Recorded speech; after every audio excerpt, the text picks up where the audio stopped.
television. Spoon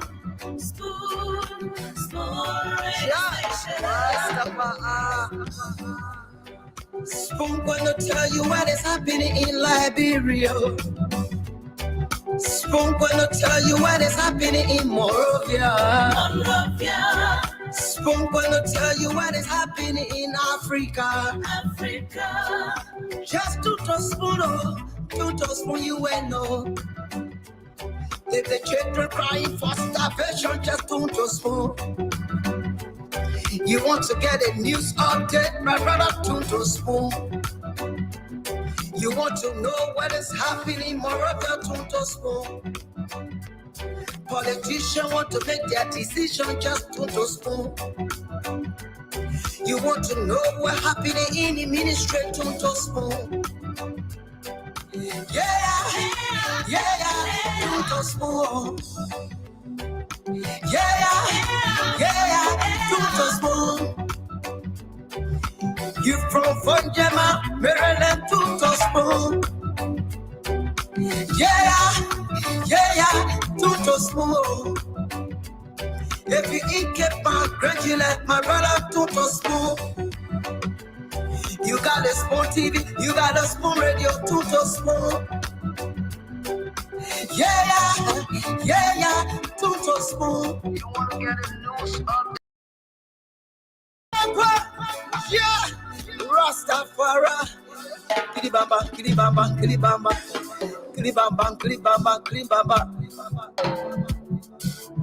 What I want? This one you back today. Spoon TV. This one you back today. Spoon TV. Spoon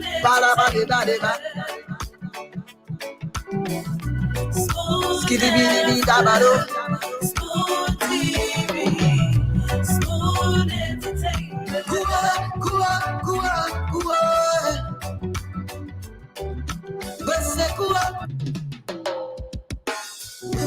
Yes, I. A special one from the CEOs. Dan coming with the spoon. And your boy, Friday the South Man. Charges on the beat. On the spoon to get your information. To the spoon to be part of our discussion. Spoon television. Spoon radio station. Spoon gonna tell you what is happening in Liberia. Spoon gonna tell you what is happening in Monrovia. Spoon gonna tell you what is happening in Africa. Just to spoon, you and no. If the children crying for starvation, just don't spoon. You want to get a news update, my brother, don't spoon. You want to know what is happening, Moravia, don't spoon. Politicians want to make their decision, just don't spoon. You want to know what happening in the ministry, don't spoon. Don't spoon. Don't spoon. You from Funjama, Maryland, don't spoon. Don't spoon. If you eat Cape Town, congratulate my brother, don't spoon. You got a spoon TV, you got a spoon radio, don't spoon. Don't spoon. You want to get a news update, don't spoon. What? Rastafari. Kilibamba.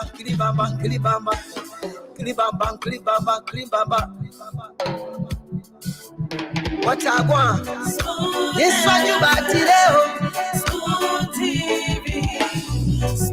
This what you got today. Spoon TV. Spoon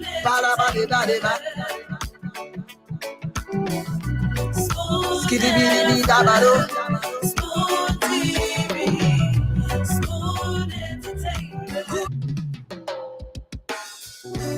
Yes, I. A special one from the CEOs, Dan coming with the spoon. And your boy, Friday the South Man. Charges on the beat. To the spoon to get your information. To the spoon to be part of my discussion. Spoon, spoon, spoon television. Spoon, spoon, spoon radio station. Spoon gonna tell you what is happening in Liberia. Spoon gonna tell you what is happening in Monrovia. Spoon gonna tell you what is happening in Africa. Just to spoon, you will know. The children crying for starvation, just to spoon. You want to get a news update, my brother, to spoon. You want to know what is happening, Moravia, to spoon. Politicians want to make their decision, just to spoon. You want to know what happening in the ministry, to spoon. Yeah, to spoon. Yeah, to spoon. You from Fonjema, Maryland, to spoon. Yeah, to spoon. If you eat kepa, gradually, my brother, to spoon. You got a Spoon TV, you got a Spoon Radio, to spoon. Yeah, to spoon. You want to get a news update, to spoon. What? Yeah, Rastafari. Kilibamba.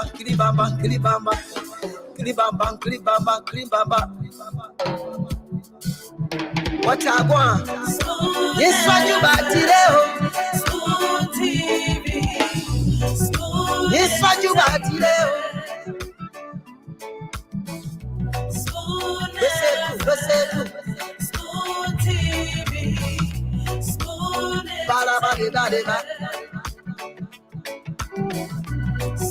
Skidibidi dabado. Spoon TV, Spoon Entertainment. Kua. Yes, I. A special one from the CEOs, Dan coming with the spoon. And your boy, Friday the South Man. Charges on the beat. To the spoon to get your information. To the spoon to be part of my discussion. Spoon television. Spoon radio station. Spoon gonna tell you what is happening in Liberia. Spoon gonna tell you what is happening in Monrovia. Spoon gonna tell you what is happening in Africa. Just to spoon, you will know. The children crying for starvation, just to spoon. You want to get a news update, my brother, to spoon. You want to know what is happening, Moravia, to spoon. Politicians want to make their decision, just to spoon. You want to know what happening in the ministry, to spoon. Yeah, to spoon. Yeah, to spoon. You from Fonjema, Maryland, to spoon. Yeah, to spoon. If you eat kepa, gradually, my brother, to spoon. You got a Spoon TV, you got a Spoon Radio, to spoon. Yeah, to spoon. You want to get a news update, to spoon. What? Yeah, Rastafari.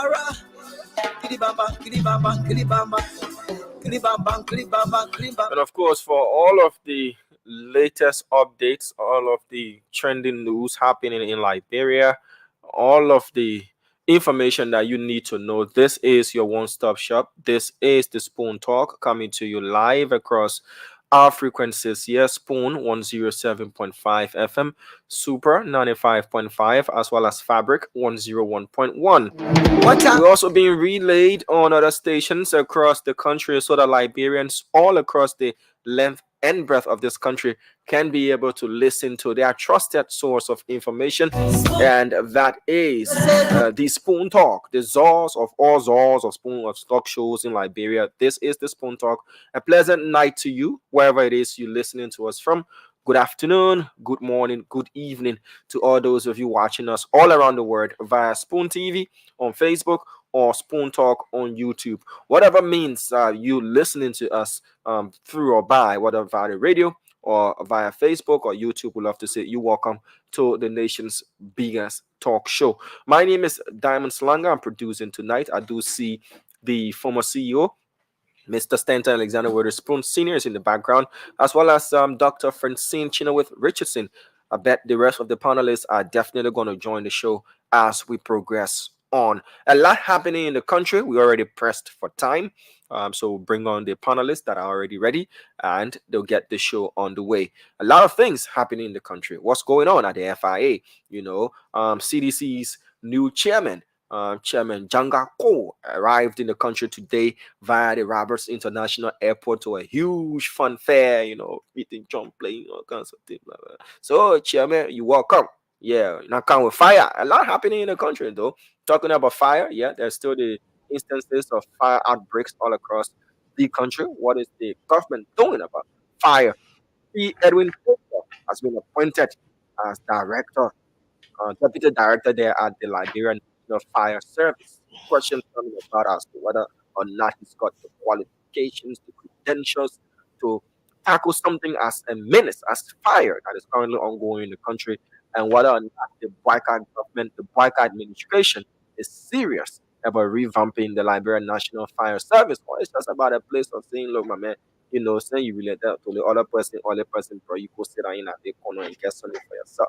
But as an emergency as fire is and the havoc that is wreaking across the country, was that the right fit for the job? Well, that question plus many other questions as Senator Abraham Darius Dillon going to be on the show later on. Dr. Francine, pleasant afternoon to you.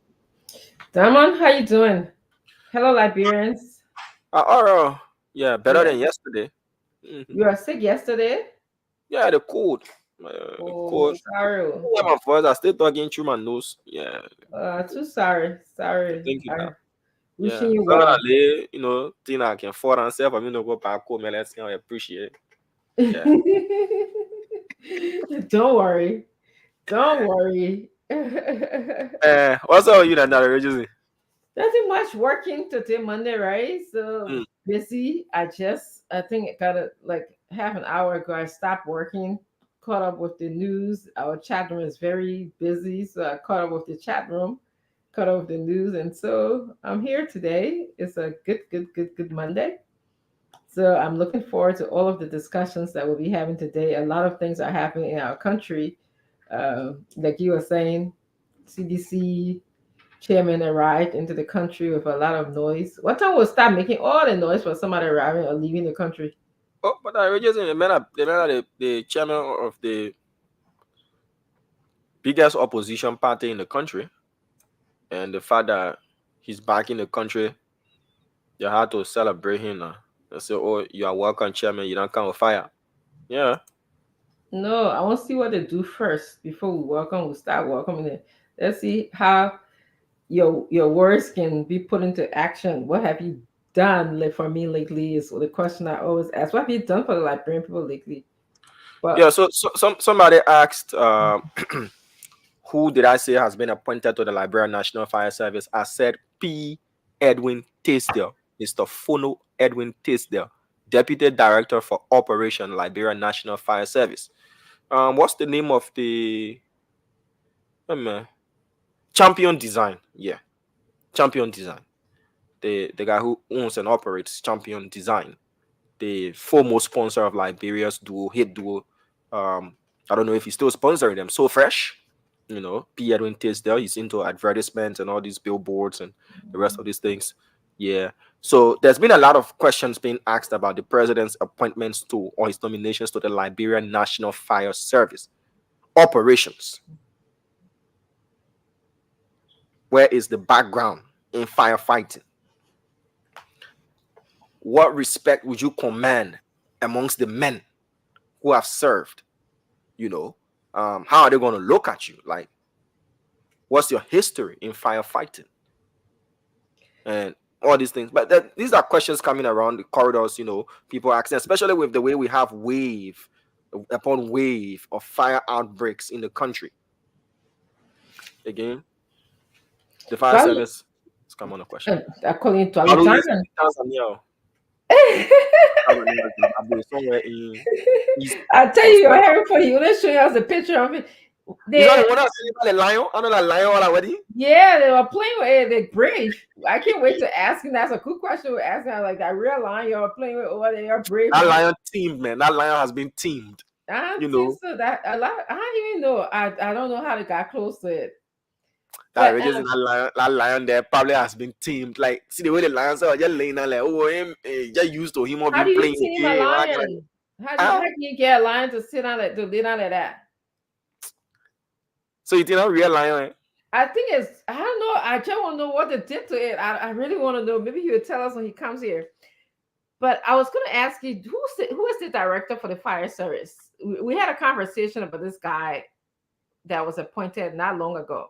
My thoughts are, if you have a director who has some limitations in fire service, and then you get a deputy director who is also not up to date with fire services management, I think it's a disservice to the Liberian people. I really do. So that's how I'm feeling about this. But Diamond, did you hear about that old lady that was beaten? Did anybody hear back from her? Have we heard anything from her yet? Well, I saw a story on journalist Yanti Tokba's page, and it was on other blogs that sadly she had passed away. I cannot independently confirm because I didn't do a follow-up, so I don't want to make it look like I have first-hand information. But on journalist Yanti Tokba's page, she sadly passed away. That's what I've been hearing. I haven't, you guys usually are, our first line of verifying stories, and I trust what you present to us. But somebody said the same. Somebody called me today in a state of panic and asked me what happened to her, and I didn't even know. I know she was, she was beat very badly. Somebody beat her so badly, but I didn't know that she had passed.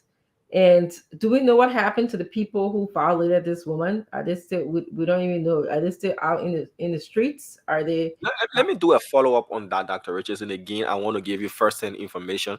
Okay. I could just place a call to Moses Carter, but I want to do it off this show and get you first-hand information to know whether the arrests have been made. If so, what's the process in prosecuting? Whether family members did come around, and all of these necessary questions, then I can present to you, the answers that you desire. Thank you, Diamond. I just believe that, even with the violation that we saw on TV, on Facebook, that this old lady was, beaten because she was a witch, it's still a problem for me, despite the fact if she died, later on when she went to the hospital. We should not, I've said this before, treat a human being, nor an animal like that. I mean, how do we and I discuss here, Diamond, how do we know that this woman is a witch? Even if she was a witch, does that give anybody the right to beat her up like that, like the way, or do all these cruel things to her? So I've just been thinking about her, and a good friend of mine called me today to ask me about her, and I didn't know the details. So just, let us know whatever you find out. I appreciate it. It just seems to be too frequent that we're having these violence against women, and it's just sort of just go under the table to me anyway. Something strange. That's a sad development, and I'll do a follow up on that. Thank you. I appreciate that. Something strange happened 2 days ago, and this goes to speak to how, you know, I want to use the word used to, but I want to find another word for it. That we've become accustomed, to this. We had current for one straight night and day. How are you doing, Glendy? Everybody viewed it with scrutiny, and we're kind of confused. Like, I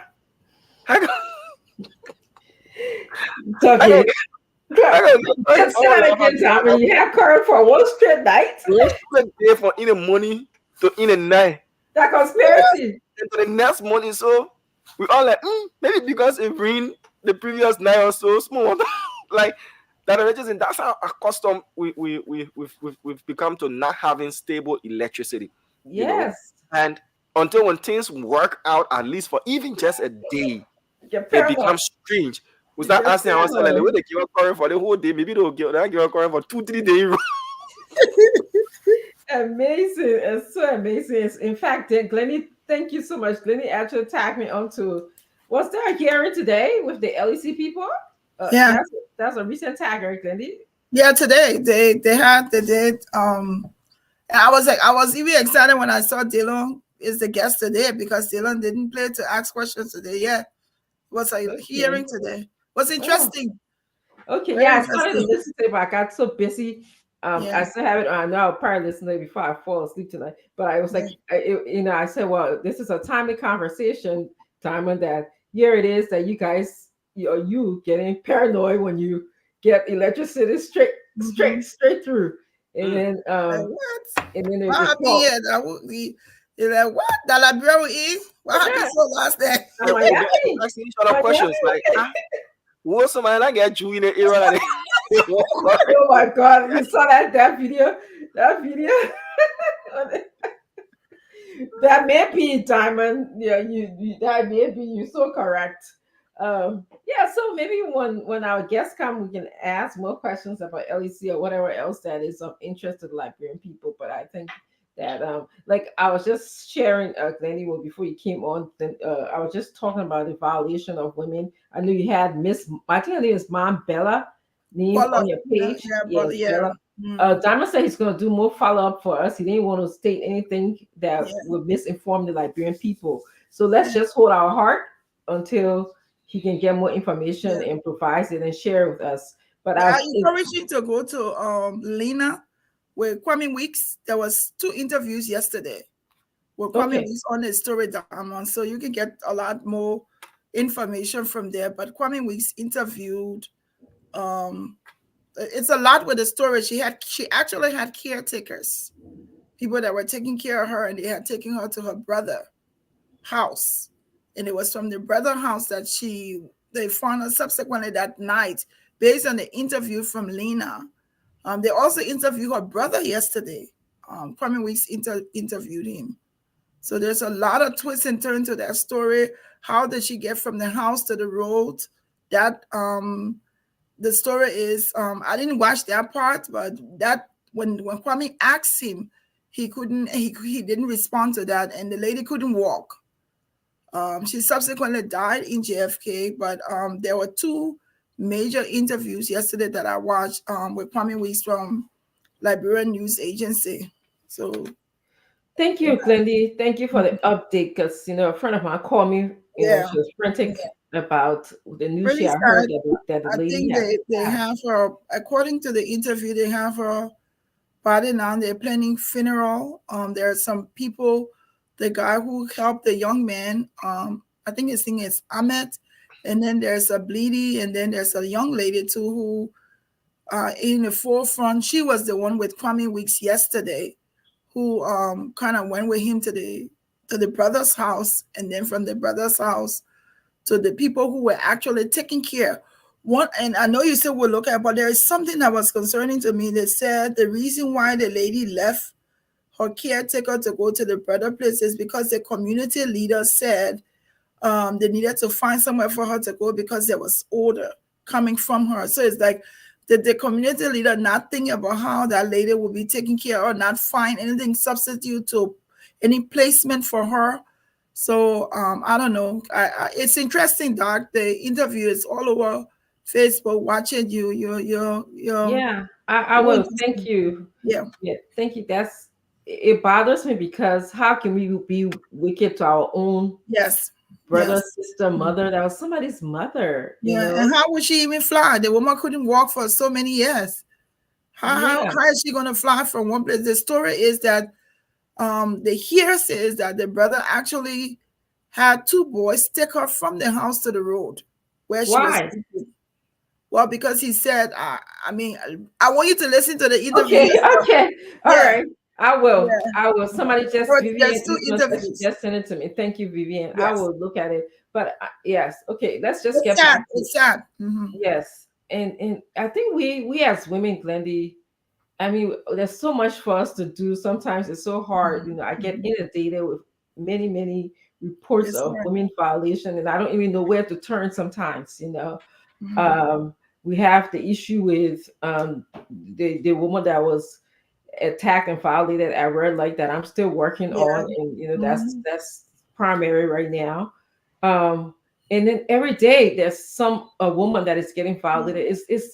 Something got to happen in our country. The law got to be strong about this. The legal system really have to take charge. It's just they've got to do something. But I also think that change that we're seeking starts from us. It is from us. Liberians have to be the one to take control of the change that we're seeking after. We have to be our brother's keeper. Like another story with a guy who they said he stole chicken and they put him in a pack of hens. You know, we have to be the one to see those things and say they're evil and stop it. Yes. Or else it will continue. Thank you. We'll talk more about it, but Spencer, welcome to the show. I'm going to turn the show over to you. Why he keep all these noise in the background like this? Hello. Yeah. Hey, how you doing? Dr. Richardson, how you doing? Glendy, how are you? How are you? I'm good. Yeah, Damo, what's up? Yeah. In 30 minutes, I will be in gear, waiting for my Chinese food. So I'll remain quiet, very quiet, till I eat. If I eat anything, then they will have to have the show. But for now, every week that different flower. Well, for now, you'll leave my quietness. It's good to be quiet, especially on the Monday after working hard. You know. But while I remain quiet, though, I want to say hi to everybody joining Spoon. We're gonna have Abraham Darius Delon as our guest. You know, Delon, I've been doing a lot of stuff. But Damo, you run away. You leave me intro, Damo.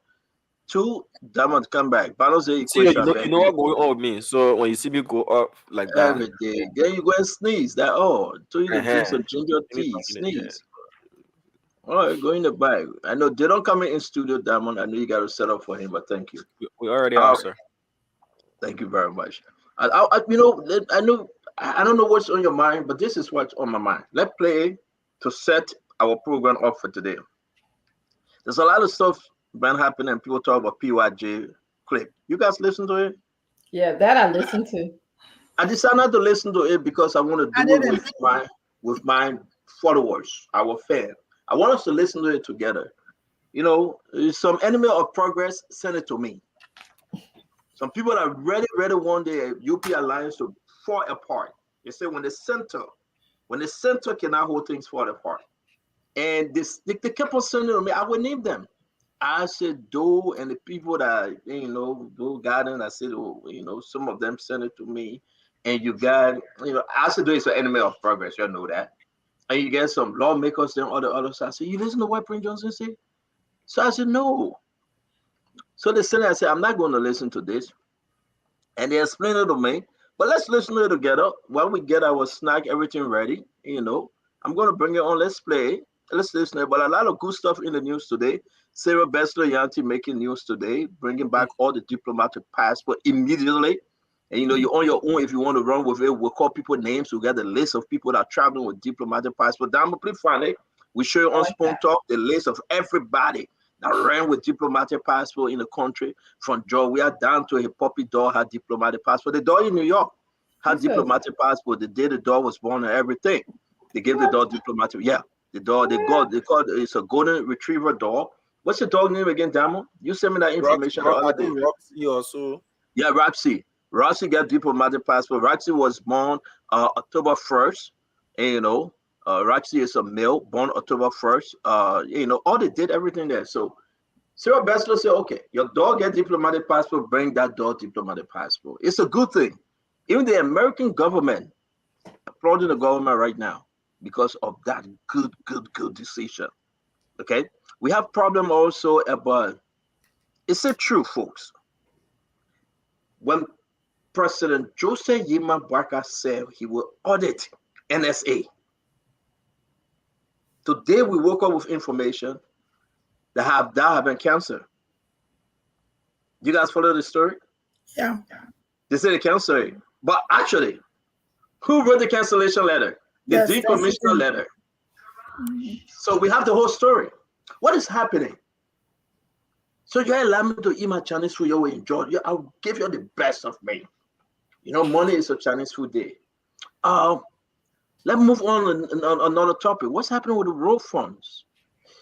A lot of issue happening with the whole road fund things. Now, guess why? The president appointed Kazuru. What's the first name, Diamond? Henson, right? Wasn't he was a legislator, right? He was a former representative of District Number 17.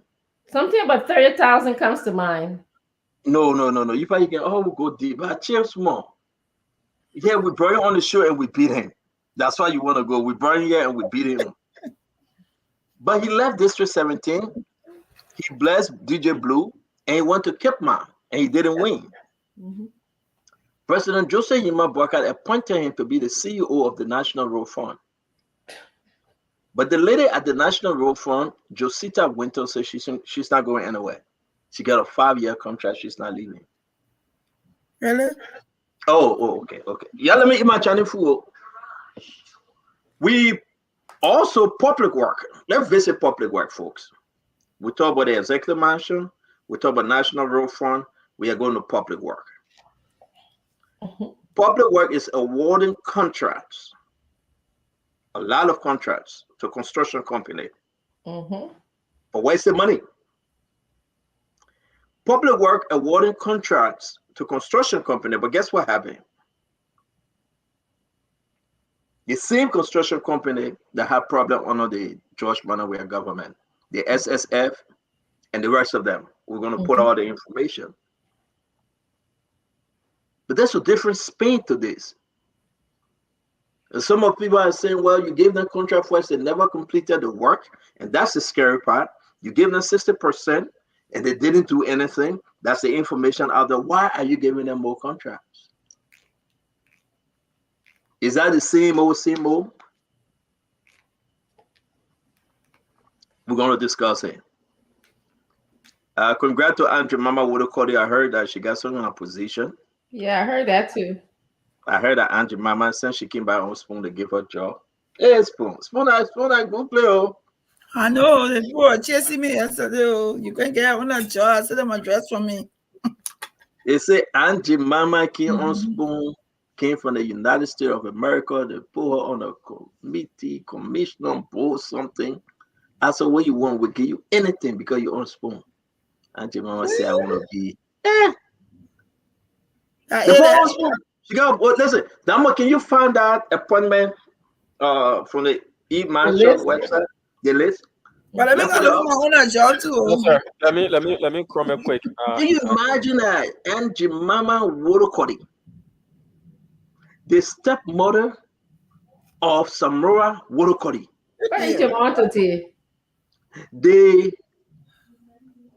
The wife, or I would say former wife.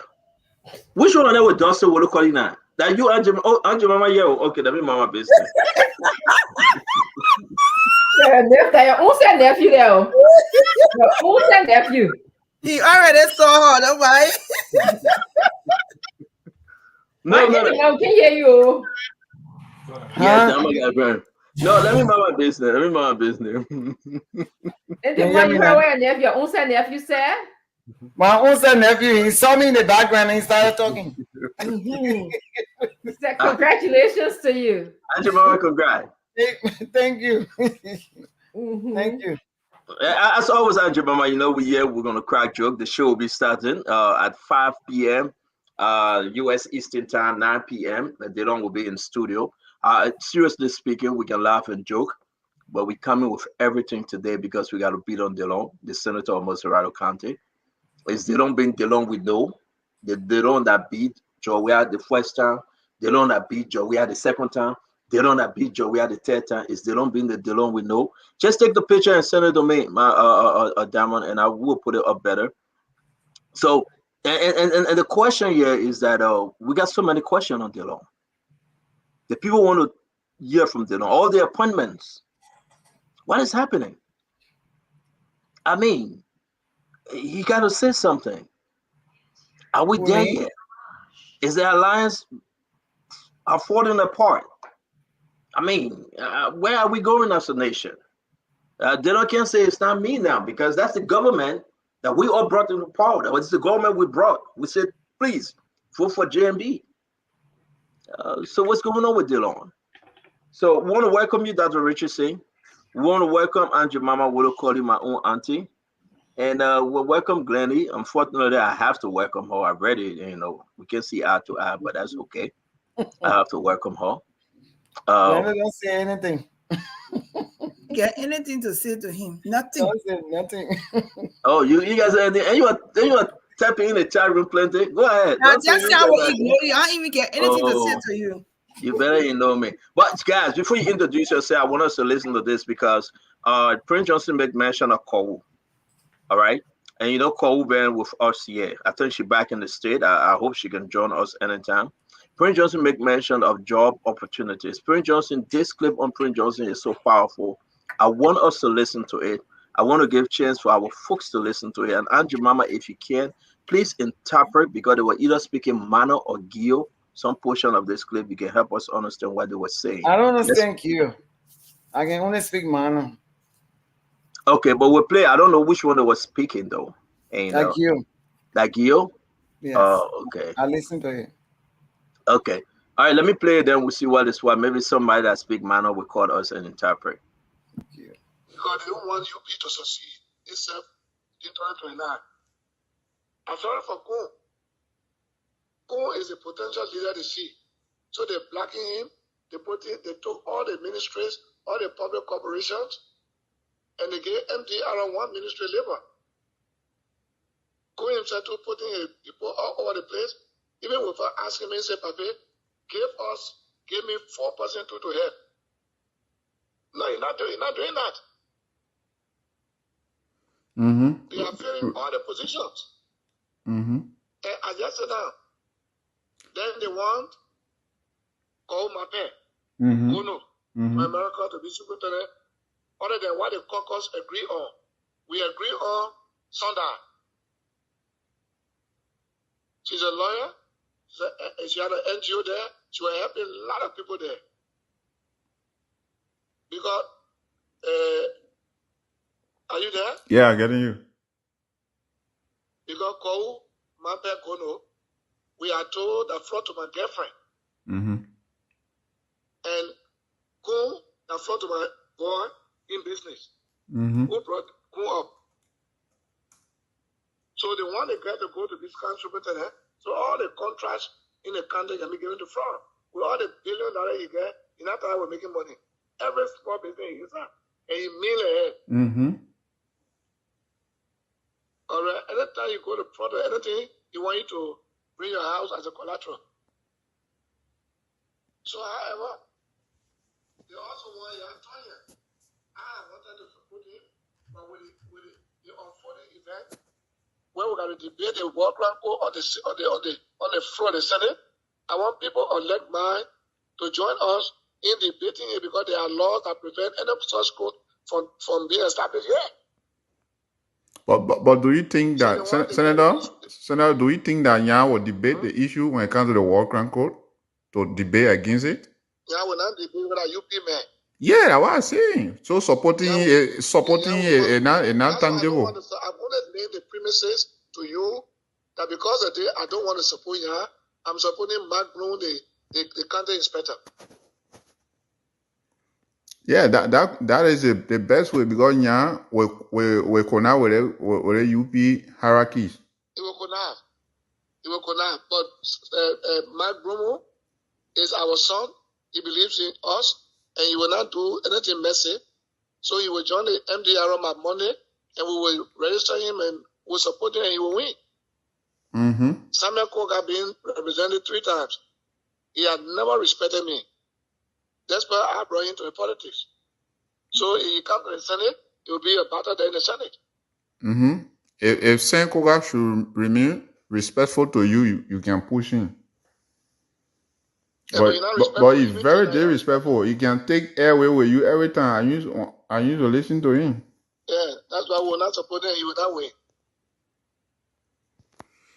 The one you are trying to come with the superintendent in place so that worker can deal with her and the superintendent and maybe irrelevant in Mm-hmm. To seduce you politically.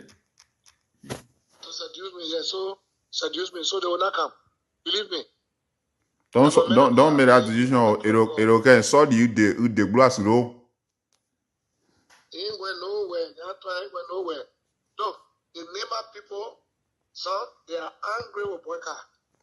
After his own country laying down, one country laying down, Bafra laying down.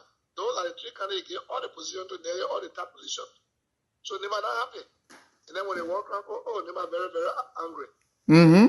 So, but be is it waga even me quickly on as ragisare obo ya gong le ya kaglo ya wa mu e saka de bamen o dame o nagis saka de amen do quickly on na buku for the poor watchers no say wow you are benola that's sort of banning kisi then Yondi and Poeta Indian the removal of Prince Charles Johnson, the chief of staff, because they don't want the photo women outside. How many soldiers we have to have all the women occupy the entire country to make road run? So don't lie. Baga expect I won't go boy.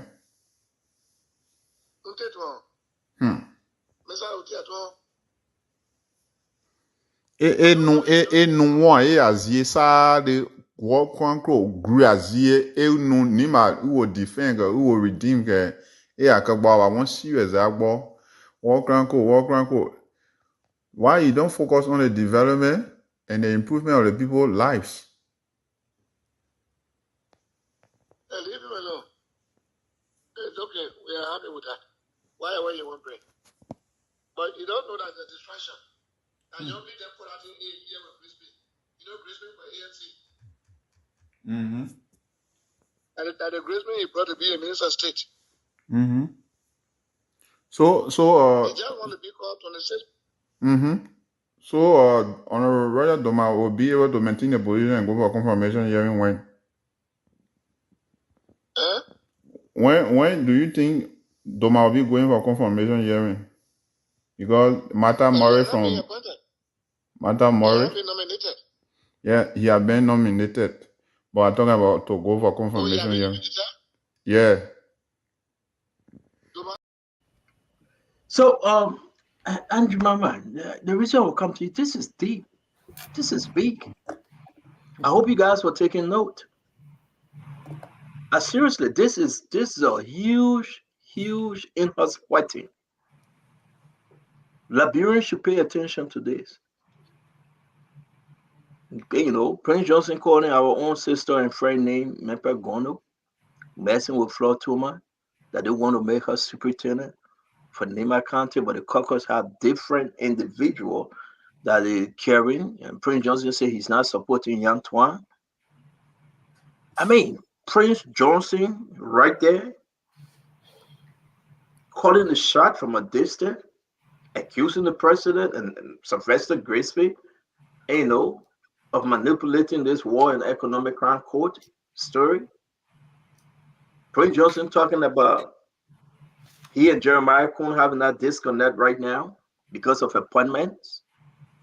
I hope you guys took notes.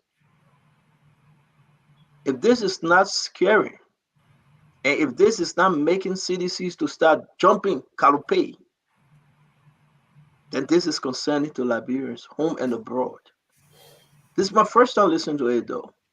I refuse to listen to it because I wanted us to do it together. Dr. Richardson, I saw you take a note. I mean, what's your sense in this whole thing? Disturbing to have a a lawmaker speak negatively. The first thing, speak very negatively about women in his presentation. To talk about Cole being somebody's girlfriend, as if she wouldn't make appropriate decisions if she's somebody's girlfriend. To put two women against each other, Cole and Sunda. That's what I thought was happening. It's disturbing to me. He mentioned Floyd Toma in the tape. That Floyd Toma only there for the money, and that could be true. But I was just not constructive. He didn't say nothing, constructive. My thought is he's fearing the War Crown Court.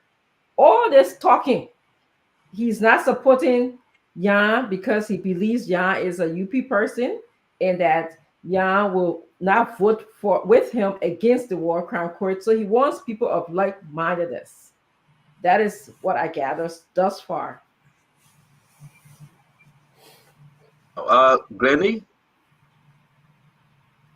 So I think I kind of agree with what Doc said, but just knowing Prince Johnson, this is not by mistake, strategic. These are things that he wants people to know about. He wants to divert attention to something completely different. That's how I see it. This is what he does. That's his turf. He will do that. He knows how to pour the old people say benzene on fire. He knows how to ignite things. So he put two women against one another, bring boyfriend issue there, talk about almost like Jeremiah Kuhn, like Jeremiah Kuhn now is overlooking him or underlooking him, however the term is. I think it's a clear strategy by Prince Johnson to divert attention and to also, like you said, Stanton, to rile the CDC base. Because it's like, Prince Johnson, and then one of the things I listened, he said the people of Nima, they're angry with Boyka. He always says that. Why would the people of Nima be angry with Boyka when we have the second man in command from Nima County? So it's strategic. I don't think people should take him for granted. I think all of these things, people need to pay keen attention to the things that he's saying, but this is what he always does. He's someone who likes to fight, and he knows how to do it, how to get people riled. Anyway, let me hear from Andrew Mama, then we'll come with that argument. Andrew Mama? Yeah, first of all, I'd like to say good evening to everybody and to the entire world. I was taken aback when I heard that Prince Johnson made a comment about Miampé. Miampé is a young, educated, vibrant, intelligent woman who deserves to hold any position in this country. And she will not sleep with anybody because she wants to satisfy the desire by giving them contract or whatever. Miampé can find any man she wants to find. She doesn't have to go with Floyd Toma. And I don't want to believe that it is true because I know the person I'm talking about. Miampé would not do that. Miampé is a straightforward woman who says it like it is. And she will not hold a position to go and compromise it for anybody, for nobody. And if she becomes the superintendent of Nima County, they will have a very good superintendent. Now, Honorable Prince Johnson, I've always sat here and said, look, whatever it is, War Crown Court or anything, it is not just only he alone that the whole world should accuse. There are other warlords within the Senate and in the House of Representatives that have done similar thing or that have been accused It is your duty to go and exonerate yourself if you know you haven't done such. But to sit on a platform or on the radio or whatever and try to denigrate me and Peg is a concern to me. This is totally wrong. It's unacceptable. Big brother, it's unacceptable. You cannot do that. Me and Peg should be like a granddaughter to you. How you would just talk about a young lady or young, vibrant, intelligent, seasoned politician, well known all around the world. You just get up and just say that she loving to somebody's husband. Flor Thomas is married legally. And that's a big predicament. Is that something small?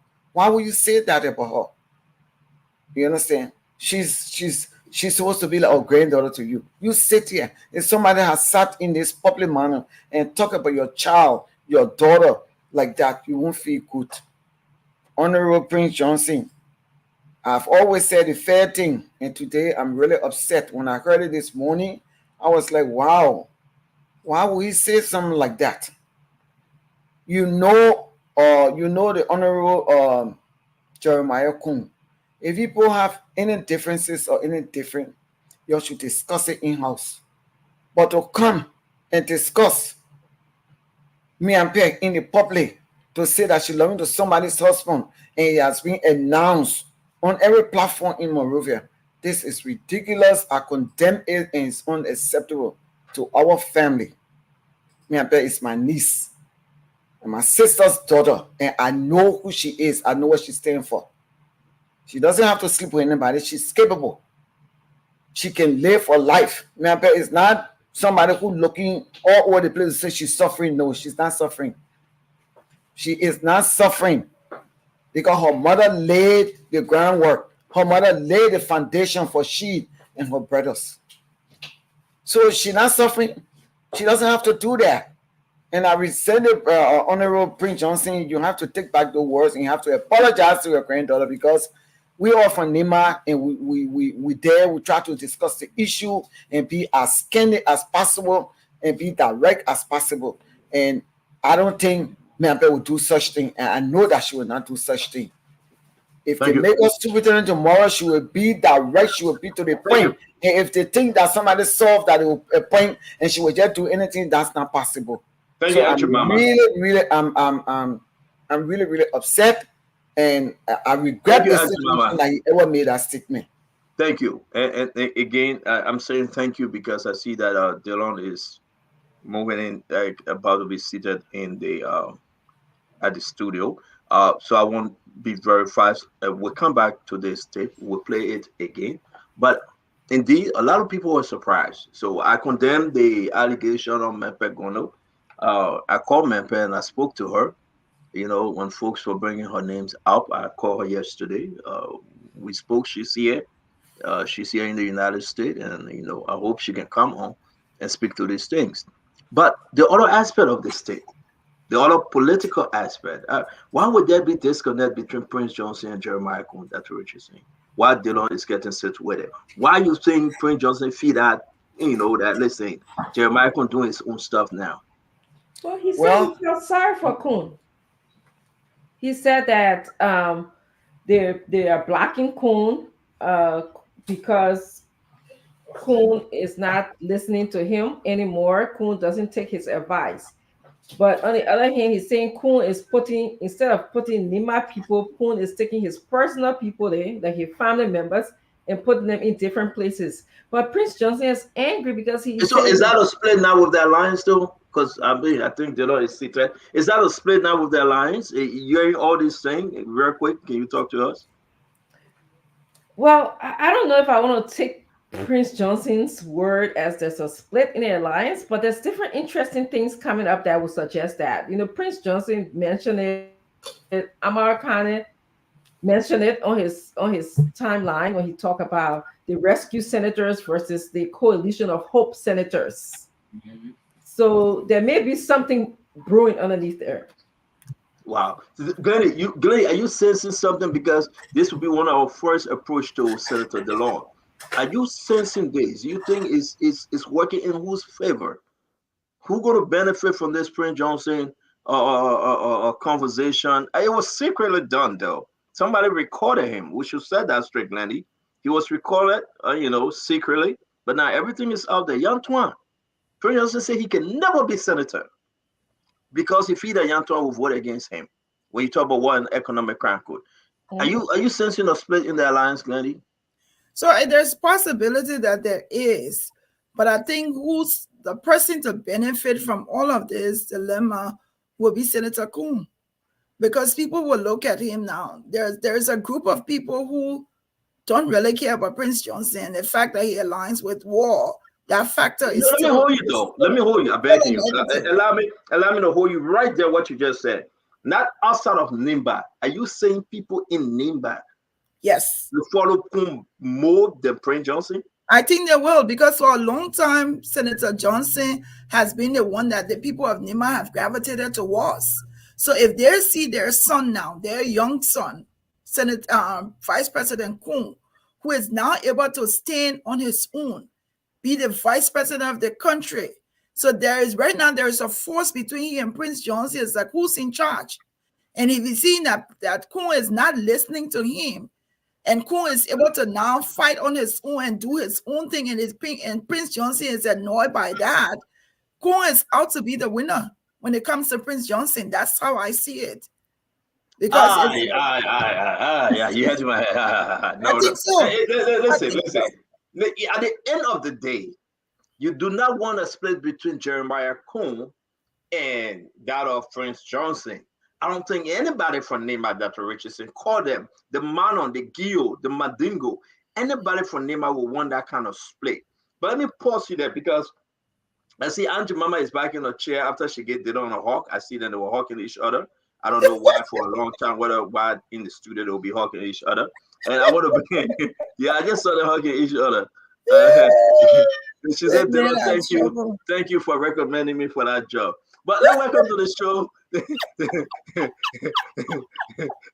Dylan, I saw you guys. You know, we record everything in studio. So I saw you hugging Auntie Mama, and she was saying thank you for giving her that recommendation. Welcome to the show, Senator. How you doing? You got a problem. You got a problem. It's good to see you, man. Let's see. So let me tell the people. It's a beautiful day. Let me tell the people. Every time I have to talk to Opa in a bar, I can tell him this one is not for public. Because he got no support. It matter whether you say for popular or not for popular. Let me tell you, know. And then when he ready, he said, I just talked to one high level ranking senator.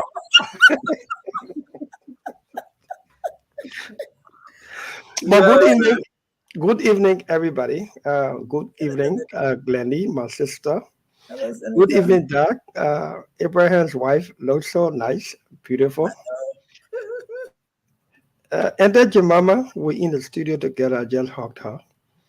I congratulated her too. She whispered in my ear something. No, I wasn't lying. I get recorded from the studio. That's the thing. Yes, Mama. Come on. My recorders, listen, my CCTV working. I don't need EPS. My CCTV working. Now you won't talk it You need 10, not 25. Look, if you want everybody to know something that's not going to be secret, just tell Opa.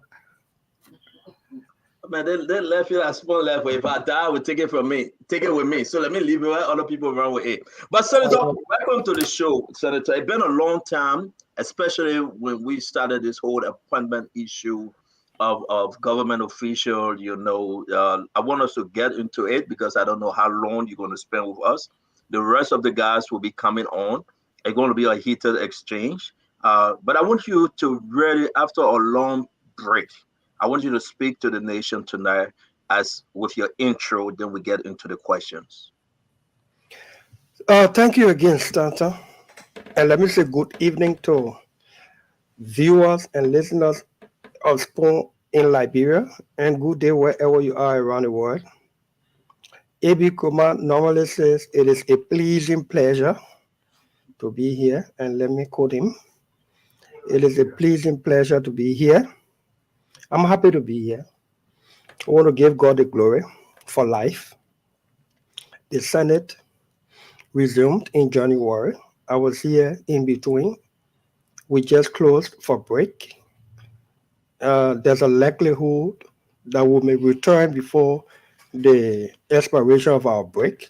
Too much going on. I'm here, Opa Stanton. Let me say good evening to Samuel P. Jackson. No flattery, no platitudes. Samuel P. Jackson is a big brother. I respect him. I love him. We'll go back and forth on the issues, no hard feelings. And he calls a lot in the back to advice, to proper suggestions, and I love that. And sometimes he calls to blast, and we take them in good faith, take them in strides for to do better. Liberia is at a crossroads. We just concluded an election where we believe we'll rescue the country from the gang, and it's going to take a while to get us on footing. Those of you who fly, travel by flight, you know that whenever the plane picks up, that period from picking up to settling at the altitude, it is an uncomfortable moment at that point in time until the plane reaches the altitude where you can feel comfortable to walk around the plane and serve food and all that stuff. We are at that point where the plane has picked up. It has now reached the altitude level where it settles. And so you can expect some early murmuring. You can expect some early errors. You can expect some early blunders and some early successes as well. And that's where we are. And we will not shy away from admitting that all is not well. It may be a slow start, but it is definitely a sure start. And that's how I want to begin the show tonight.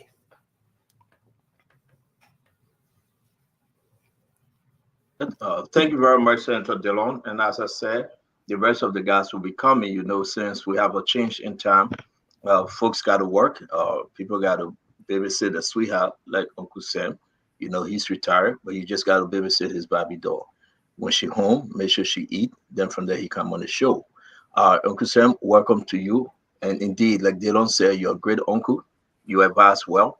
So we appreciate having you every day on Spoon Talk. Dillon, let's just get into the conversation. Seriously speaking, Liberians want to hear from you. And I will be very, very broad as we move into the serious substance of our conversation. You're saying that the plane picking up time is very scary.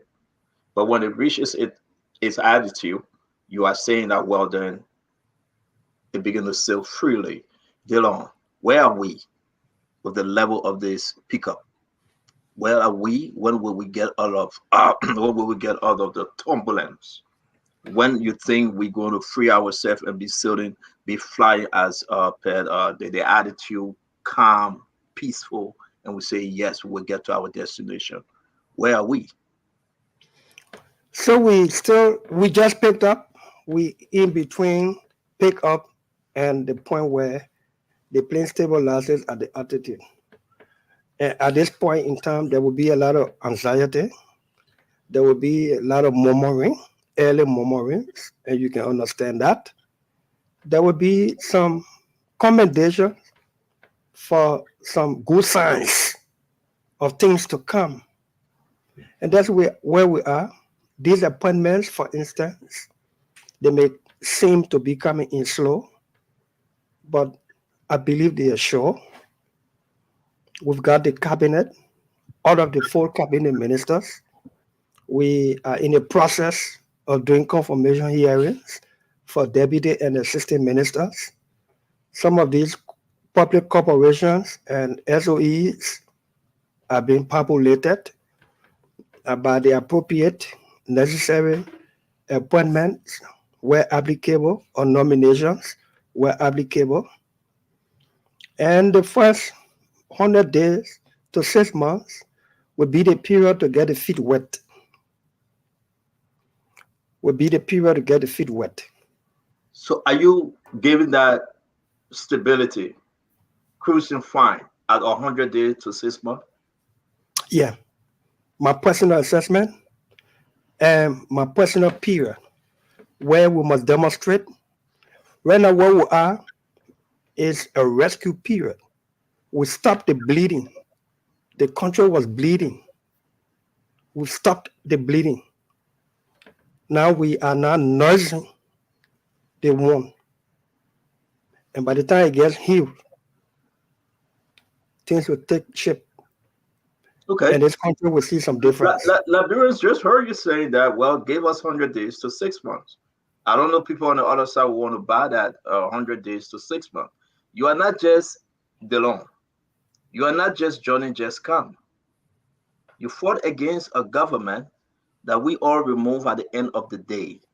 You won 3 terms, if I'm not making a mistake. 2 terms, thank you. But we beat CDC with my leadership 4 times in Monserrado County. So at the end of the day, that's why I'm adding everything up. At the end of the day, you are making a comment here tonight. Say, well, Liberia gave us 100 days to 6 months. You want the government to run with what you just said, that they will be fine in 100 days to 6 months? I said it is my personal view. We are setting up the cabinet. We're giving President Joseph Boakai most of or all of the people he wants to work with. And after that period, the honeymoon period is over, it will be time to hold people accountable when it comes to oversight. President Boakai is nominating those who he believes will share in his vision and do his work.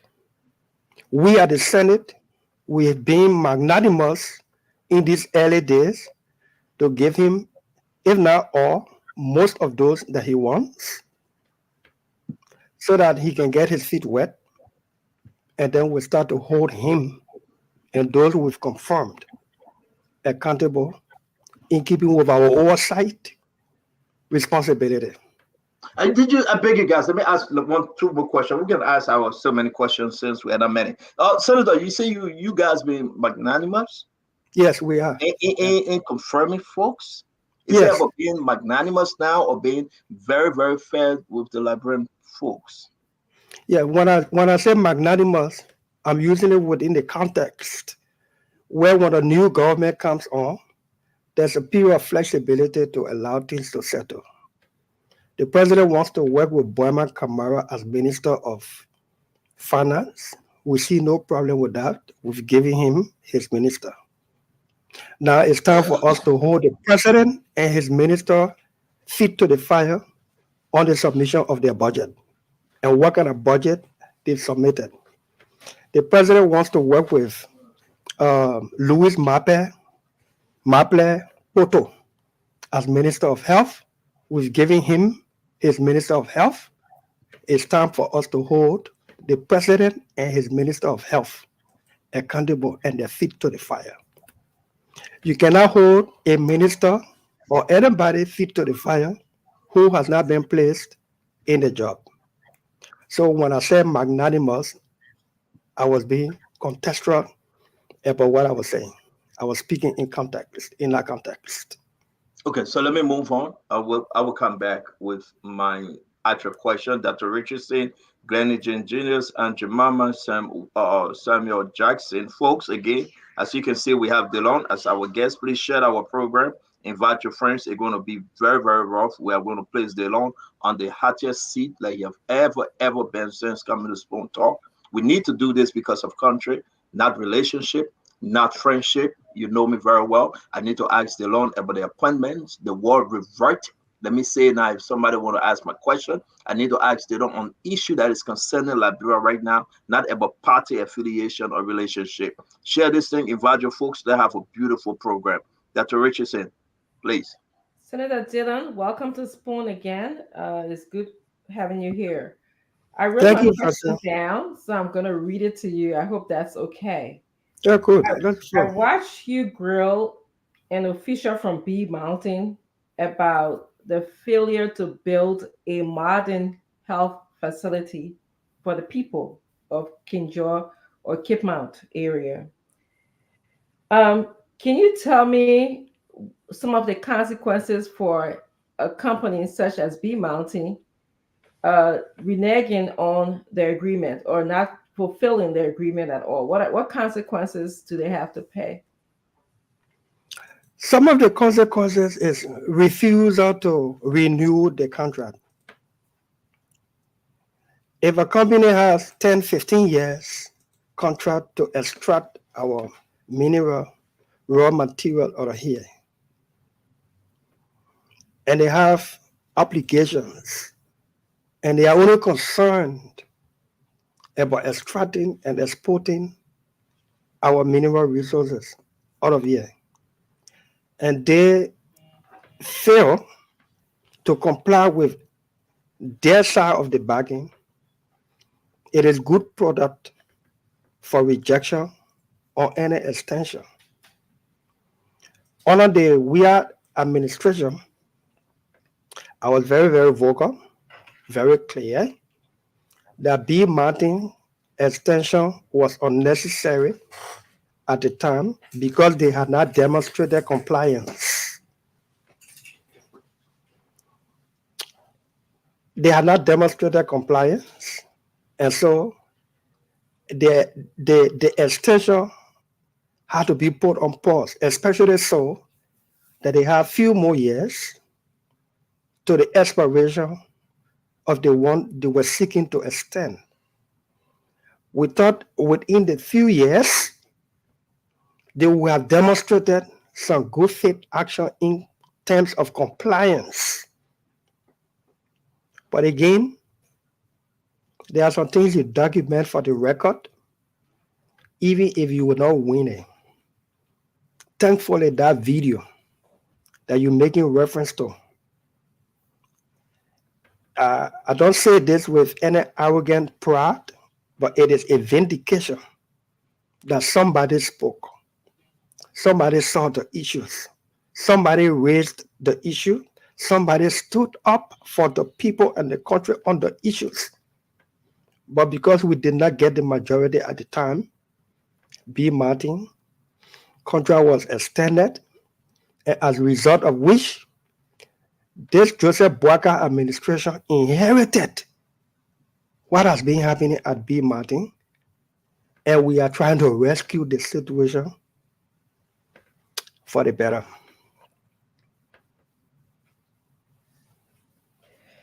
Disappointing to hear, that some people voted against what you thought. My second question to you is, I'm going to, say revert. I'm going to revert. Right, please do. We call you Senator Revert lately. I don't know if you heard it, but I'm going to gossip and tell you, okay? So my second question to you is going to revert about your relationship with another senator in the Senate. As per a post that I read on Amara Khan's page, he said the Senate is consumed by politics of jobs and deals in the executive branch. Rescue senators practically work in the executive mansion to push jobs to the people, while the coalition of hope senators are barking about the protection of the people's tenure jobs. Do you agree with or disagree with Amara Khan that you guys are protecting people in the Senate when it comes to them getting jobs, and you guys are practically just magnanimously approving people for those reasons? So my colleague made a comment, and I respect the comment. I will admit that rescue senators are indeed pushing for their people to get jobs. Rescue senators are politicians. I'm not going to shy away from it. I will not lead a campaign in Monserrado County. Nyobli Kanga Lawrence will not lead a campaign across the country. in the name of a political vehicle. And people who stood up with us, people who showed loyalty, people who showed commitment, people who sacrificed. And when there's an opportunity, after they say he who wins must govern. And in order to govern, you want the people placed in places where they can govern for the good of the country and the people. Yes, so my colleague made a comment. We respect it. I'm not going to bash him because I'm not going to shy away from the truism in his statement. Yes, rescue senators. The entire country right now is all about jobs. Everybody walking around with some photo with their CV in it. And there's no pretense about it. Alliance party members and institutions that supported the rescue mission, who themselves are not senators too, they come into some of us to see how we can help the people.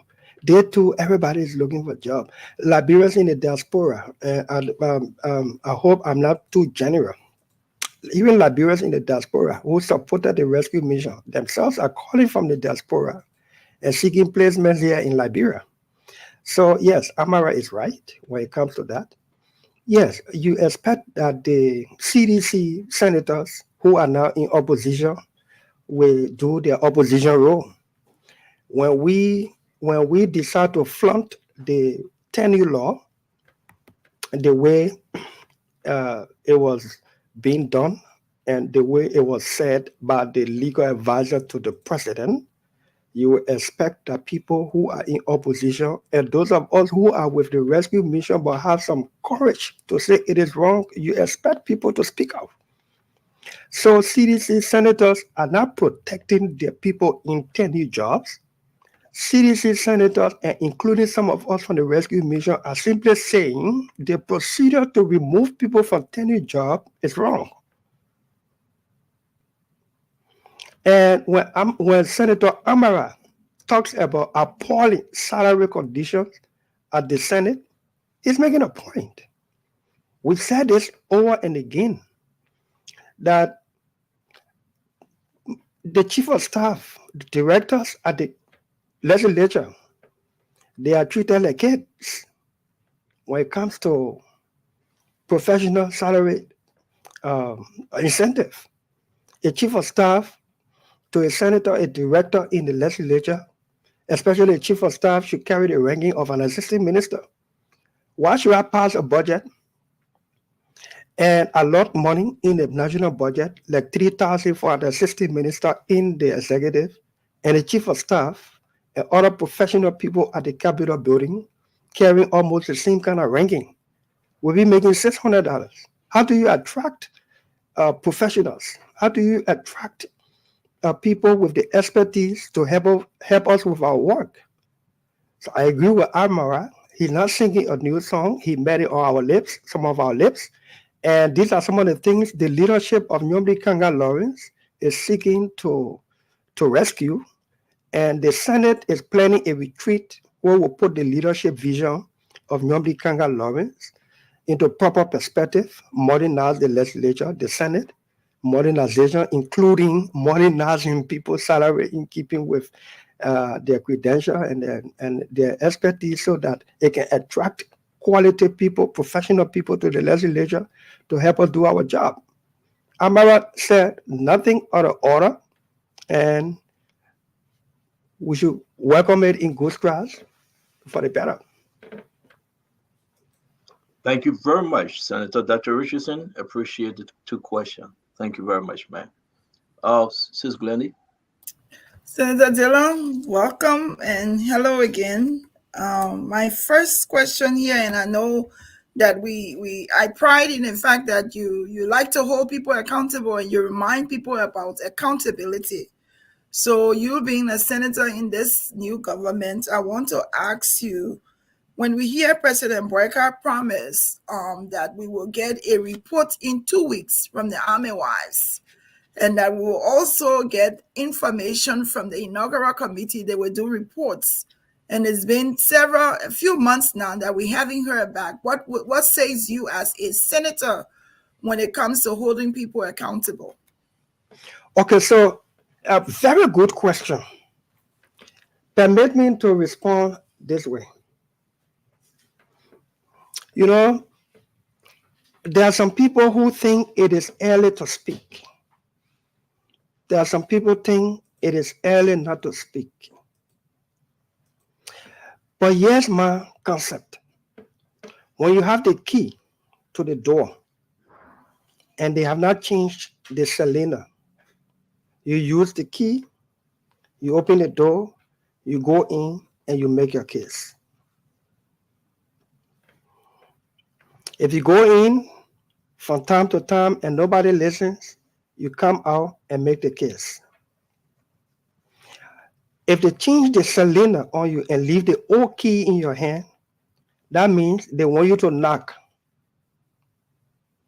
And some people, when they start to knock, the sound can be loud. I am graced and privileged to have the key.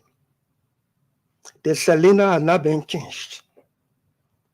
And so I chose in these early days not to have keys in my hand, cylinder available to me, and then I start knocking. I am going to use the key. We're using the key. But to answer your question, the president called for 2 weeks. More than a month has passed. We need a report. The president of Liberia called for 2 weeks. 2 weeks have passed. We need to report. Senator Lawrence, as president pro tempore, and this is no comparison, but it's good to know what we're doing at the Senate too on Nyomli Kanga Lawrence. She constituted and instructed a committee to investigate this very same thing. We've done our investigation. We've done our engagements with the army. We've submitted our report. Our report was read on the floor, and the appropriate recommendations through the leadership of Nyomli Kanga Lawrence at the Senate will forward them to the president of Liberia. The president of Liberia also ordered investigation into some money that was used for the inaugural celebration by the rescue team.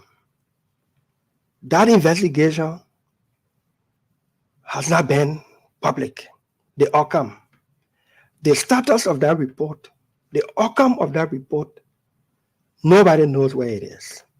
It is about time that the president demand some answers and take some actions. And that's how I want to respond to you. Thank you, Senator Taylor. And we will continue to hold all of you accountable. Sure. And we will hope that you all will also hold the president accountable, because it's only befitting that is done. My second question is, this is your second term. I want to directly ask you a question. Looking at the leadership, when you look at the past president of the Senate, now the current, and also comparing the Senate pro tempore, both this last government and now with your role being as a senator, I want you to tell us what is the difference you've seen in leadership, and what should the Liberian people hope for in this new Senate that we have, with a new Senate pro tempore, a new Senate president? So Senator Abache, as pro tem, did what he could do under the circumstances at the time. Nyomli Kanga Lawrence is not doing what she has to do, with a different style of leadership. I hold no special grace for Abache, but Abache was pro tem under a gang leadership. Nyomli Kanga Lawrence is pro tem under a listening, consultative leadership. There's a difference. Thank you very much, Senator. Thank you. Thank you, Senator. Thank you, Glennie. Thanks for those questions. I know you may have a follow-up. So just write it down. We'll do another round. We just want to bring in more questions before we run out of time. I'm Jemima, Sam Jackson. Let's shoot. Good evening, Senator Taylor. It's good to have you on the show tonight. My question is, the bee mounting,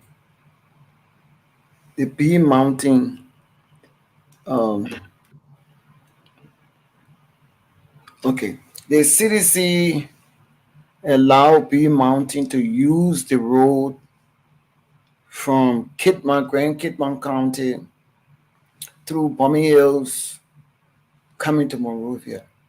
I was in Pearl River the other day. I went as far as Pearl River. And driving over there is terrible, horrible. And coming back home, normally they come in the evening now. I think I counted about 45 trucks, 45 big dump trucks with iron ore in it.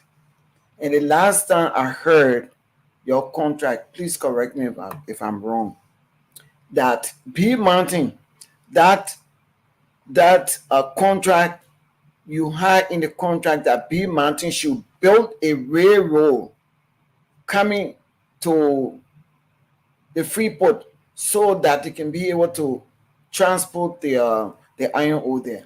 Well, I see that they didn't do it. And they are damaging our roads. The roads are terrible. They are damaged because the trucks are very big. My question to you is, was it in the contract that he put build a road? Actually, because I heard that, but I'm not quite sure. So you being the senator, I know you have the information. Was it in that contract that these people build the railroad to transport their iron ore that it will be making millions and millions of dollars from? Was it in that contract? Because I'm concerned because the roads are damaged, terribly damaged, and they are riding on the road with those big trucks. Sooner or later, even the bridge will break down from what I see. So I just want to find out whether that was in the contract for B Mountain. So it was actually the Western Cluster. Okay. And not B Mountain. Okay. But B Mountain looks for gold under the ground and fly out of the country with helicopter. Okay. Western Cluster takes iron ore, okay, and transports it to by means of road. Yes. Okay. The contract with Western Cluster allowed them from the first operation to use the road for 3 years, and that period of 3 years was to have the time for them to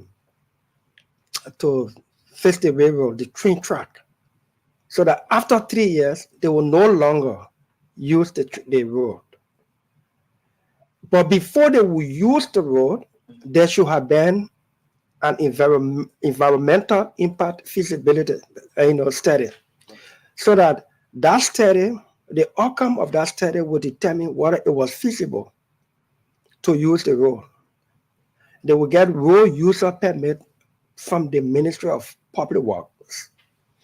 The health hazard that it will cause, all of those things. Sadly, no feasibility study analysis impact report was submitted. The Western Cluster simply found a way, got road user permit from the Ministry of Public Works under the Weir Gang government. Once they were paying royalty that the government wanted, to hell with the citizens, to hell with the road. And these are things that were raised. Those are issues we fought. Because my becoming senator, we inherited the Western Cluster deal. We inherited the B Martin situation, contract, and all of those stuff. And we stood up against Western Cluster. But the government did not care. The regime. And most time when I'm referring to the Weir, presidency, I refer to it as a regime rather than an administration. The Weir regime did not care. Once they would get the royalty from Western Cluster and B. Martin, to hell with the people, the social development, their health issue.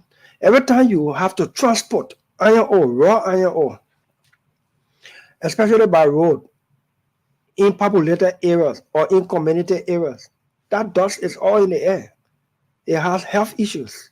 So you need to do the environmental, impact analysis so that it can inform what the concessionaire will have to do, like health facilities and different incentive, and that should go back to the community.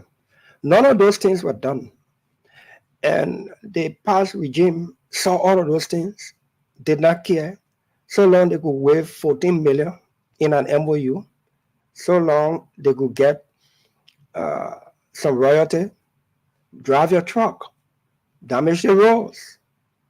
You will always get a permit. And those are some of the things we came to rescue. We've rescued them. And if Joseph Boaga administration, with all of us together, dare do the same thing or worse, there was no need to replace George Weah. Okay. So my second question to you would be, how do you feel looking at the tenure position, because you mentioned it a few minutes ago? First of all, you guys the one that passed the law, Senator. And I read that act that said you could be removed by a cause, and they named them.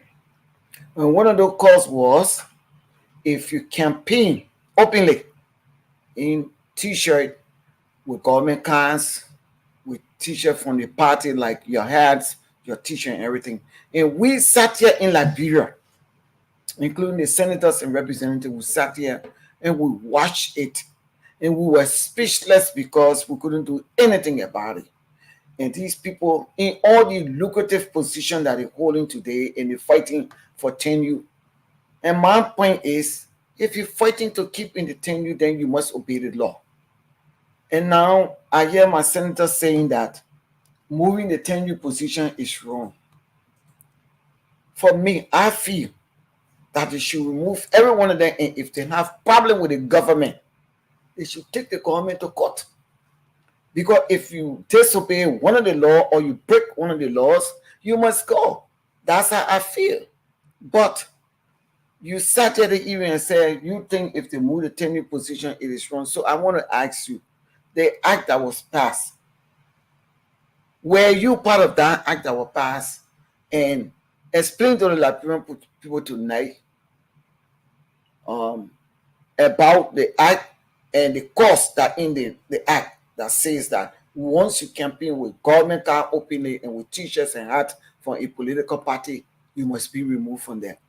So I want you to explain to the Liberian people tonight and tell me actually why are you totally against it with that act in process or the act that has been passed. Thank you, Editon Mama. They said there's many ways to kill a cat. And since we're on social media and in America where animals' rights so highly an issue, I want to make a disclaimer. But the way you kill a cat, sometimes they can, or let's say animal. There's many ways to kill an animal, but sometimes the way you do it, they can even charge you with animal cruelty. I'm not with a blanket disagreement to remove people in tenure position. I'm saying don't mix the righteous with the unrighteous. There are people who clearly violated the act creating these various institutions. Deal with those people. Call the guy, the chairman of the governance commission. Garrison Yellow. I'm calling his name, right? So I'm being specific, and I can call 2-3 other names to tell you that there are many others. So no, the Supreme Court has put a prohibition on that, so he's still chairman. Call Garrison Yellow and sack him, because the act creating the governance commission and the wisdom for putting in tenure is that you'll be free of political intrusions and intimidation, so that you don't be constrained to feel that you must show loyalty, political loyalty to any political power. It is expressly written in the act that you must not be political. You must not engage with political activities.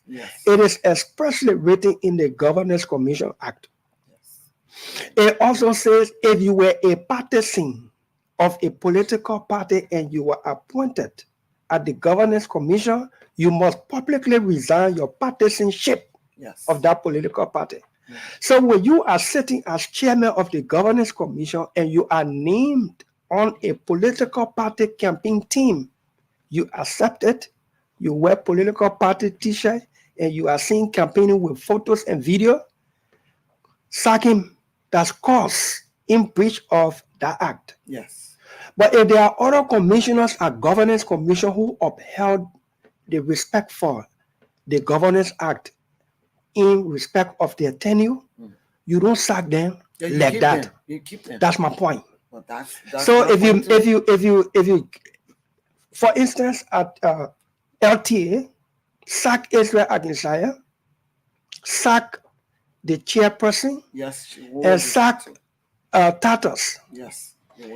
Exactly. Auntie Mama, I beg you, Auntie Mama, we want to hear from the guests. Just I get agreeing to what you're saying. Yeah, but you know, you guys using the same microphone. Okay. Because sack them. All right. Sack them. And say, here's your violation of the act, and I'm sacking you for this cause because I have the authority to do so. You don't sack everybody in tenure. Some of them did not violate the tenure law. And in order for us to remove tenure, let's make it proper. One person can get up one morning and say, I don't like tenure law, so I'm undoing it. That's not how to repeal any law. There are times that no law is good to everybody or seem good to everybody. Somebody is against some law. The way the law was made, repeal it by that same process or go to court for interpretation. Simple. Rescue means rescue. Change means change. And if we want change, we must be the agents of change. Yes. Thank you. And Anjuma, that's your second question now? Yeah, I want to ask him that the only person that was exempted from that is something that was NASCAR and GAC and PPCC. No. No, you're talking to me now as a senator. Okay, give me the correct thing. So the WIA regime inherited all the tenure laws. It came from the UP administration under Ellen Johnson Sirleaf. Yes. George Weah and his regime did not put this tenure. Okay. They inherited it. George Weah was angry about tenure. He sent one bill to the legislature even before I became senator that they should quash and repeal all tenure laws. And the fact that he said they should repeal all tenure laws, I said he was dictatorial, even before I became senator. I said he was dictatorial because if he said they should remove tenure from everywhere there's tenure, you're talking about removing tenure from NEC, the Elections Commission. You're talking about removing tenure from Central Bank, from the General Auditing Commission. You're talking about removing tenure from LACC, from LRA, for these integrated institutions. Anybody who wants to have officials at these institutions serve at their pleasure in this best practice time modern day, the person must be a dictator. And people who preside over the collection of our revenue, people who preside over our monetary policy like the central bank and fiscal, all of this stuff, they shouldn't be serving at your pleasure because you're president. There's some protection under the law.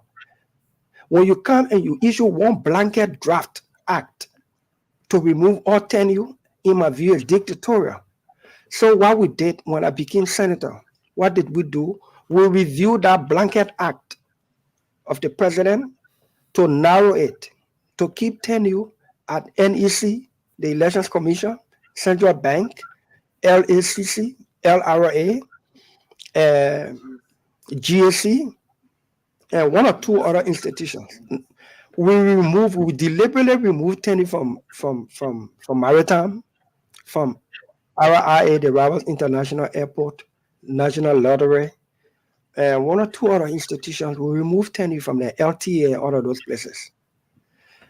The fact that we ourselves cannot find a transmitter of our act, that transmitter communication of our action to remove tenure from some of these institutions, forwarding to the executive marshal for approval and printing into handbills, it suggests that it is still at the legislature. That means all the places that had tenure from 2016, 2017, those places still have tenure. But because you have tenure, it is even those of us who are constitutionally protected by tenure.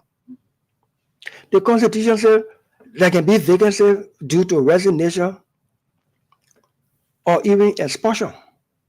That means for cause, I can be expelled. Even though I have tenure, but for cause, my tenure can be aborted by expulsion. So if you have tenure and the president can sack you for cause, and that cause did not intend to be flimsy, the president elect the way you dress today and you in a tenure job, then that cause to sack you. No, that was never the intent of the framers of the law. The cause should be weighted enough in law. For instance, gross incompetence, gross abuse of office, disorderly conduct, breach of the peace, for which even a lawmaker who is constitutionally privileged from ordinary arrest, breach of the peace, a lawmaker can be arrested even while going to or coming from session. What you think about a tenure officer who was given tenure by an act of the legislature? So, yes, the thing is, let's do it the right way. The right way is sack people who breach the law. Their cause is there, or appropriately repeal. But we must also consider that when we're repealing to remove tenure from places that this administration does not want tenure, we should understand that we are breaching contract. Tenure is a contract. If somebody has 3 more years left, 2 more years left on their tenure, and we remove it today as a legislature, which is our prerogative as opined and ruled by the Supreme Court, we should also understand that if we remove tenure today and somebody still has 2 more years, the government is under obligation to pay the person for the next 2 years. But if you sack the person for cause, you don't owe them a damn. We should have sacked some people. Plenty of people violated, even at NAFA, the National Fishery Authority. The lady there doing spectacular job. I can give it to her, but she breached the law.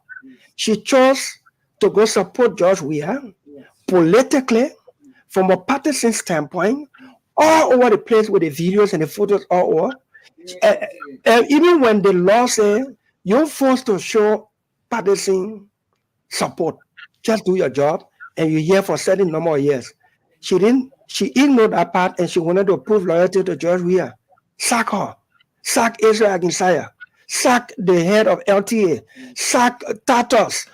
Sack the guy at our Governance Commission, and many others. The others who did not. If you don't want them, negotiate with them, and then let's move on. Anything short of that, I don't support it. I know it is a pain. It is a pain to be courageous to say what I'm saying, but that's what we came to rescue.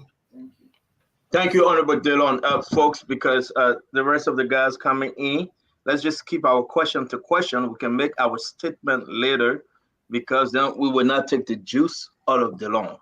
You understand that you want to be more details, but we asking you, please, let's keep our question to question and make our statement later, please. Uncle Sam, your 2 questions, sir.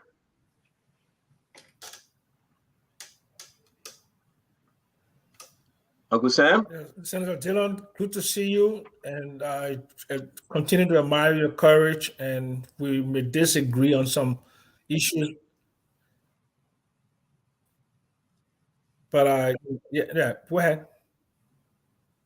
Go ahead. What are you saying, Senator? Okay.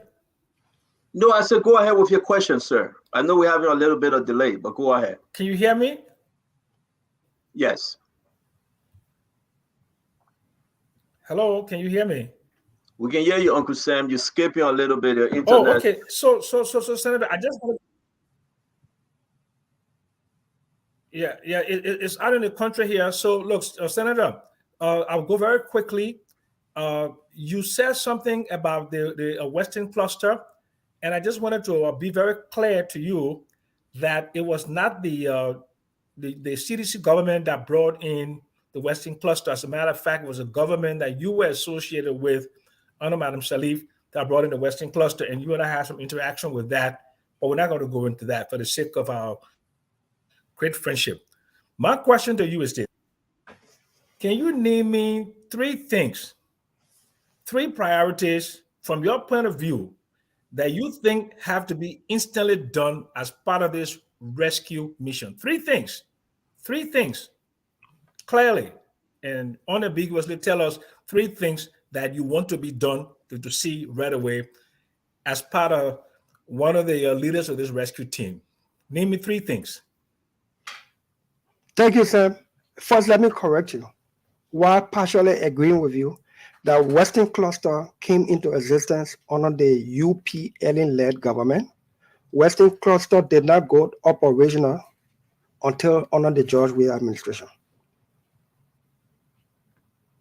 Then when they started to use the road. By the time Western Cluster came here under the UPLN-led government, there was Ebola, and almost everything was shut down. And the first time Western Cluster, at least to the best of my knowledge, that Western Cluster became operational last to take iron ore out of Liberia was under the George Weah gang administration that you supported. Now, 3 things. We want to see clear direction where we are headed. Specifically, we want to see early signs of good governance and transparency, accountability.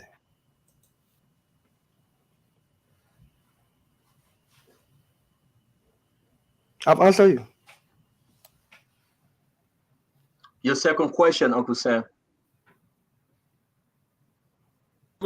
So that 3 things. Okay, so let me just correct you, Dillon.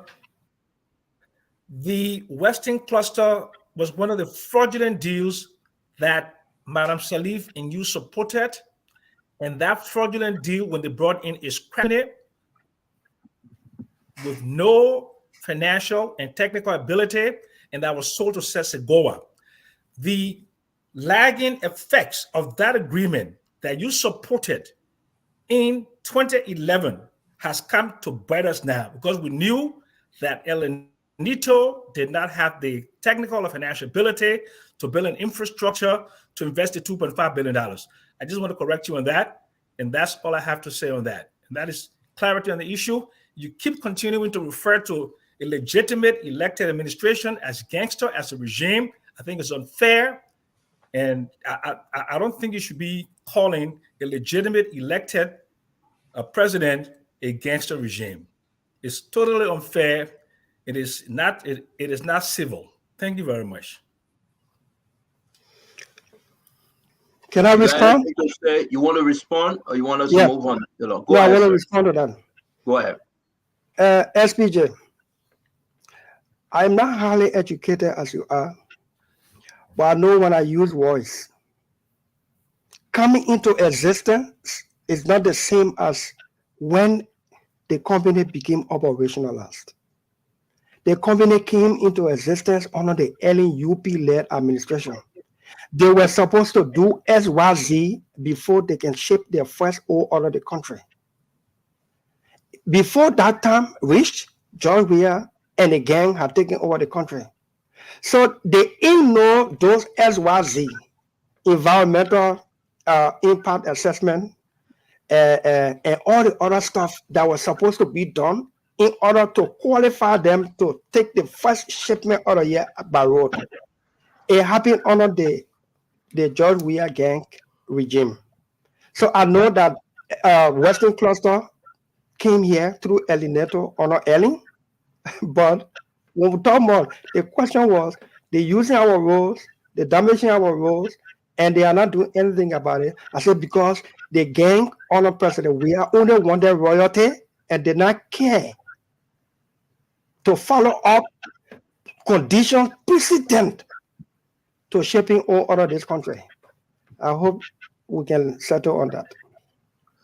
So before we bring in my brother Mame and Conor Gray, Dylan, why are you calling the past government George Weah again? Folks asking. A gang is a gang. Anyone, they say when you walk like a duck, you quack like a duck, eat, drink like a duck, you must likely be a duck. For 6 years, we saw gangsterism in this country. Part of the act of gangsterism was even meted on Spoon. Your network was shut down here. The act of gangsterism. Liberian citizens died mysteriously. The president said maybe it would have been boyfriend and girlfriend. Don't care attitude. Taking money from the central bank with reckless disregard for the rule of law, respect for the laws. That's gangsterism. Declaring constructive opposition view as enemy of the state.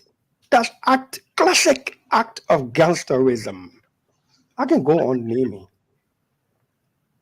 Do you want more? Yeah, sure. We have the time. If you have more. Ask me more.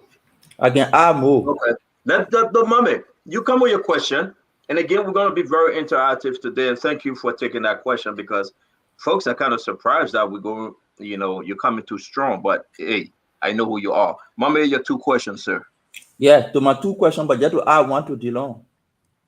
When a city mayor walks and announces that he will move on a cabinet minister because the cabinet minister is acting outside of their operation, and the president make no comment and take no action against the regime.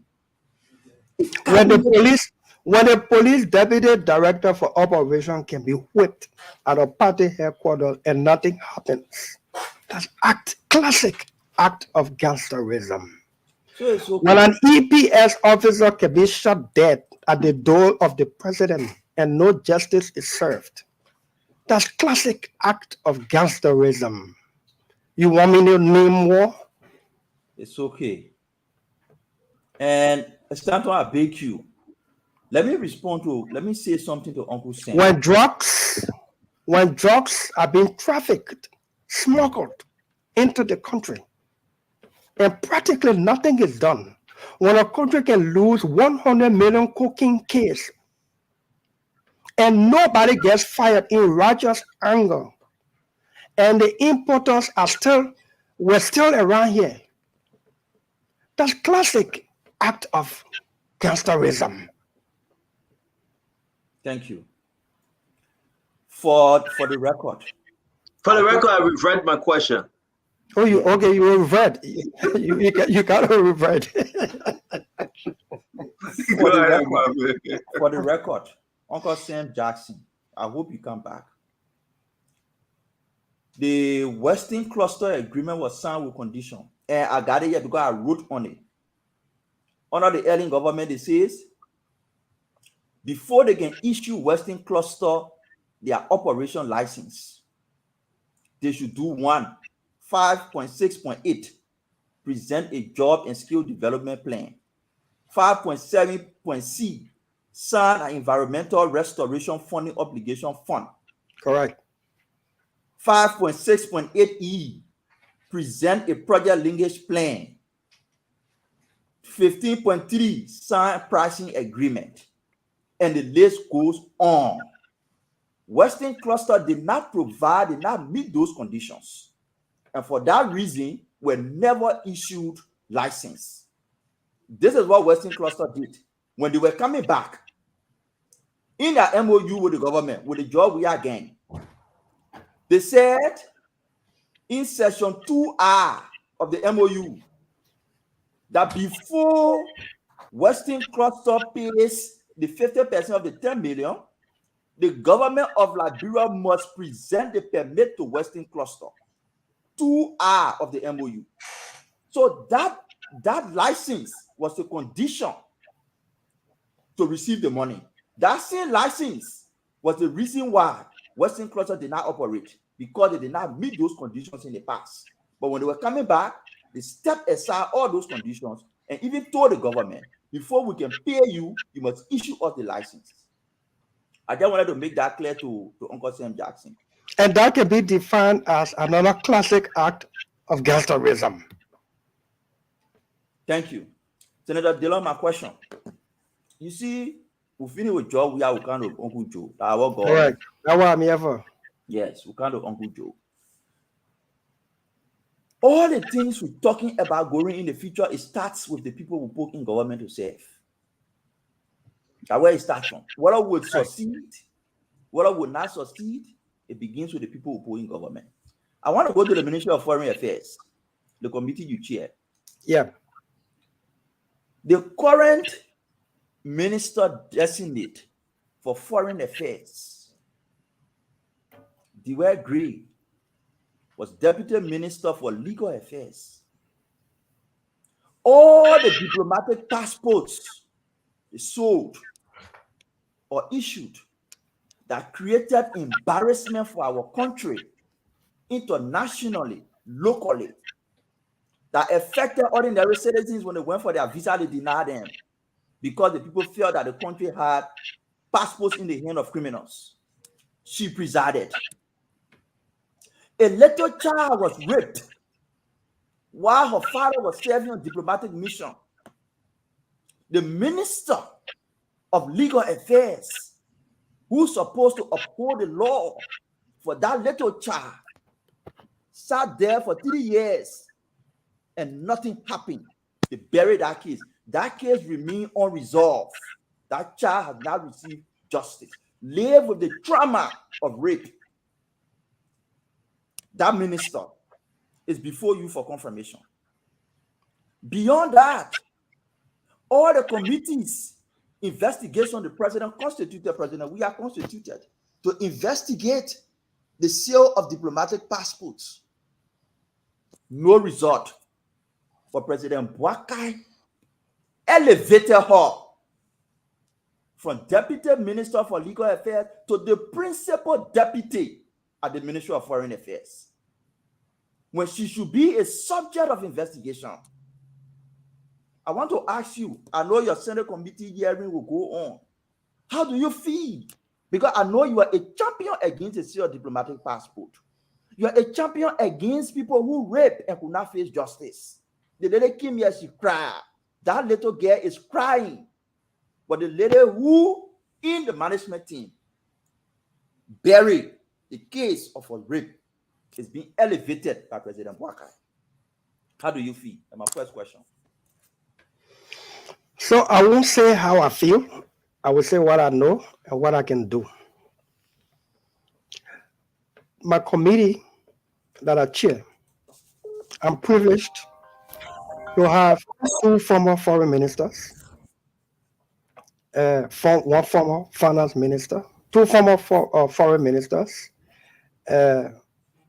Wesonga Finley and Thomas Yaya Nimle, and a former finance minister, Amara Kone, with vast international exposure. And you have Edwin Snow, who has a regional network, connection, and experience And I'm privileged to chair that committee. We've had confirmation hearings for the councillor in question, Dewey Gray, and it's gone 2 weeks. That is to say that we are studying a lot of factors to inform our decision as a committee. We are concerned about the passport issue. We have asked these questions, and I'm glad to report that the current foreign minister is very much cooperating with our committee.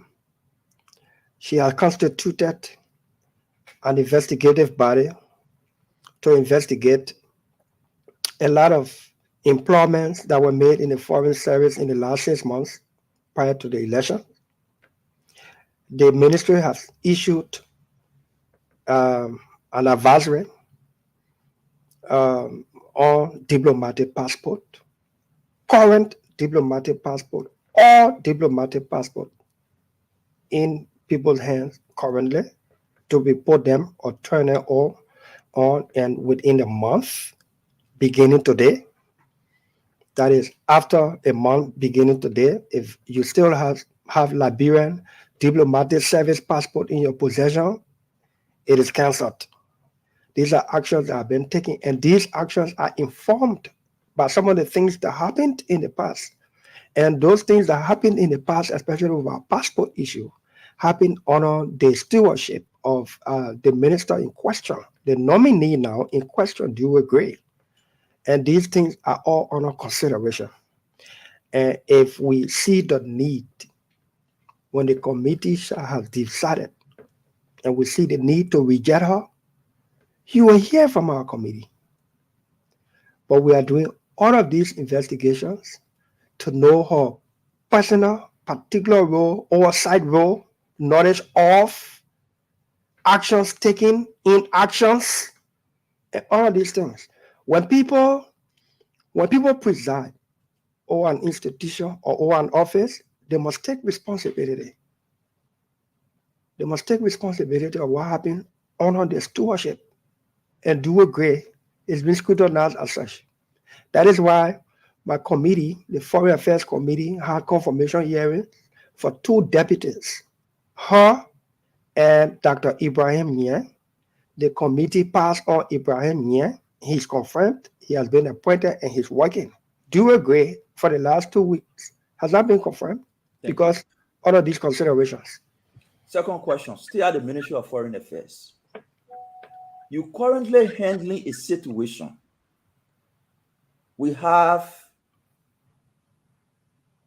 what we consider as foreign service staff on slow way.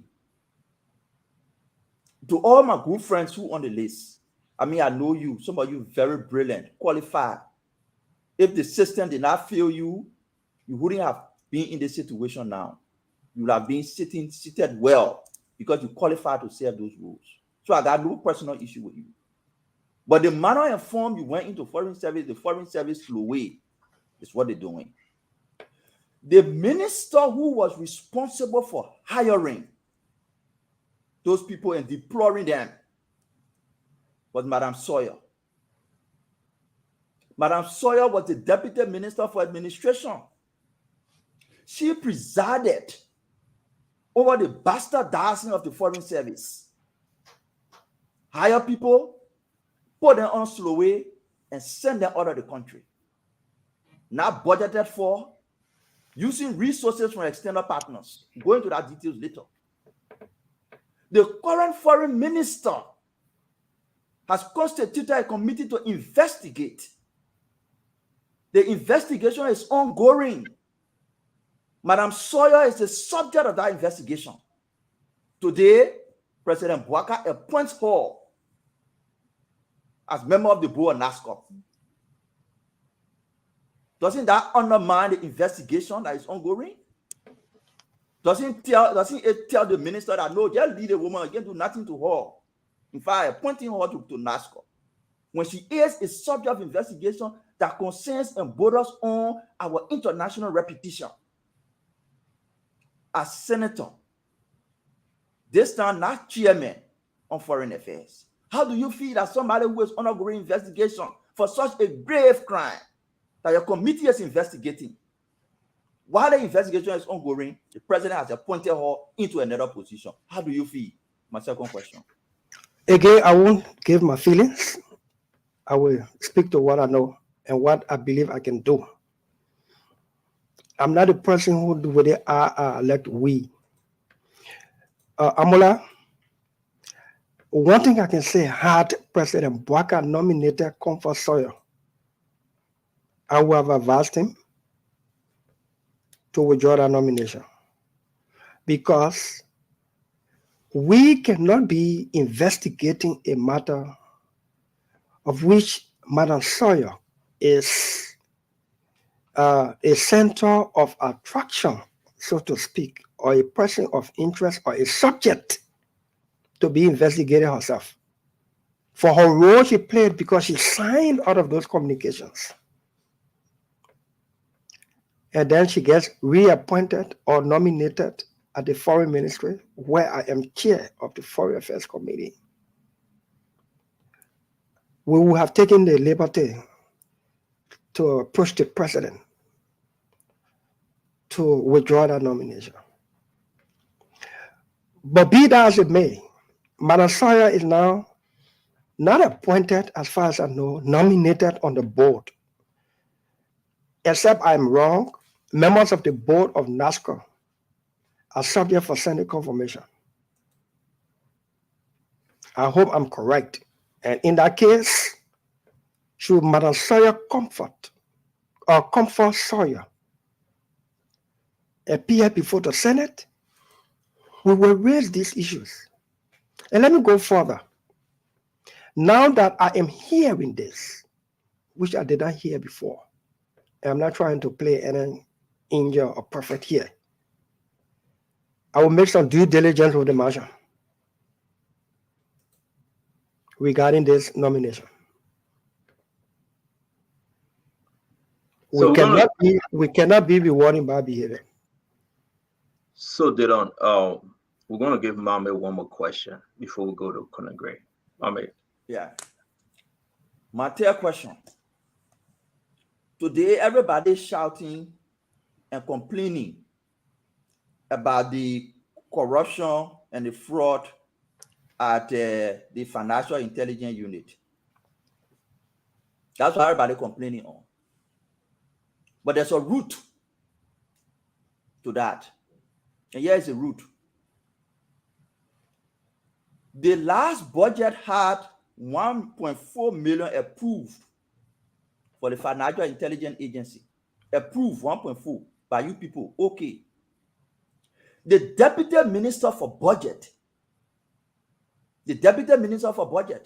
along with the Finance Minister, disbursed a total of 7.6 million to this institution when it had 1.4 million approved. So the excess was 6.2 million. It is their money that they went and they withdrew, for which the LACC is investigating today. The same Minister of Budget, this is just one instance on how she manipulated the budget in the past for corruption. How she manipulated the budget for corruption. This is just one example that the LACC is currently investigating. They appointed her back in that role. We raised the alarm. She's there. I'm bringing this to your attention that the current Minister of Budget is a party to this situation that is being investigated by LACC. And I'm just bringing it to your attention to look at it. But it is the three examples I gave here. It's just a picture of how we are beginning to miss the mark on the people who bring in government. And because we're doing that, the possibility of us succeeding is reducing by the day. Incompetent people, inexperienced people, misplaced. Some of them are our good friends. Like I listened to somebody appointed as the Inspector General of Mines at the Ministry of Lands and Mines, for heaven's sake, for the Republic of Liberia. Has no education, no training, no experience, absolutely, in mines. But we expect that person to address the situation happening at Bear Mountain. No education, no experience.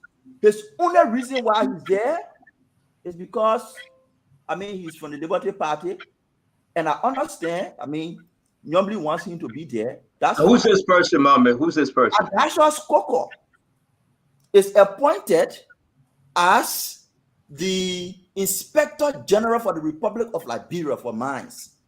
He's my friend. Give him any other job and pay him well. But you can't do this to the country. He got no education. He got no experience. He never worked there. Absolutely nothing. But we expect him to inspect mining operations across the country and prevent some of the disasters that are happening. If those disasters happen and when people protest, then the police go shoot them and kill them. It's wrong. So until we can address how the quality of people we bring in government, we're not making progress, Senator. That's my point. Thank you very much for your final question on this first round. Senator Abraham Darius DeLong, please. He made a point, and his points are very much noted. We note these points, and we can hope that we can correct some of these things that are easily correctable. I don't come to seek sentiment or play perfect, but we got to try. Rescue means rescue. We can't do the same or worse. That's my anthem. Because if we do the same or worse, there was no need for this change. Note that, Amula. Thank you. Conor Gray? Yes, Senator, good day, my brother. It seems as though the LEC, Liberian Electricity Corporation, if anything should go right with our country, we must have durable electricity. Otherwise, whether it's education, whether it's road, anything that you anticipate doing, will not go on because of lack of electricity. What has been your position towards this saga? Some are saying, "Hey, let's privatize that agency. Forget about who is there as leaders or not. If you change the leadership, the problem remains the same." I have yet to hear your position on this matter with durable electricity, especially LEC. Yeah, you wouldn't hear and probably wouldn't see because we got a dark shades here tonight.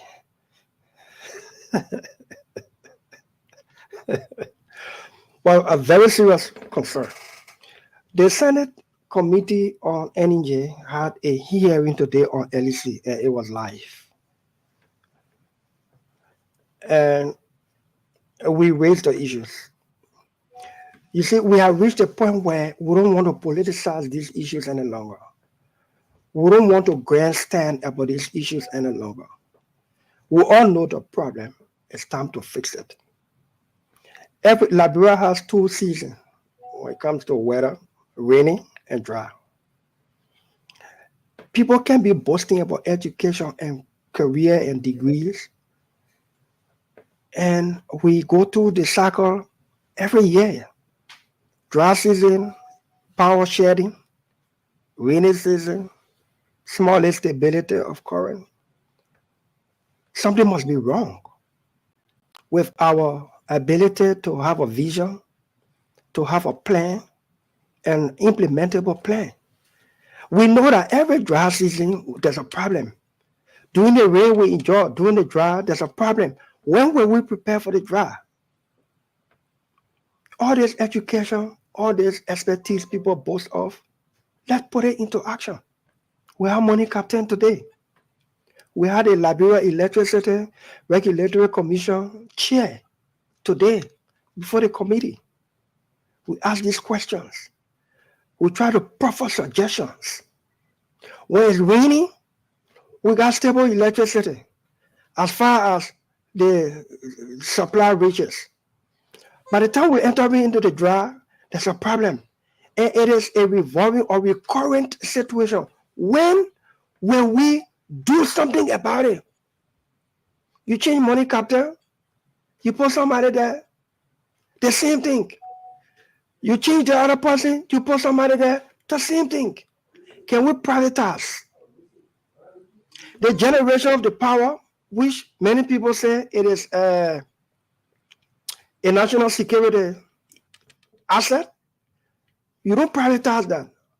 But the distribution, if you get 88 megawatt and you don't have the capacity or the ability to distribute it, privatize the distribution. Put the country into zones. And each county put it into zones. Say, for instance, Monserrado County, put Monserrado County into 4 zones. And one zone, you privatize the distribution to company A. Another zone, you privatize it to company B. And let those companies worry about distribution. Let the government be more concerned about the availability and the generation of the power. Purchase of meter and all of this stuff, let it be the worry of private companies. In fact, when it's in the hands of private companies, there will be more stability. There will be private companies have the tendency of being more serious than when it's being managed by government. We cannot be the generator of power and that would be the distributor of power and all of that stuff. It's impossible. So we had these discussions today. I asked Mr. Money Captain, what's the problem with all this fire disaster going on related to LEC power? And he said something telling, very revealing. He said it's because people connect their homes and they don't put breaker on their homes. And so when the current comes, it comes without heavy load and effects. Sometimes you are not home. The breaker, that double trap thing is up, but there's no breaker to at least constrain the load from, affecting your home. But Mr. Captain, why doesn't LEC do public awareness on a very important but simple thing like this? Substandard wire. How do we stop people from using substandard wire? The only way we can stop people from using substandard wire is when the Ministry of Commerce and all entities responsible for importation of goods into the country stamp their feet down to ensure that no substandard goods enter this country. So these things are things that we had discussions of today, and the Senate, the committee will make its report. The leadership of Nyomdi Kanga Lawrence, we have determined that we will not be having public hearings where we'll be making these beautiful speeches and grandstanding, and everybody want to prove that they said something. And if it is live, people commenting positive about you who talking, and then that's just it. We want to ensure implementation. We want to ensure service delivery reach our people. And LEC is so critical. If you have LEC, one light, street light in one community, that community comes alive. It comes with economic boom too. It gets a road network. So a lot of things are bonding, BINDING. A lot of things are bonding along with the provision of electricity, and we are looking at these things. Colonel Gray, are you sticking with the electricity question, or can I just do a quick follow-up? Do a follow-up. Thank you. Honorable Delon, how long Mother Captain been working at LDC or working within the whole LDC, the compound, everything? How long you think you've been knowing? I may not be exact, but I think about, if not 4 or 5, I think 3 years, 4 years there. But I'm not too exact. The compound to present, it's not. I'm not too exact. Okay, so let me set this up. There's a reason why this is very important. If you leave the Spoon compound tonight, you'll be driving in darkness, total darkness. Yes, correct, true. Okay. We have shown that video here in your building. The Capitol building is in total darkness right now as we speak. Yes. Can you tell Liberians to know what the Temple of Justice is too? Yeah, okay. The whole world in Liberia, the whole entire Liberia is in darkness only when you get generator. Right. Can you look in the camera and tell Liberians whether you have any faith in Money Captain and whether you can tell the president to keep him today if the president asks you?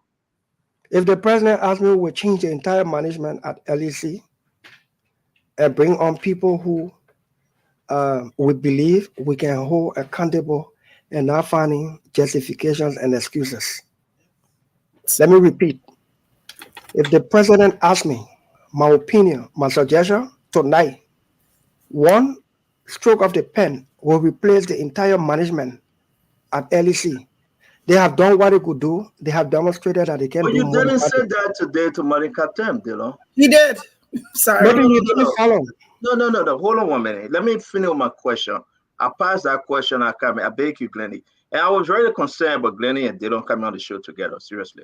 I listen. That Basel connection. I wasn't worried.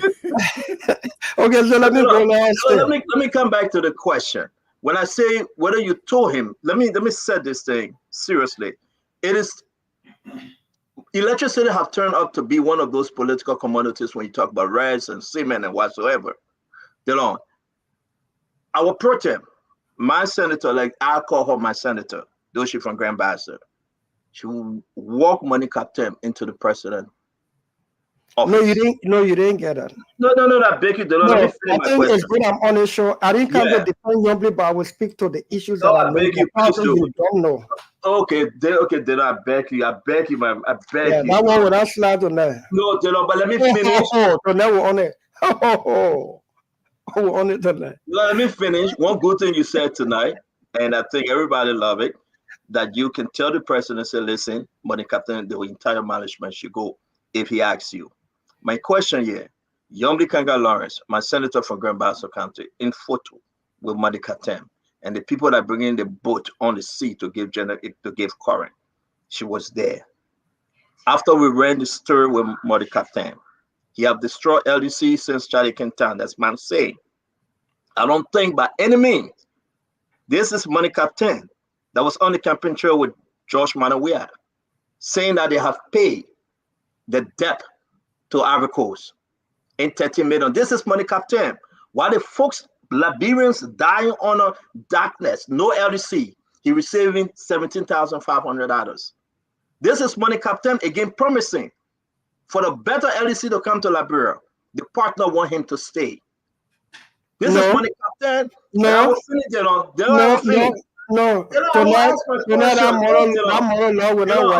don't stop. Let me finish, then you can do all your correction. I beg you. You are the guest. I'm the man asking the question now. You either call me Darius or you call me Mr. Dillon. It's too much now. Let go. Remember, you call me open and talk, but you say I'm gonna call you Mr. Dillon again. Okay. Oh, you ready? We'll do it a professional way then. Say you want to be professional. The Senator Dillon. Let me ask my question. Let me ask my question, then you can answer. Go ahead. This is the Money Captain that walking away with $17,500. Ask the question. Don't preach. No, Dillon, you cannot interrupt me now. Don't spoil this thing, please. Mr. Dillon. Yeah. No. Don't want to change that thing. Let's stay focused. This is the Money Captain that walking away with $17,500. You may take this for a joke. No, not joke at all. Sleeping in darkness. People in the neighborhood sleeping in darkness. They got nowhere to go. And you guys playing fun with this thing. No, that's not fun. Walk into the president's office with Money Captain on her side. Money Captain saying before partner come to the country, they want him to stay. He said, you believe that? The LEC father, the you believe that? The LEC spirit, because he was serving as a board chair, though he was just removed because new appointment was made. He was serving as a CEO, and he was serving as everything. The Lord, we shouldn't play with the Liberian people. This is Liberia we're talking about. So when I say these things, because I know, you may know more because you serve in the Senate, but I know that which I know. Do you think, again, I will ask you, by Youngly Kanga Lawrence, since you will speak on her behalf, walking into the president's office, taking picture with Money Captain, have diluted the people argument that he's a failed CEO for LDC? Thank you. Nyomli Kanga Lawrence, as senator and pro tem, did not go to executive measure to plead for money captain. Nyomli Kanga Lawrence was at the marshal on official issues, and the president sent for money captain on the LEC issue. So by being in photo with money captain, suggests that Nyombi went there to say money captain should stay.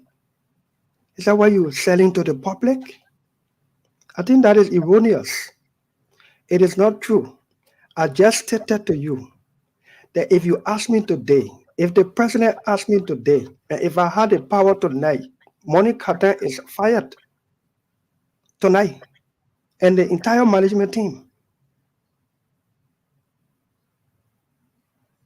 What more do you want?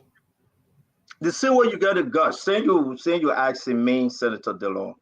You are saying that if the president asks you, why not you make that recommendation to the president? Why not you make a recommendation to those that are making those appointments? Why not you recommend through your pro tem, our pro tem, Yomli Kanga Lawrence, to say, listen, tell the president, this guy is a failure.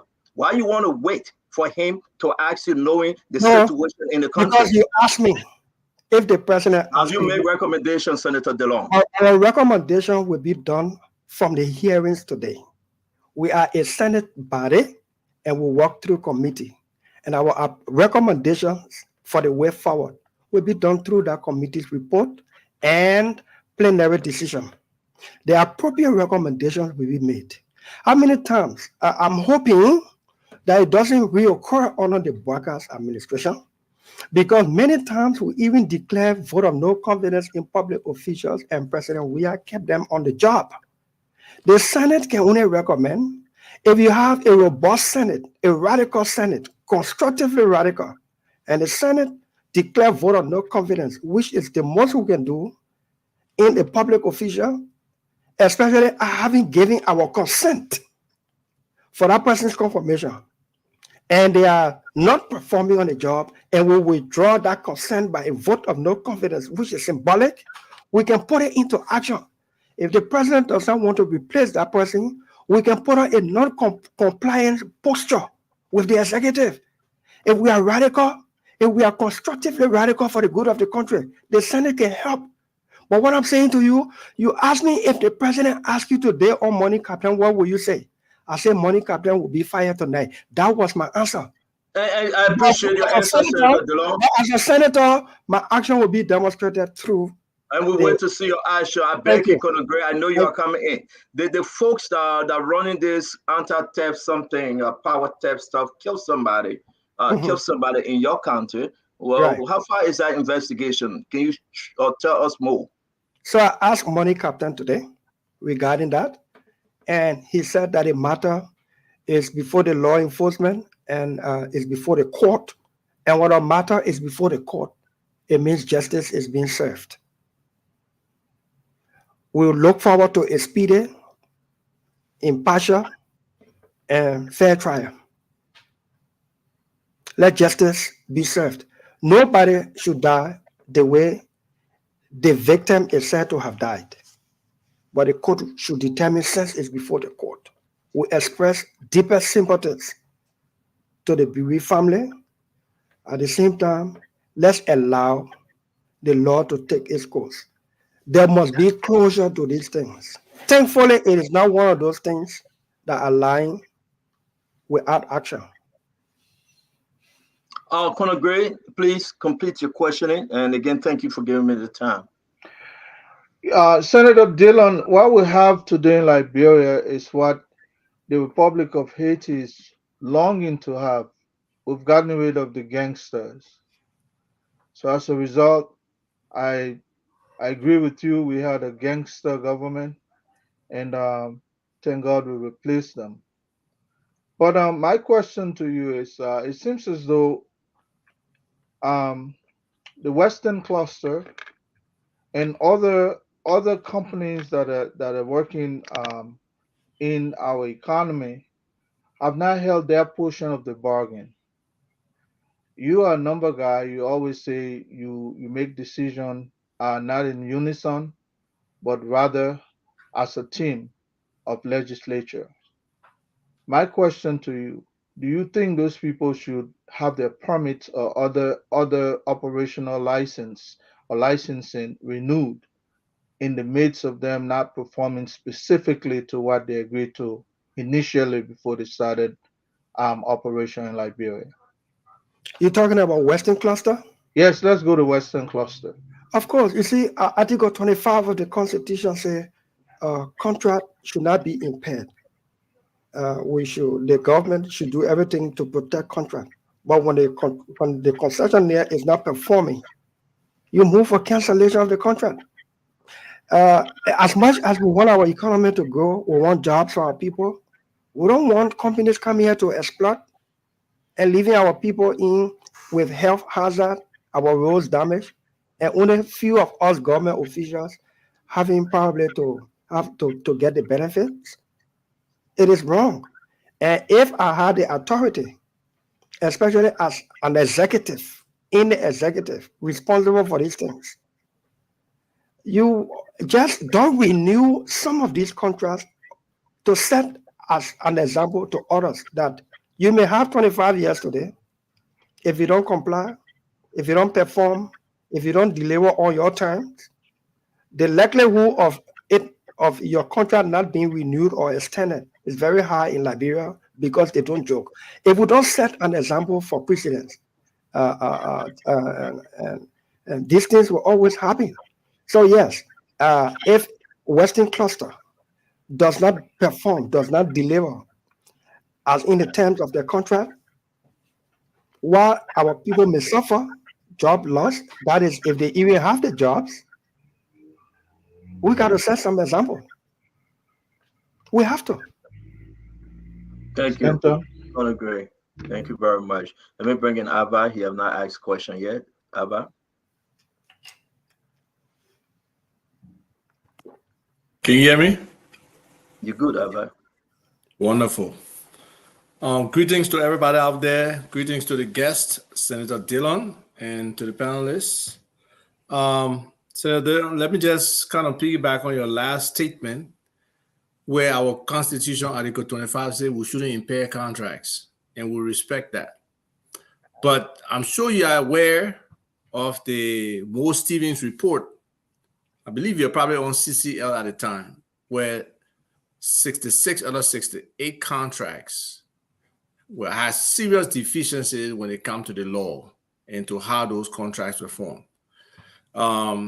As a citizen back then, we canvassed, we advocated, we screamed for government to do something about it. The CC government came to power and basically have not looked at those contracts or anything. What is the situation with contracting and how do you people look at it? Because it has multiple phases, right? There are the bad contracts. There are the bad contracts that have country plans that they wrote up that is supposed to apply, that the Bureau of Concessions is supposed to monitor, and they're not monitoring it. So that whole concession system that totally exploits our people and doesn't give anything back. How are you looking to help in that regard?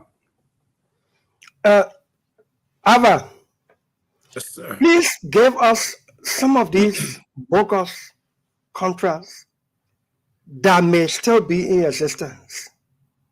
Trust it in my care as a senator and see if we will not bring this thing up to expose the bogusness, for the lack of better word, for us to correct it. I have heard about 66 bogus contract. I want to see them. I am not challenging that it is not true, but we cannot make it a national anthem without taking action. If we identify 66 bogus contracts and some are still existing, we still have the grace and the period to correct the aspect that made them bogus. Let's be specific as to which contract, which of the 66 contracts are bogus, because we have heard this from Honor Elling, and you in CDC, like you rightfully said, made a lot of noise about it. When CDC took over, there were no more 66 bogus contracts. It disappeared. It disappeared. So please, Ava, if you can find even 2 or 3 5, 10 of those quote unquote bogus, let me know, and trust me, I will bring it up. Yeah. But then you probably will become a new advocate, right? So there's a Liberian. For information, please. Yo, I beg you, Uncle Sam, we'll come to you. Let him go ahead. No. Uncle Sam, I beg you. After Abba, we'll come to you. I beg you. I'll let Abba finish the last question. It's 6:45, 10:45 in Liberia. We got to just stick with the plan, please. Abba, please. Thank you. So as I was saying, I have a friend, Dr. Lawrence Jones. He works for the Edison Electric Institute. And that institute is named after Thomas Edison. For the young people who listen, they probably never saw a light bulb, so they don't know who created a commercial light bulb. But Thomas Edison, he did that. And this institute is named after him. It controls basically or represents all the U.S. investor-owned electric companies across the country that provide electricity for 220 million people. The EEI, okay? It plays a very critical role in advocating for electricity, shipping policy, shipping regulation, and even innovation in America and the world. Dr. Lawrence Jones is the vice president for international programs. And he has been there for several years. Before that, he worked in other areas. But this is a Liberian with the expertise, the Rolodex that can call retired CEOs and tell them, say, look, my man, my country got problem. Volunteer, to go there or on a certain salary, definitely less than the salary they're paying people today. They're there, they're not doing anything. So I'm saying this to say, will you engage Dr. Lawrence Jones at least to get some insight from him as to how we can move this? I will give an example. Yinka came when they were trying to pass that Liberia electricity regulatory law or whatever. He came to me. I took my time. I engaged Dr. Lawrence Jones. Lawrence Jones was already frustrated, but he was willing to meet with Yinka. He gave Yinka information advice, and Yinka went and leveraged that information for people to pass it so he couldn't argue against it. So I'm coming to you now, Senator Dillon, as a means to engage somebody who is the expert that recognized around the world, deal with anybody in electricity at the highest level that you can probably have a conversation with to see how we can move our electricity sector forward to start really developing our country. Send him to me. I will give him listening ear and we can act together. Thank you very much for selling your friend. We appreciate you. No, let me make it clear. Thank you. Thank you very much. Delon said he would give him listening ear. No, but don't tell me I'm selling him. We have to ask questions. Disrespect to the man. We have to ask questions. Don't be selling your friend on the show. That's my question. His commitment. Okay, but that's why I say you saw him very well. Delon said he will listen to him. That's how you can pick up the phone and call Delon. Delon will go ahead and listen to you. But let's go one more question each. Because the senator, one more question is Dr. Richardson, Glendy, Andrew Mama, when she come back, Remy Grace, Sam Jackson. Sorry, you're right, Uncle Sam. Dr. Richardson, Glendy, Sam Jackson, Andrew Mama, gonna agree, and our brother Abba, because the senator should be leaving shortly. Dr. Richardson. Senator Taylor, I'm going to refer it again from asking about electricity. I'm going to ask you, what is your position on the war in economic crimes court? Bring it today. Today. Just like that. When we committed or pledged or sought to rescue this country, accountability and good governance, justice was core of our campaign message. All those who joined us agreed that accountability to end the culture of impunity in our country was the way to go. During the campaign, it was on our lips. And after the campaign, it would not leave our lips. And when it's time to put words into action, I will vote. We must end the culture of impunity in our country. You know, if we don't punish bad behavior will appear to be the way to go. We public officials, some powerful Liberians, whether in politics or in business, are not afraid to wreck this country because nothing happens to them. Something has to happen for something to happen. Somebody said, if you can't change the people around you, then change the people around you. You know, it's tricky. It sounds like it's a mistake. It sounds confusing, but it is very clear. If you can change the people around you, then change the people around you. Mm-hmm. Meaning, if the people around you have some bad behavior and you can't change them from being bad to good, then remove them from around you. Meaning, if you can't change the people around you, then change the people around you. At a certain point, Dr. Francine, we have to be firm with what we want for our country. Somebody has to be afraid of a deterrence. Every time you service justice without fear or failure, it does not stop the commission of that act. But the tendency where 10% will freely want to commit that act, it will put something in about 4 or 5 to say, if you do the thing here, that the other thing here will happen to you, no matter how long or who you are. The war in economic crimes code is good for Liberia. Accountability, justice is good for our healing process, and I will vote for it like yesterday. So, Senator Dillon, one question, Dr. Richardson. I'm sorry. Yes, I'm sorry. Yeah, there was one question for each of us. Oh, okay. No problem. All right, Lenny? Senator Dillon, I actually have two, but I'm going to ask one question because we're constrained with the questions. Then I can always send my question to you. But I want to specifically ask you as a follow-up on Dr. Richardson's question. I want to ask your opinion, which may not be appropriate, but on the continuous talking from Prince Johnson. And every time there's an uproar, he continues to talk. I want to hear what says you about him directly, because he, I think, have a potential to cause chaos because of his Nima base. So I want to hear what says you when every other week or every 2 weeks we'll hear Prince Johnson saying something that he's being current president now. He's being ignored, whereas he's also implicating other people in his message. Senator Prince Wild Johnson is the name I know of my colleague, and I will give him the respect to say my senior colleague due to his longevity at the Senate before I got there. But the last time I checked, his name is not War Crimes Court.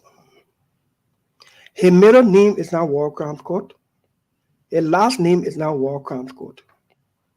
That court is for people who believe they were wrong or who believe they were justified in doing what they did, to simply go for justice to be served. And justice being served means you are adjudged guilty after being heard, or you are vindicated after proving your case. That's justice. Justice does not mean that you must be guilty at all costs, and if you are not guilty, then that's not justice. That's not what justice means. Let me repeat. I am for the establishment of the War and Economic Crimes Court. No target of any one particular individual. Anybody who feels haunted, it is not my business. The Bible says the wicked people flee even when nobody running after them.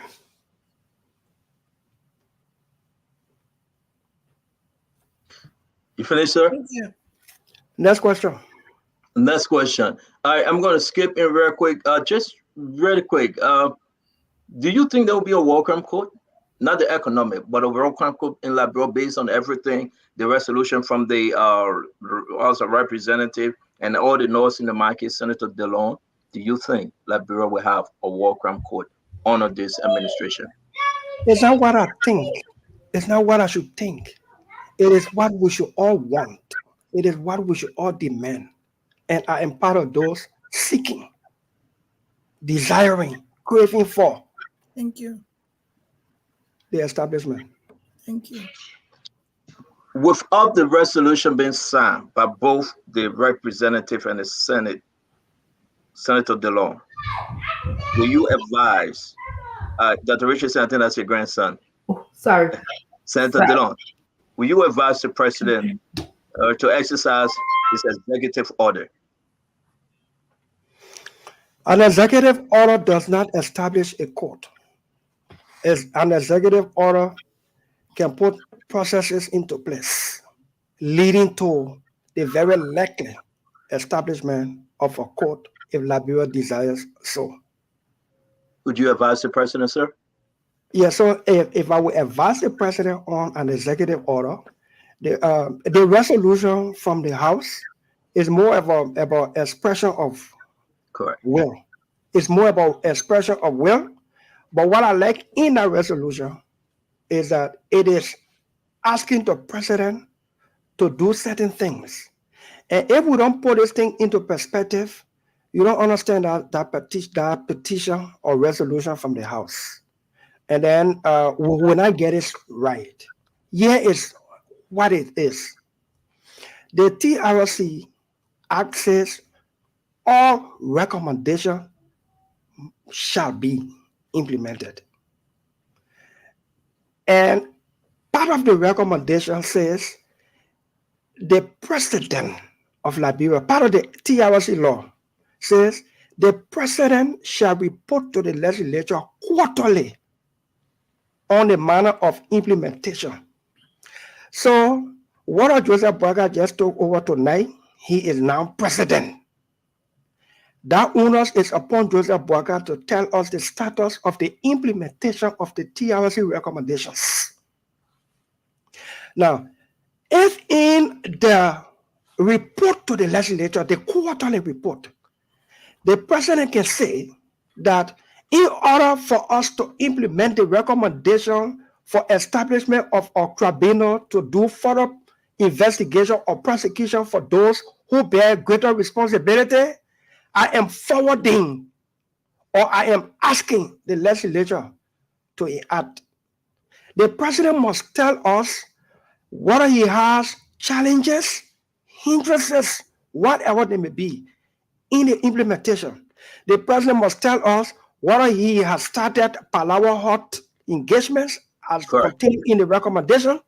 The president must tell us when the president of Liberia, whether he was part of the war or not. The president of Liberia, by the TRC Act and the recommendation, the president must do general apology to the country on behalf of, to all of the victims. The president of Liberia must do that apology, not because the president participated in the war, whether it is Joseph Boakai or not. Any president who is president now, whether he participated in the war, once you are president now, you must apologize in keeping with the TRC Act and the recommendations. And the president must tell us he wants to implement the recommendation on the tribunal, but he lacks the jurisdiction and the mixture of the court that it should be. Whether it should be a hybrid court with both domestic and international legal framework and all of this stuff. So what the House did, the House signed a petition called a resolution expressing the House's desire, willingness for an establishment of a war crimes court and putting it back to the president to reply, to inform the legislature on the status of the implementation of those recommendations. And I don't think it should be a big deal for us in the Senate to look at it in an elderly fashion with wisdom and revert to the president so that the president can have the owners now, in keeping with law, to pick up from there. Thank you very much. That's very clear. And so we're going to go to Uncle Sam Jackson, our brother Avatoba, and Jemima and Conor Gray. Going to wrap this question in, answer the question. Uncle Sam? Yeah, okay. So, Senator Dilla, I want to ask you, so are you saying you never read the Moore-Stevens report, which part of the Extractive Industry Transparency Initiative was an audit that was done that declared that 66 out of the 68 agreements were deemed not to follow Liberian laws? So you're saying you haven't read that? If you listen to me, SPJ, I did not say I haven't read it. I said give me specifics. Which of the 63? Just give me few so we can go after them. If we have room to correct them, so we can correct them. But we can't keep living with this. Senator, without due respect. So since you have the report, respect, Senator. Yeah. Senator, I'm not a legislative staff. I'm not your legislative staff, and I don't work for the legislature, and I'm not going to do your job for you. But the Moore-Stevens report has been out for a very long time. It clearly delineates and states what laws, what flaws were, or what Liberian laws were not abided by. So it was very, very clear. It was an audit that was done by a reputable international company called Moore-Stevens, and it clearly delineated that. So you might want to reread it, Senator, and I don't have the time to read it for you and give you my thing. No, you don't have to read it for me. You can do consultancy, right? Okay, I don't want to do any consultancy for the next 12 months. I'm busy doing other stuff. I don't have the time, the energy to do any consultancy. But thank you. So I'm not trying to protect or defend anything here. All I'm saying, the whole country knows about 66 bogus agreements. 66 okay, but I was just. People hardly call the names of the 66 or some of the names. So I'm saying, can we get some of the names of the 66 so we can go after them to correct them when necessary? That's all I said. I can just name you one right away. Editon was a scrap company that was formed. Okay, let me just finish. Editon was a scrap company that was, and then they formed a company about approximately 20 days after the request for proposal came out. Okay, December 1, 2008, the request for proposal came out. Editon was formed in Anguilla on December 21st. And in the request for proposal, it was clearly said that the company that would be bidding on the Western Cluster must have been in business for 5 years and have mined at least 5 million tons of ore annually. Editon was now formed when the RFP was done, and clearly that would be one of them. So I've given you one of them. I've given you that as my brother, my friend.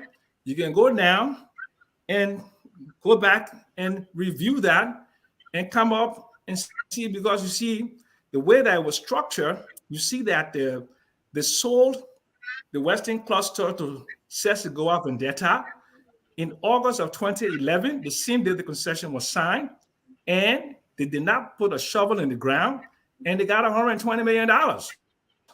They did not pay the appropriate taxes, and they went into the sunset. And that is something that has been bothering me and others for a very long time.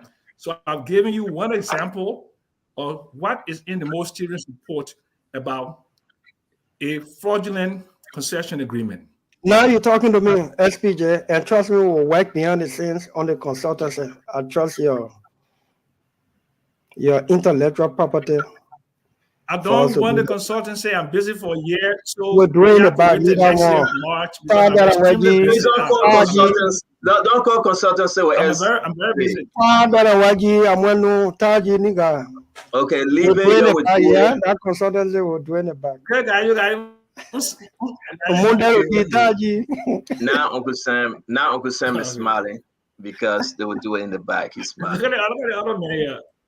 No, I just have to say that's me. I just have to say you would do it in the back, so he's smiling. Abba, it's your turn, right? Or Aunt Mama, which is which? No, it's mine. Go ahead. Senator Dillon, I'm glad you are consistent with the War and Economic Crimes Court. But one issue that has come up has to do with ex-presidents and Article 61 of our Constitution. I don't know if you're familiar with our article. The way you pop out Article 25, I think you know what I don't want to.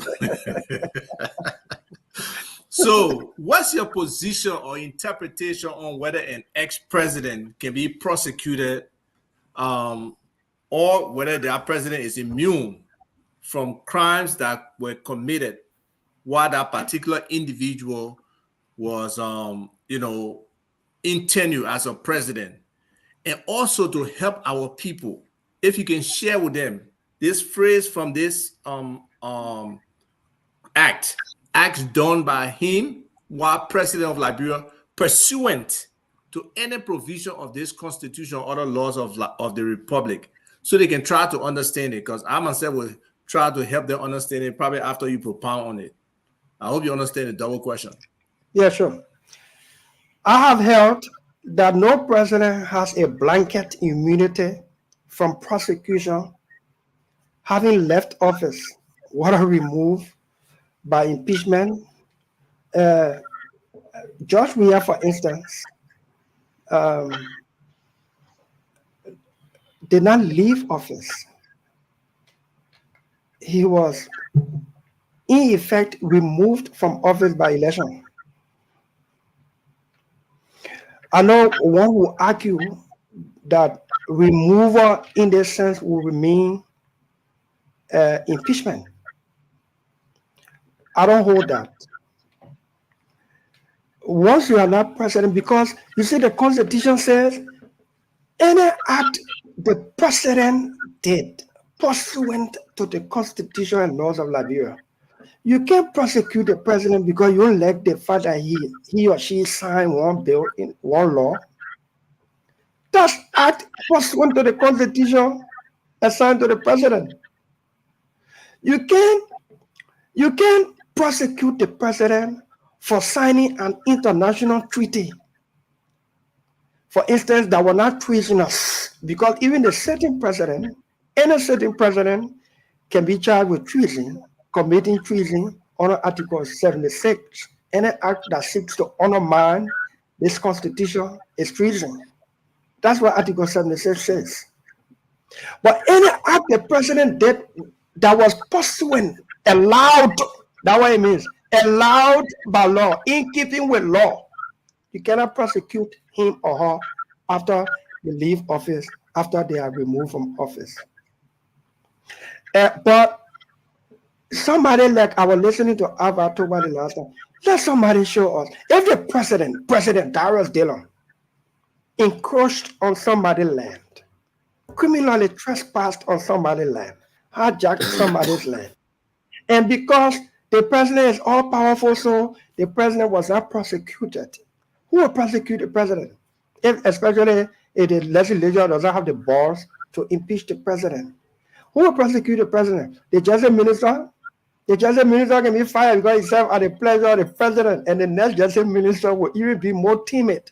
So if the president took somebody's land criminally while sitting as president, after the president leaves office or is removed from office, and that matter is still a matter up for prosecution, the president can be criminally prosecuted for the manner of acquisition of that land, the illegal trespass, sale, or purchase of that land. If the president committed murder, just because he or she was not prosecuted or impeached, and especially so that murder has no statute of limitation, that person can be prosecuted for murder, having left office or having been removed from office. So no president has blanket immunity for commission of crime having left office. Was Donald Trump impeached Was he removed from office by impeachment? No.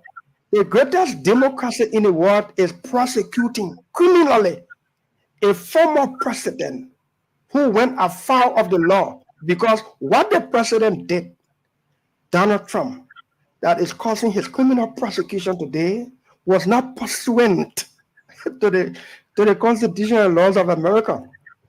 So if President George Weah committed acts not pursuant to the laws, to the constitutional laws of Liberia, he can be criminally prosecuted. If Joseph Boga does the same, right after he leaves office, or right after him. Wow, you know what?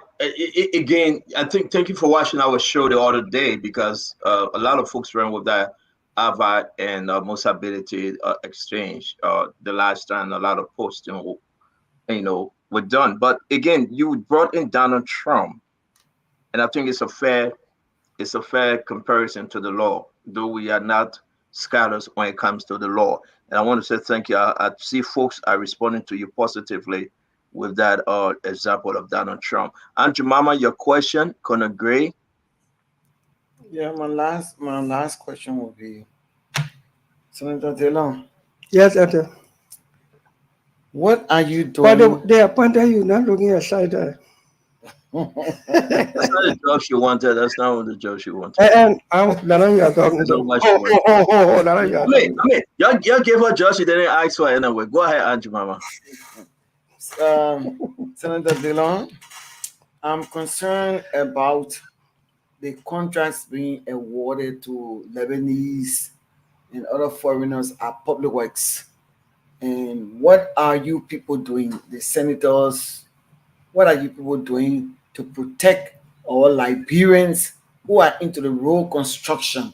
Because the names that I heard, those are the ones that have been getting all the contracts starting from my Ellington, CDC town until now. I heard it the other day in the news that the Lebanese are getting all the contracts, only one Liberian got contract. So I want to know, what are you people doing to secure contracts for all Liberians who are capable of doing roads also?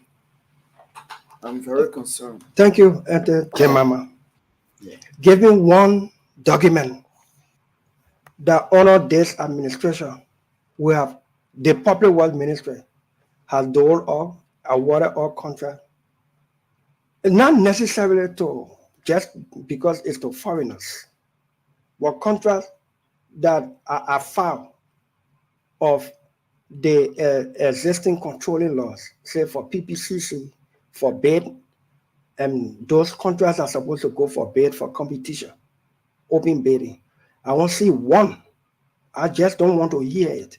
I want to see. I want to have one of such contract, even if it is a memorandum of understanding between the Public Works Ministry and whatever company that is outside of the law. Give it to me. I heard it on the news. That's why I thought to bring it up. I heard in the news that contracts were awarded to SSF, to Chico. I'm careful. It was on the news. I'm careful like that. Somebody posted on the social media that I just built 1-2 bedroom apartment for one girl. Now, wow, I saw that. No, not social media. I heard it. Know what I'm saying? At my level, I don't just pick up things that are ordinarily here, especially when it's supposed to be accompanied by evidence. If a contract was awarded to a construction firm, it shouldn't be by word of mouth. It should be by documentary evidence. I want to see one, because I'm hearing about 22 already under this current administration when we don't even have a budget. I want to see it. And by the time I see it, the public will. All right, Senator Dillon, let me help you. Thank you very much for the question. Senator, please allow me. I know Conor Gray is very important. The senator is requesting to see this document we have in our possession, Senator. I'm going to share with you. It's something I wanted to hold back because I really wanted to talk to Roland Giddens. I've had a long conversation with him, finance minister, and everyone. This is serious. Now, why spark this, Senator Dillon? Did they confirm? I'm going to share the document first. And then I'm going to tell you exactly where we are. Good. What you're looking at, I hope you can see it, Senator. Yes, I'm seeing. Good. So what you're looking at, I said, all the different group, the total amount is 21,000 and change, Senator DeLong.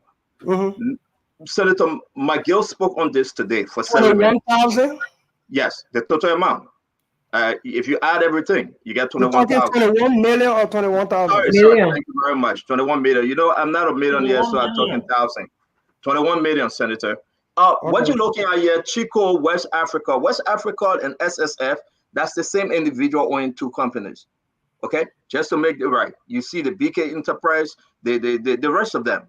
Now, I question this. When we receive this information, I said, why? I had a serious argument. When I question it, Senator, since you're asking company, there you go, and I will forward this information to you. Please do. For you to have it. I'm going to forward everything that I have. We question why? Because the budget have not yet passed. Correct. Okay. Where are we taking the money from? Then we receive information that these are single souls. No objection from PPCC. Approved by the finance ministry. Then when we investigated, we came to realize it was true. But then there's a problem. Your colleagues on the other side, sedition, begin to raise the argument. So this is not in line, and this is not in line with what you guys should be doing as senators. And I received this information. From Tenant G. Brunskin, Deputy Minister for Budget and Development Planning. I'm going to send this document to you. Please do. Saying that within the 100 days period of the President Jose Yimabwaka, the amount of 22 million, US 22 million, 389,000. Folks can read this. Okay? You were asking, where are the documents? It is being allotted in the draft budget. Okay. According to this communication, right? I can put it up, yes. It's been allotted. Yes, good. Okay. So the fact that the budget has just appeared before us and we have not done appropriation, I will find it questionable if any such money is being used already. That's problem. And I think that you should please, you will be speaking to your colleague, Senator McGill, and the rest of them, who some of them have shared this document with me because they share with me as well. I will share it with you. I will put the last one up here, Senator. This the same one. That's another document. I got a 6-7 different documents I will share with you on this whole thing. This is from the National Rule Fund. Again, that's another document I would also talk about. But Senator DeLong, I will share almost 7 different documents. Please do. Please do. Because we don't have the time for me to share. But now it is important to note that the singles, talk to me about the single soul. Talk to me about pre-financing. Talk to me to say, you, Senator DeLong, go ahead and do the job. When we get the money, we'll pay you later. Or we'll award you 60% up front. When you finish, we'll get your banners. These are the conflicting messages coming. When I spoke to the finance sources within the finance ministry, some of them said, well, we don't know. But when I put the Tenant Brunskin letter out, they came to the same and said, wow, how did this happen? I spoke to sources within public work. Some of them saying, well, this is like a double play. So, DeLong, please, I know you will investigate this. I will send this document with you, but just because Angie Mama brought it out, I had to display this. Yeah, that was very nice. Talk to us then. Now you have seen something. Single source, according to the PPCC Act, is just in the layman term. Well, okay, so the PPCC essentially is for us to spend money in a wise way for maximum outcome. So if 3 persons selling cell phone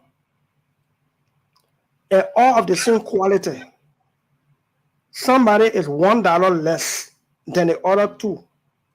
They're selling the same Samsung phone, the same quality, but somebody price is $1 less than the other 2. You go for the vendor that is $1 less. You'll be saving government $1. Single source is Government want to supply telephone, a Samsung phone to employees. Only one company in Liberia or in the whole world making Samsung. You don't need to do bid. Because if you do the bid, no other company will apply because they're not doing Samsung phone. So in that case, you do single source. At least that is the layman interpretation I can give. Single source essentially is not for something that is not of grave emergency, like construction of roads. Maybe there are times when it becomes a national emergency. Say, for instance, everyone wanted to do the RIA road to get it up for inauguration, for instance. And only one company get all the equipment in town. You can just go directly for that company because you got time frame to get certain things done. But to do road construction, to fix roads, to keep them pliable, to do single source, I will have to ask the wisdom behind it. But from the surface, it looks troubling and requires some answers. Honorable Editon, please allow me, Colonel Gray will take us on this. Let me wrap this thing up very quick. The list that we just showed you, this list, Honorable Editon, folks that talking about the role, when you talk about these companies, millions of dollars, the argument, Honorable Editon, and thank God that the Senator Edwin Snow is listening. He just texted me and said he's listening because I think he's the chair on public work, right, Senator Editon? On the committee public Senator, work? About you on public work? Yes. Okay. So thank you. I thought it was Snow, but Abachi. Okay. Senator Snow is. It's on public where Abachi is on the other place, landmines. Abachi is co-chair on landmines. Senator Taylor is chair on landmines. Okay. Thank you. Abachi is public works committee chair. So let me just go to yes, the people on the other side argument. The list above racist, and I'll put the list up. They say racist, more question, and I was saying this document is 5 pages document, Senator Editon. Racist, more question than answer. For starter, how did the ministry derive at the list? 1, they are arguing that names on the list have never ever completed one project for the 6 years under George Manawia. They were engaged to do a project, to complete a road project. They took the money, and some of them didn't. And up to today, they are going back to those projects. What was the vetting process and how detailed was that process? Did the Ministry of Public Works develop a scope of work, design plans with construction specification standard? Was there a comprehensive review of each company track record? That's the track record and terms. And I will send it to you. They are arguing. SSF. I've been given the biggest project in the country for the past 6 years were given to SSF. And most of those projects today, they are all messed up, and some of them have walked away with the money. Why would you give them new project under this government? So I will send the document to you. Now, yes, sir. Go ahead, sir. When you say my colleagues from CDC are asking these questions, it does not annoy me. We change them so we can do it differently and the right way. Correct. And if it is their view, we're doing it the same way, they are justified to ask. And I think they're in good place to ask. But all of what you said just now, reading from a document, they are asking questions. The best group of people to answer those questions are the authority, our public works, and the finance ministry that should be brought before us. Correct. To verify these documents, and if it is true, how and why it happened. Because as far as I know, there's a draft budget that is informally before us, and we have not appropriated monies for these projects. If it is something they intend to do, plan to do, after our action of appropriation, maybe it will make sense. Before, it is troubling and require answers, and we seek those answers. Thank you. Let me ask you a question, Senator. Let me go into this one. If it is true, like you said, indeed, you will ask them question. Senator, within the $41.3 million, how you call it, 110 or 212? How you guys call that thing? 112 to 12? 12. Okay. I think within that money, you have 1.9 million there for public work. Is that true? 2 million. 2 million, almost 2 million. Right. Is then within that scope, can they? Is that a 2 million they are using to achieve the 100-day program for this government? You think so? Well, if they use 2 million, which was approved by the legislature under the 41 million, the only thing that is required thereafter is to account doing budget performance report. If they go beyond that, then questions must be answered. On what source of authority was extra money not appropriated used? That's what I'm saying. Senator, are you aware that? Thank you very much. I will skip on this one. The rest of it we can argue. 2 firing question coming up. Are you aware that the government just received another $40-something billion just came in the country? Can you talk to us? For the wedding? Maybe $48 billion Liberian dollars, almost 2 something. Let me go to the document. Are you aware of it, Senator DeLong? That money came in the country. Received $48 billion. Money came in the printer money. Printer money came in the country. You mean as in the same entire quantity? Okay, let me. I'm gonna share this for you. No, 1 minute. This for you. No, 1 minute. Yeah, why are you sharing it? So, are you suggesting that this rescue government just received 48 billion as in the same quantity that was requested and authorized, printed under the WEA administration? Is that what you're suggesting? So I will let me rephrase this question. Money came in, please. Yeah, please. Whatever the amount is, and I will share this with you, you will understand the numbers. Okay. Right. Whatever the amount is, Senator DeLong, can you confirm first? I share the other document with you. Now, whatever the amount is, Senator DeLong, are you aware of money coming in, printed dollar coming in for this government within the last 2 weeks? No, not to my knowledge. Not to your knowledge? Not to my knowledge. Would that money that's supposed to come in from the George Monoware government but yet receive under this government? So I will ask this question tomorrow with the Central Bank Authority through. I'm a member of the leadership of the Senate, and these are concerning alarm that is being blown, and that's how it started off under the George Weah government. Started from $9 billion, and then ended up with $16 billion, and then we had to print $48 billion to remove every other money from the market. 1 minute, Stanton. 1 minute. I'm sorry. I know you speak. I'm sorry. I just share with you, but I'm not allowed to share it now on Facebook or on this show. Can you confirm what I'm saying you? I'm not sharing it. I received the ones on the road contract that we're talking about just now. No, the one concerning Central Bank receiving money. My sources don't want me to share it because not yet. I just share it with you alone. Can you confirm what I'm saying? I'm looking. 1 minute. 1 minute. Thank you. I'm looking. I'm sorry, guys. Once clear, I will share with y'all, but I was told not to do this now. So let me share with the senator. No, you haven't, sir. The whole show quiet. You know, you haven't, because you were not here.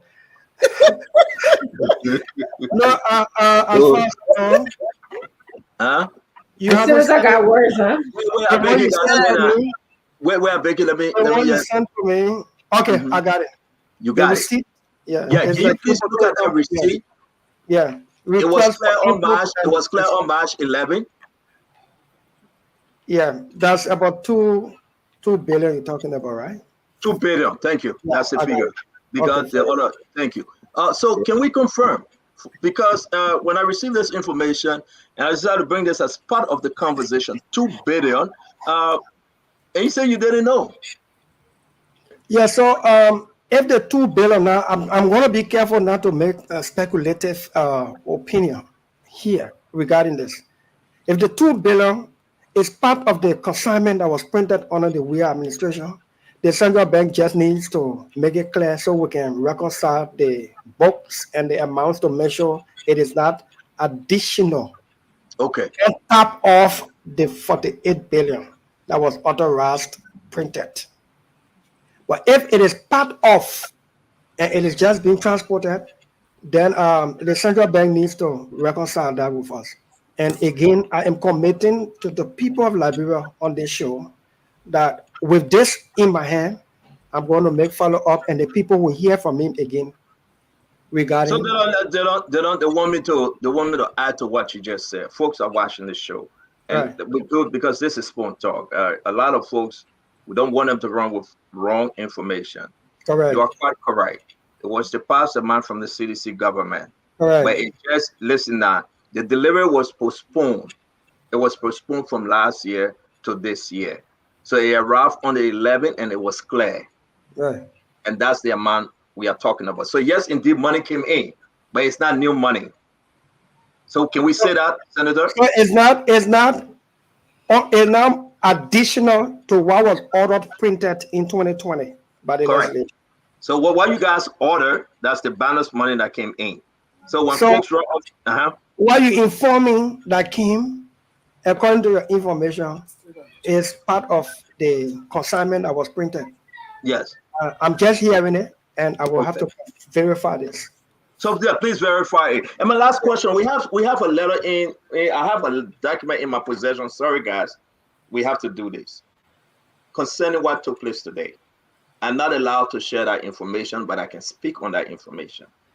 I have a document in my possession, Senator, that was signed by Sylvester Grisby, decommissioning the audit at the NSA. Can you talk to us, Senator? So the president ordered the commissioning of the audit. And if the president ordered the decommissioning of the audit due to sensitive security reasons of the NSA, I think it is up to the wisdom of the president. I got a hint of that communication. Okay. And I can verify that it is true. So just a question. The president or the Minister of State, the argument folks were making today, okay, and I said I'm going to say this on the show. Did the president order the decommissioning of the NSA audit? Or was it done to you? You can correct me. Was it done solely by the Minister of State for Presidential Affairs? Because he signed on that document. The Minister of State represents the office of the president, and if it is directive of the president, it is the president. Okay. There are certain boundaries the Minister of State cannot cross. For instance, the Minister of State cannot sign a nomination letter for and on behalf of the president. The president, the Minister of State cannot, by directive of the president, nominate Stanton. It is a function assigned directly to the president of Liberia by the Constitution. It cannot be delegated. The Minister of State cannot sign a bill, a law. He cannot approve a law for publishing into handbill. It is a duty and function assigned exclusively to the president. It cannot be delegated. There are other functions of the president that can be delegated by directive of the president. The Minister of State can issue official communications to institutions of government by directive of the president. Thank you, Uncle Gray. Just point of correction, it's $2 billion US dollars, not Liberian dollars. The document I have in my possession say FOB USD 1.99999 billion. Am I correct, Senator? It's not Liberian dollars, right? 2 billion US. Can you confirm that? You have the paper. I want to be accurate. You see USD. Where you get it? Yeah. 2 billion US dollar. And I want to I want you to make the correction on that paper. Where you see the FOB USD, what is saying to you, Delon? Yeah, let me look at it again. 2 on the billion, upper right-hand corner. 2 billion US dollar.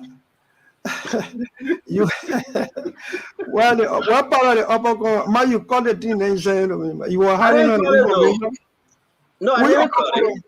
We about I think got it. When you get a FOB under there, you got insurance, you got freight, you got total, you got value, you got currency and everything. You get FOB. All right, let it go. So we can say together liberty or whatever. African money. African money. Maybe somebody made a mistake. I'm reading something. African money. Maybe that perfect key math. Who knows? As in $2 billion US. Senator, I'm reading something. Maybe I don't know how to read numbers. Correct me, please. Because you got USD in front of it. The thing here is a banknote, $100 Liberian dollar. Okay, the upper right-hand corner. Yeah.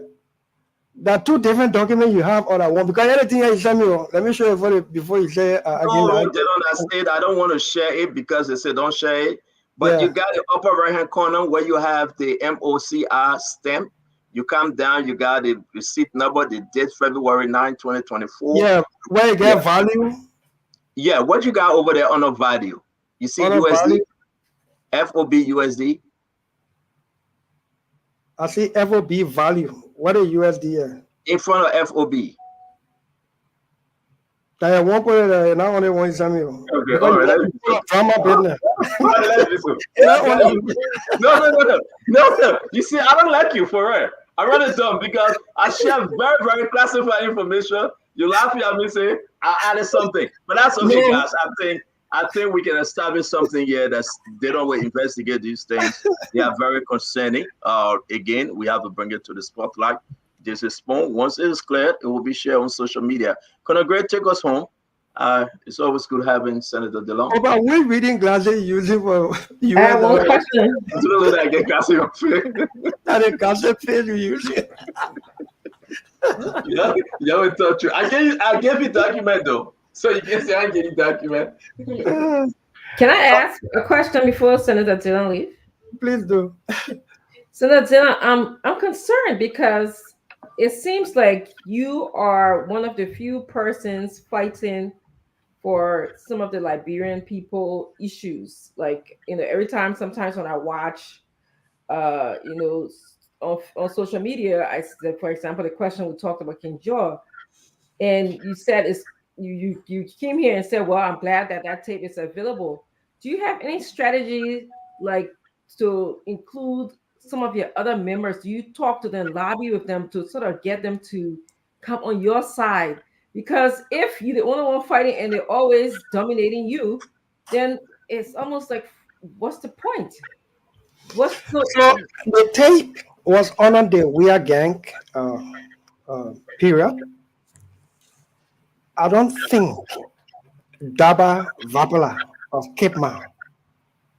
I don't think Simeon Taylor of Cape Mount. I don't think Amara Conning. I don't think Bodo Canning. I don't think Ellis Tyler. I'm hoping that I'm right. I don't think most of my colleagues on the 55th will sit for us to allow this. I keep telling people this time, 6 years, the shuttle, it didn't allow RCDC. But 6 years can be long when you have footage from the beginning and sitting down, wishfully thinking and without wishful thought, desire for something to fail. And if it can't fail, that 6 year period can be long when you have that wishful desire for something to fail, especially from the early stage. But 6 years short. So anybody who thinks that we still have time and we can just play with the people will pay us. The Francine, I know it's not part of your question, but I won't try to answer it like that. Liberian voting mentality, diaspora or local, they are in 3 categories. 3, educated or not, intelligent or not, tall, short, old, young, bright, black, able, disabled. 3 categories. All Liberians are in each of the categories. The first category, they say the man has someone for anything that he done. He able, when they put that in behind, you forget it. The second category, they say, where the one coming from? You screen you know why you can't do it. When they put that in behind you, it means they're not ready for you, even if you have the capacity. The third category, they may not still in a player too much that somebody trying to kind of, even if you perform it or not, they want you person in that place. So in answering your question, it will take 6 years long, and we'll play on the sentiment, the livelihood of our people, their safety, their well-being, their happiness, their benefits as public officials. 6 years, just like this, will get rewarded. But I'm hopeful that this 55th may not be perfect, would not be perfect, because there are human beings in there. But we'll try to show some difference and be a little more different in a positive, constructive way for the benefit of our country, especially with a president who doesn't have time for material things. The one who doesn't have time to wear gold chain and all the gold watches, he just wants to go to work in the morning and one of the last to go home, and his head bent down on his desk, and he meeting people, he reading documents, he engaging, and he trying to correct things, to leave one little saving grace for his own generation that brought us where we are today as a country and people, and leave it with us, our generation.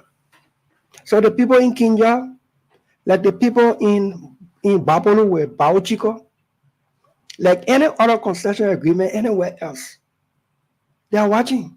The people, Liberians who are being deprived of jobs just because we're giving our work permit to foreigners, just because there's a $1,000 work permit fee we want to go into government revenue. When the Minister of Labor came for confirmation hearing, I asked Minister Cooper Cry, a lawyer of over 25 years who has been more than 15 years in labor-related issues, what are you going to do about work permit? Who issues work permit? He said, I found later that it is the Minister of Labor who signs work permit. So you get foreign accountants at companies, in stores, you got foreign drivers, and work permit is issued only to a foreigner when you can find a qualified Liberian for a particular job home and abroad, or no Liberian want a particular job. If we do away with this work permit and be headstrong on it, we can create thousands of jobs in the private sector and take people out from your prefer for me to work in government. Just a singular courageous act. The people are watching. Labor-related issues, these bar concessions, and people are not performing. Our people are watching what we do there. What we do will meet us very soon. Well, Senator, let me take us home on this issue. One of the evils left behind, of course, it started during Madam Salif's tenure, where they made a law that unless the car is 10 years or newer, you can transit them through the port. Of course, that is not serving us any justice as a country, because those cars I'm seeing over there, some of them are even more than 30 years old, that plying our street.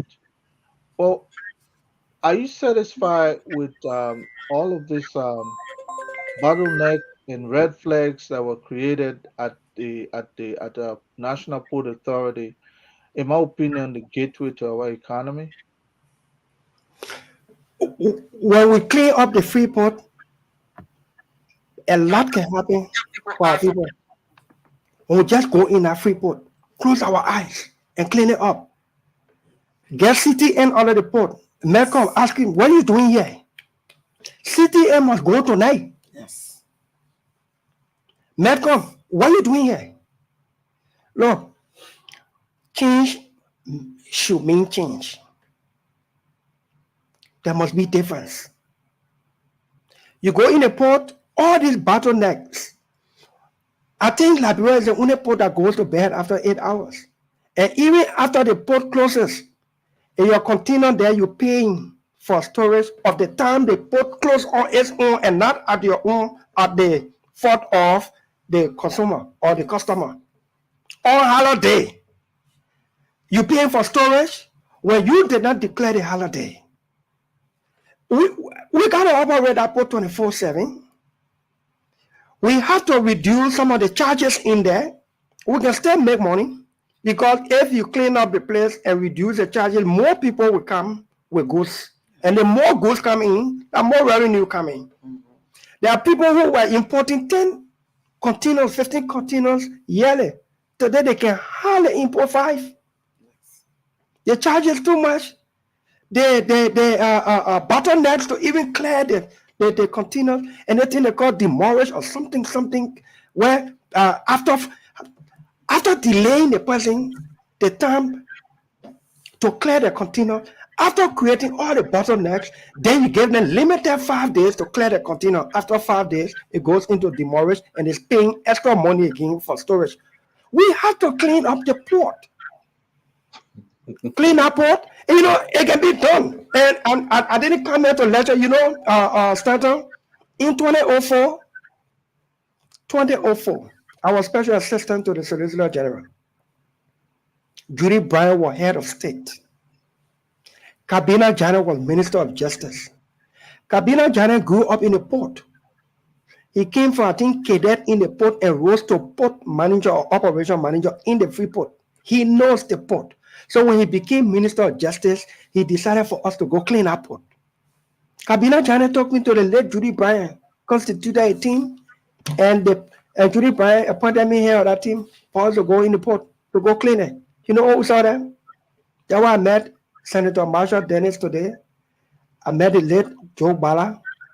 And Dr. Tipote, he's alive. He was chairman of the board at the time. When I entered the port, as head of that investigative team to go clear up that place, there are departments in the port. One department is called the Marine Department, where any ship or boat that enters that port decks, they record. So the Marine Department records the number of ships or vessels that enters the port. Then the Bailing Department records for monetary purposes. Then you go pay to the account department. The Marine Department will report the berthing of 10 vessels that month. The Bailing Department can account for only 5. That means 5 vessel transaction call. In a port, every senior management level people in the port have the leverage to grant waiver to business entities. So, for instance, if Dallas Dillon Enterprise brought in a ship of goods and is supposed to pay port charges of $100,000, a senior management person can waive 75% of the $100,000. And in our waiver, 75%, and there's honor deed, right? So you're depriving the port and the government and the people of $75,000 on your personal discretion to grant waiver like that, and all those things. The measures we put in place. We set the measure in place. Since then, I'm hoping that it is still activated. That because of this and it breeds corruption, any amount more than $500 should be approved by the board, not just anybody in management. We'll put that measure into place.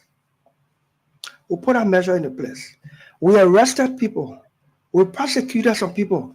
Former Senator Marshall Dennis was controller at the Freeport at the time. He's alive today. He can tell you. Dr. Tipote was chairman of the board at that time.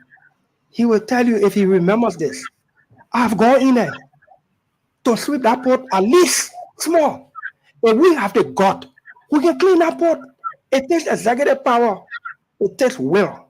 It takes courage. We can do it for our country, for our people. Wow. Go ahead, Glenn. Just take us home. I know you Senator, have the last question. The senator got to go. It's 10 to 12 a.m. Senator Dillon, there's a heightened awareness now in the country, of course, in the previous government, with several unsolved murders and other stuff. In recent times, about a little over a week ago, an elderly woman was beaten, and that lady has subsequently died. And she was beaten because she was claimed to be a witch. I want to ask you, on a personal level, for you as a human being, and also to look at also what is it that the Senate can do with issues like these? I don't know. I mean, there's been several different stories, but the fact that an elderly woman was not protected and she was beaten because people claim that she was a witch, what say you to that tragedy? And there's video. And there's video. The police should be up and running with this issue. Thank you. Identify people in the videos, how many they may be, and meet the law on them. My understanding is that the old lady is dead. We don't have a soul in our country any longer. You know, let the news carry, or one newspaper headline carry that Senator Dillon allegedly stole 200,000 or caught in corruption of 200,000 US dollars.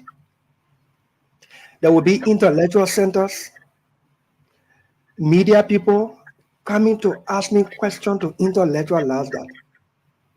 Some churches may even write me to honor me.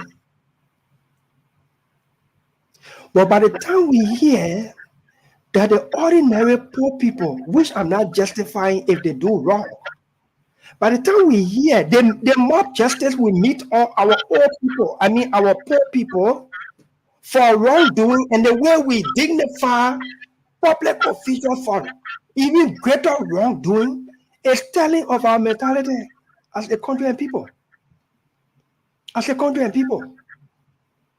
Somebody is accused of 200,000 and the person is on the radio and somebody said the thing Powers Dillon do, then they anchor the host of the show say, call the man Honorable Dillon. What that poor old lady, just because she's old and just because she's poor, what declares her a witch? She could be my grandmother. She could be any of us a grandparent. She was somebody's grandparent. Even if she would die, she did not deserve to die in a disgraceful, demeaning manner. My grandmother, only English she knew, the Halu, Ku Oma, almost at the same age.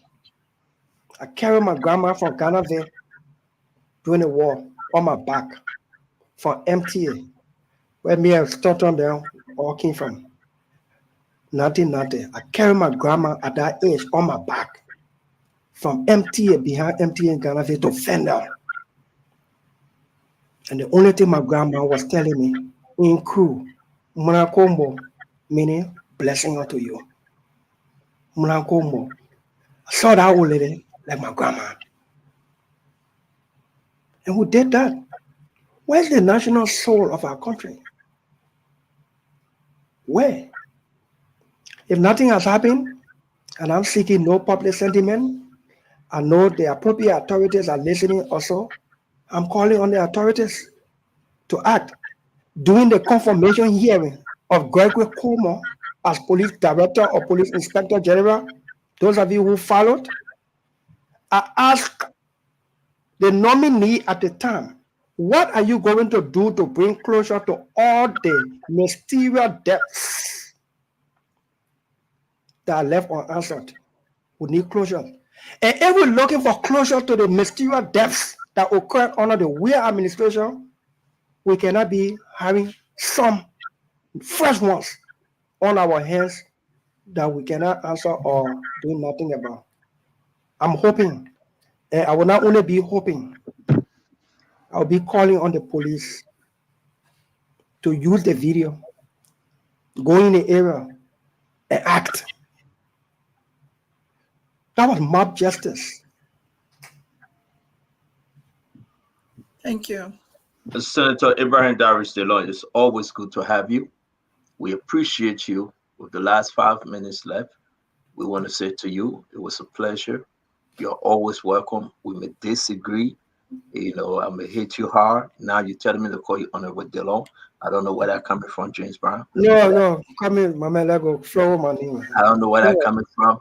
But DeLon, one the last question. If that's I said the best for last. And I want to play this. And then we all can live in peace, because I will never be satisfied if you don't answer this. I don't even need to play it because we saw it. You say you're going to revert. The foreign minister, she's doing a beautiful job. I admire her. I respect her. Sarah if you are not asking question, I'm going to be disappointed with that. Oh, no, I got to ask you. I got to ask you today. So I can revert to the answer. So, what actually? We're still waiting for you to revert. Were you reverting to the public, or were you reverting to Sarah Beslow, Yanti, the foreign minister? What you meant when you say you were going to revert, when we were asking, when you guys were about to ask the education credential question, and you didn't, and none of you asked this question? No, I did. If you go back to that clip, I think I was the only person who came up with it. You didn't give her the chance to answer, sir. Exactly, because she wasn't answering.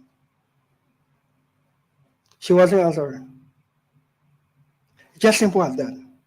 If you watch my engagement with nominees or people we call in keeping with our oversight role, go to the point. All the jargons and going all around the place before you come to the meat of it, no, you're wasting time. Go to the point. She wasn't answering, so I said the committee will revert. Now, the confirmation of the foreign minister did not go down well with some people, understandably. Some people felt disappointed. We lost some steam with some people regarding that. But I'm hoping that her good work that she started will show that she's good for the job.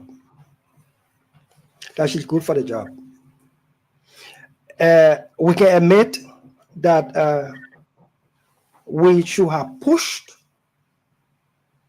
We did not push. You're taking the bullet on this one. I've always taken bullets. No, let me tell you, in order for us to do good, we must agree to her criticism, especially when it's constructive. We should have pushed. We did not push. At that point, we were the employers who were looking for something in a prospective employee. We found it in our prospective employee, Sarah Beslow, and she's delivering. I can give her 90% if I'm grading her performance so far. I mean, you admitted, listen, Senator, she's performing well. We all were disappointed at some point because it was about the education of our young men and women, people that sacrifice themselves.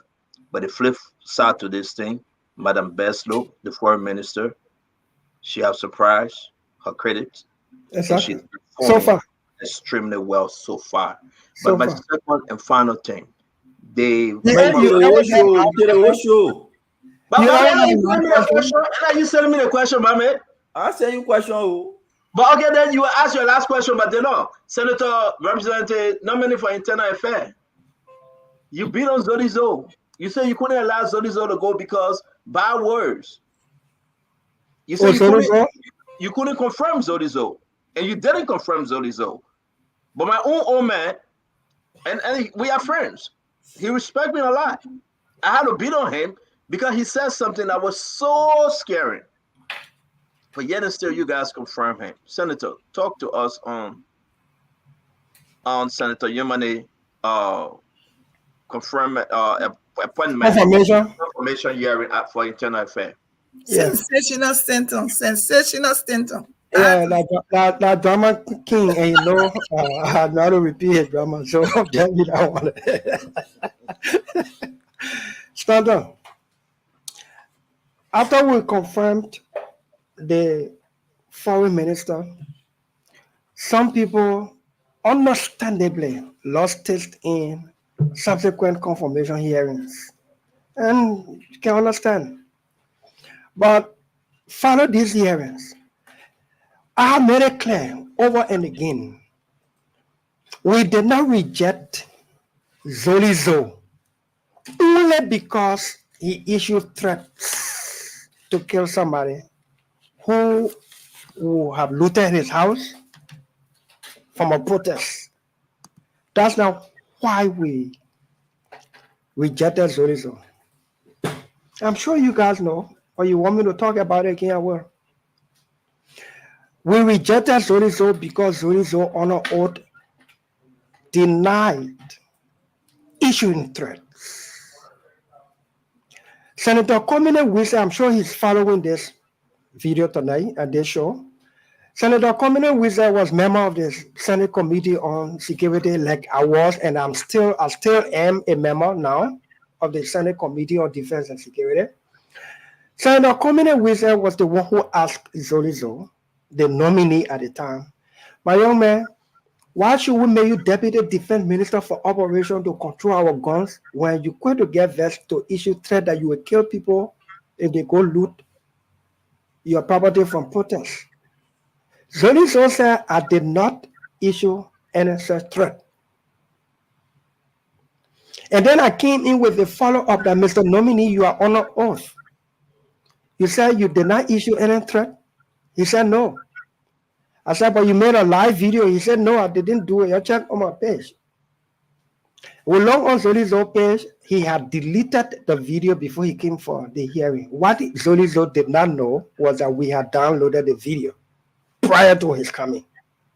Long before he even thought, something just spoke to one of us on the committee that the gentleman could download, delete the video would be left with no evidence. And so we downloaded the video. And so when Zolizo denied ever making threatening statement and challenged us to look on his page, he came to deceive. And so we deny him that confirmation. In the case of Numali came. If you follow the confirmation hearing, I particularly asked him about the incident, about that video where he was issuing threats. I made reference to myself. I said, one day, I issued threat that would stone the president's convoy. When I could not get protection from state security, when my rallies during the campaign were being stoned everywhere I went, when I was personally, physically tear gassed in the church, in district number 16 at the St. Paul Bridge area, in my anger, life-threatening situation, I said, next time they threaten me and stone my rally, we'll stone the president convoy. That very evening, I did a live video retracting that statement because my nature is not a violent nature. That statement that I made out of anger, out of threat, out of fear for life-threatening time, did not represent my true character. I made a live video and I retracted that statement. The next day, I went on the radio with T-Mark Girate on 50/50 and I echoed my retraction of that statement to prove that it did not represent my character. I made it under certain circumstances. I asked Numali if he made that statement. He said yes. He explained the circumstances under which he uttered those threats. And I asked him, have you retracted? Have you apologized for those statements? And he said yes. Where did you do the apology, the retraction? He said he did it on a radio station in Foya. We asked him to bring the recording of his apology. And when did he do so? Because if Numali was apologizing at the confirmation hearing because he wanted us to confirm me, I was going to vote no. So I asked him. But if he did the apology weeks back, month back, immediately after, like I did, like Kalasco did, then it was a general retraction. It was a general genuine apology in my view. It took Nimali about 2 weeks to present to the committee the recording of his apology on live radio in Foya. You have the recording. You have the interview that he had with the journalist on air in Foya. You have it. It was predicated upon which I voted yes for Nimali. So the situation with Zolizo is not the same with Nimali. There's a misconception, misinformation somewhere there. Zolizo lied on he challenged that he made a statement. He deleted the video from his page. We had it downloaded already.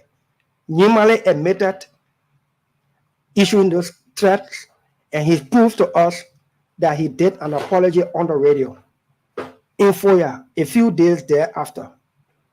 You have the audio. Oh, Bobby, you see what you wanted to take the senator home. Senator, we can't play because it's like 9 minutes, but I just drop it in our chat room.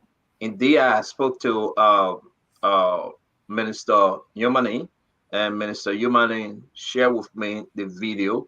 Minister Yumani shared with me the open apologies. So I can stand here to say correct.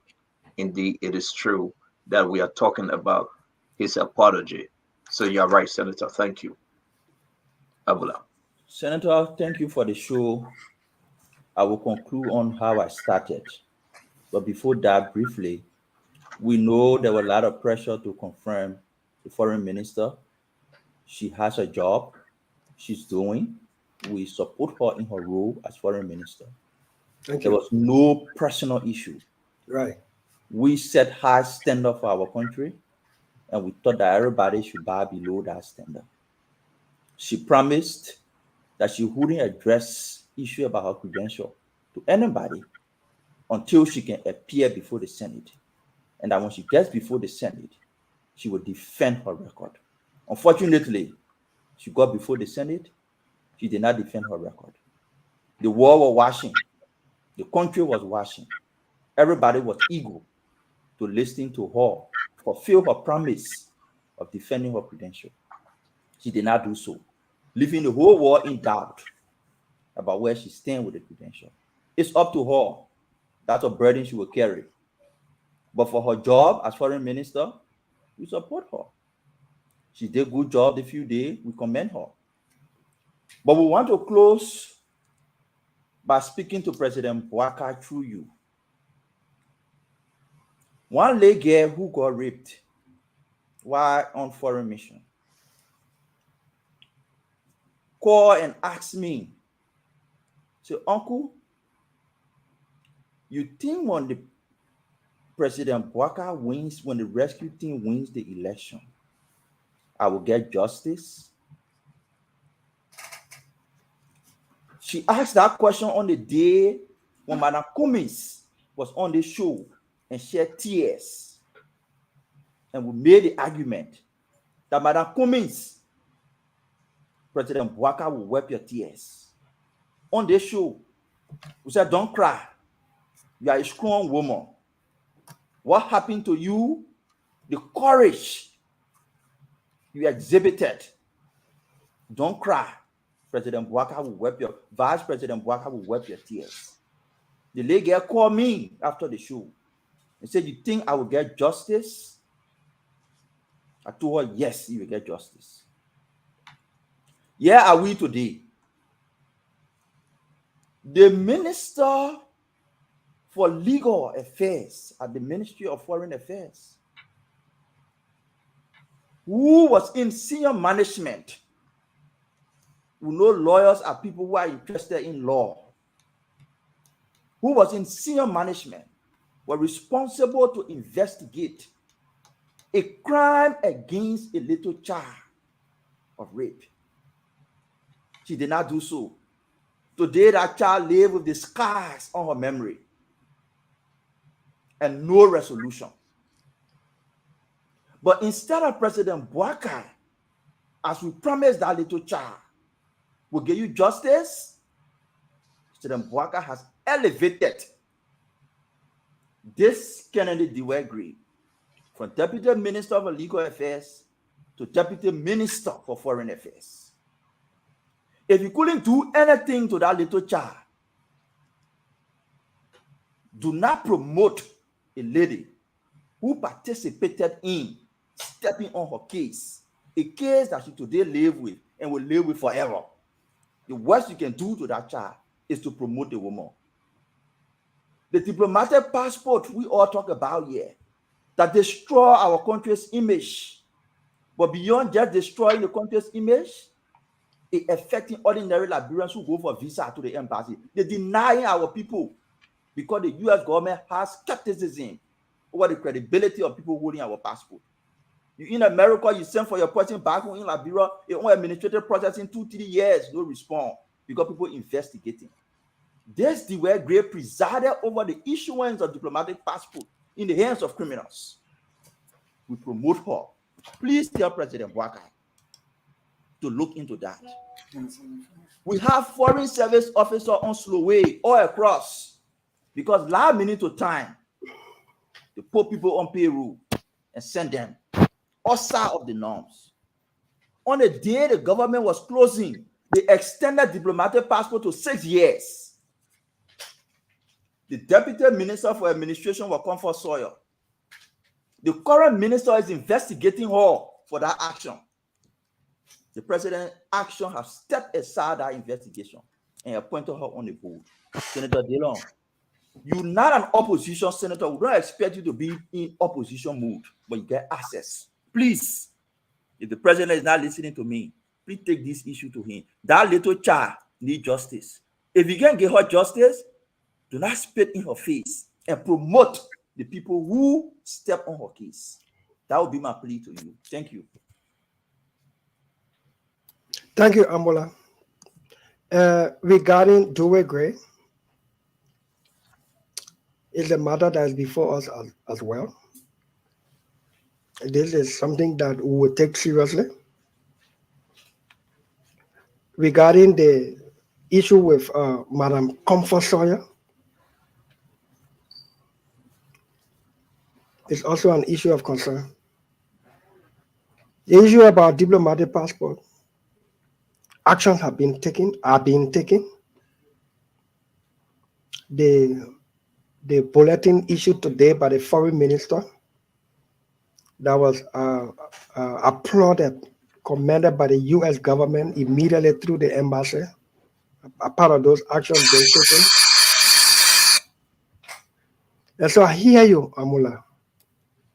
I note them. I have noted them, those comments you made. And you will see some action.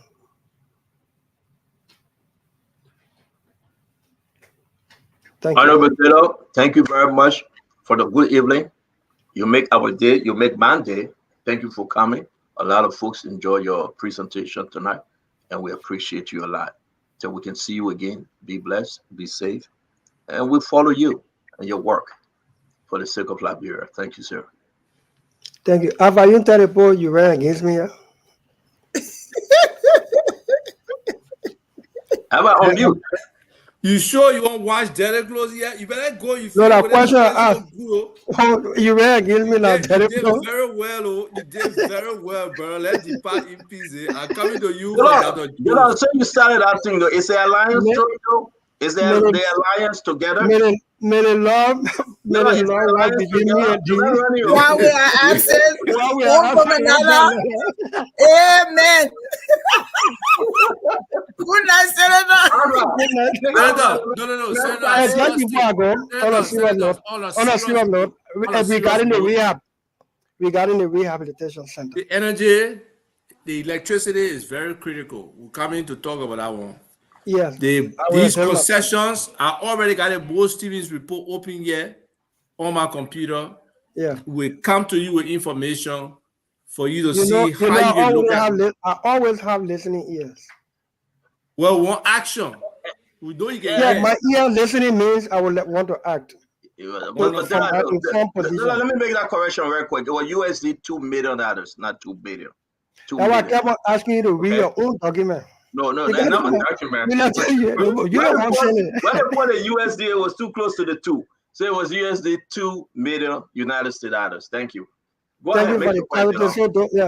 And the Center for Rehabilitation and Reintegration that we all put together is up and running. That place is saving lives.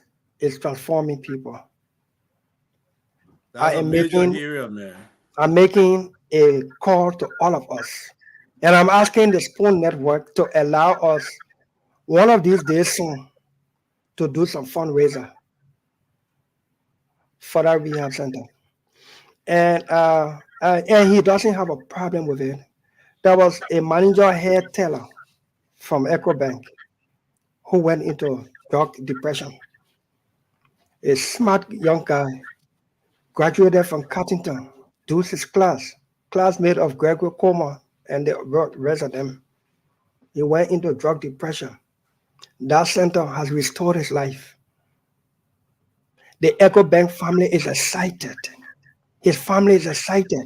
Gregory Como and the class that they graduated together, they are excited.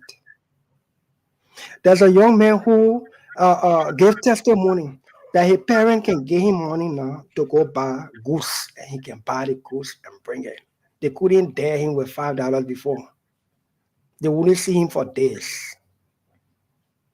We have recovered about 40 or some more persons. I don't know the number, but we got about 15 in there already. In the next month or so, they will be graduating that batch. That's where my passion, my heart is. And we'll work with this rescue government, with the drug enforcement agency to put national programs together so we can do it holistically as a country and people, as a government. But while at it, before we reach there, I want to urge you, all of you, let's look at our center. Let's make it ours and not Dylan's. Thank you and God bless you. Thank you, Senator. Thank you very much. You remember that song? La mia today, condition can change you. When Tyrell Dillon stepped inside. Hey, remember that? Go boys, eh? Condition can change. Thank you. God bless you. Yeah. Today. Thank you, Dillon. Thank you very much. You know, it is what it is. We contributed towards that center. Now it's up and running. We pray that we can set up time that we can generate fund to keep it going. Now, listen, we announce it to you. We want to say we are blessed to be in the house and in the presence of God to do this great work. I want to say thanks to the Senator Ibrahim Darius Delon. I call him James Brown. I call him AB. I call him Delon. I call him the way I know how to call him because they were the garden, were the picking end. That can never change. Call me honorable. No. Anyway, I say call me honorable. I will tell I say no, I can't call you honorable. You were brave enough to run against Delon, Abba? You were brave enough to run against Delon in Montserrat? If you don't know me, I'm brave enough. I'm brave enough to do anything. Look, the man had let her try to do plus and minuses here because it'll be a waste of time. The man had the power of the CPP behind it. Let's leave it at that. Yeah, I congratulated him. I gave him the party behind him. So I can't argue. I was an independent fighting CDC and CPP. So, but you know, let me say this to you. I know we found the time to discuss 2029. I'm looking at very, very, very, very, very rough, hard fight in 2029. We'll discuss that. But this thing is very concerning today. Let's talk about the decommissioning of the NSA audit. It was announced by the president. I can confirm. The only reason, like I did this document, when people gave me the document, I tried my hardest best not to just reveal it except to tell me to. But that's why I said it to Une Delon. But I can confirm that the letter was written and signed by the Minister of State. Why you think? They say for security reason, partners, people are saying the American dislike the reason why you want to audit the NSA. Let me hear from you guys real quick, Dr. Richardson. Is it shocking to you that the president reverting, going back and changing course? Concerning, because I was thinking that if they had any confidential information they could sort of block the information out, and but they're just decommissioned the whole GAC business. So I think it's concerning. I don't know. I think that it should be audited. That's part of the process, and I'm understanding that's where a lot of the previous government funneled their money through. A lot of money. Yeah. Yes. So to not audit them is a question to me. It's a problem to me. Even if thank you. You want to add that to Richardson? No, I was going to say, even if you put, like, if they block out the agency and they put, like, all new agency, if we get to see all new agencies so many times, that would tell us something. Okay, Uncle Sam, I'm not, it's good to say, well, we are concerned that you're going to audit that type of security entity. But Uncle Sam, though, the president, the mansion, going back to the fight against, well, we're going to audit the NSA. The Liberians were happy. Most Liberians were happy that, yes, we're going to see something. Now we're going to slow walk back and say, no, don't do it. Uncle Sam? Well, listen, Joe Parker is a very smart man. And he knows that he needs some outlet to do some not, I won't say funny business, but he needs an outlet to do certain things as a government. I mean, counterintelligence, intelligence, some things that, I mean, maybe unsavory. And you do that to the NSA.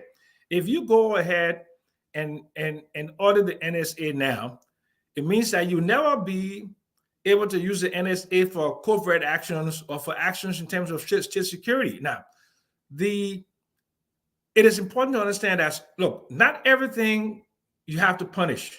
Some things you let go because of the larger good or the greater good of the society. And I believe that Joe Bucket, and it's not only him. I mean, you got people like Brandon Samaga around him. You got people like what's his name? Kofi Woods and others, who understand the importance of covert actions and things that have to be done through NSA for the sake of this. So sometimes, look, standard is not everything that when you standing on that campaign trail and you making all that noise, but when you get up there and you have a balcony view of the reality, I mean, so do you think the president will take a hit on this one politically? Well, I don't think he will. I don't think he will. Look, let me tell you something, Stanton. The Liberian people, they want to eat. They want to send their children to school. They want to live in a peaceful environment. I mean, in the range of things that a government can do by not auditing NSA, I don't think he's going to lose any political capital because of that. But I just hope and pray that he's doing it for the right reason, for the state of state security, and for the protection of national secrets. I just hope he's doing it. But if he's doing it for any selfish motivation, then they'll come back and haunt him. Again, a lot of people saying, Glennie, before we go to Colonel Gray and Ava, Glennie, the folks are saying that, listen, there's a decision to have a change of mind. It's not from the president. I'm not going to buy into that because I trust my sources. Whether it's from the president or not, like they don't say it. From the executive mansion, it's from the president, right? So you think you're going to take some political whipping? Yeah. You think people are going to say, well, you are not. Now, you brought it up, Glennie. You asked it on 2 weeks. Army World Report. Blah, we have not seen anything. The issue about the campaign of money, 650,000, nothing. Now you promised the Liberian people we're going to audit the NSA. We have no issue right there. Talk to us, Glennie. What are you thinking? So I think one of the things, when they talk about that NSA, I think there was some talk around saying that the government did not have, the president did not have the authority to establish a commission to audit. I don't know if my memory is right, but I think there was something to that effect that was said. So it could be that, like Uncle Sam is saying, Joseph Parker is a smart man. It's something that they've listened to. They've pulled back down to examine what that real process should look like, and they're going to do it. And yes, anything he does, he's going to get some licks for it, no matter what it is. He will get, because the people are expected, I think people are expecting that decision should have come from him under his handwriting, instead of it coming from under the Minister of State, but it still comes from him because he's representing Joe Boycott. So hopefully there's something that they're working on to do it correctly, and we'll see. I just think it looks, every time they they do something and they have to pull it back, that seems to be that there's no cohesiveness in it, and that's a problem. So we'll see. There's more to the story. I would hope that he didn't do it on his own. But now Joe Biden will have to own it. It comes from his Minister of State. Yeah. You're right. And you know, Conor Gray, come and talk to us. This is big. This is from your cycle. That the change your heart, the change your mind have come into play. Can you say, well, CDC said this thing from the beginning, and this is, I know people don't want me to say, but as it do and the rest of Sedition were running with this thing from the beginning. Uncle Sam said it would not happen because it has some national security implication.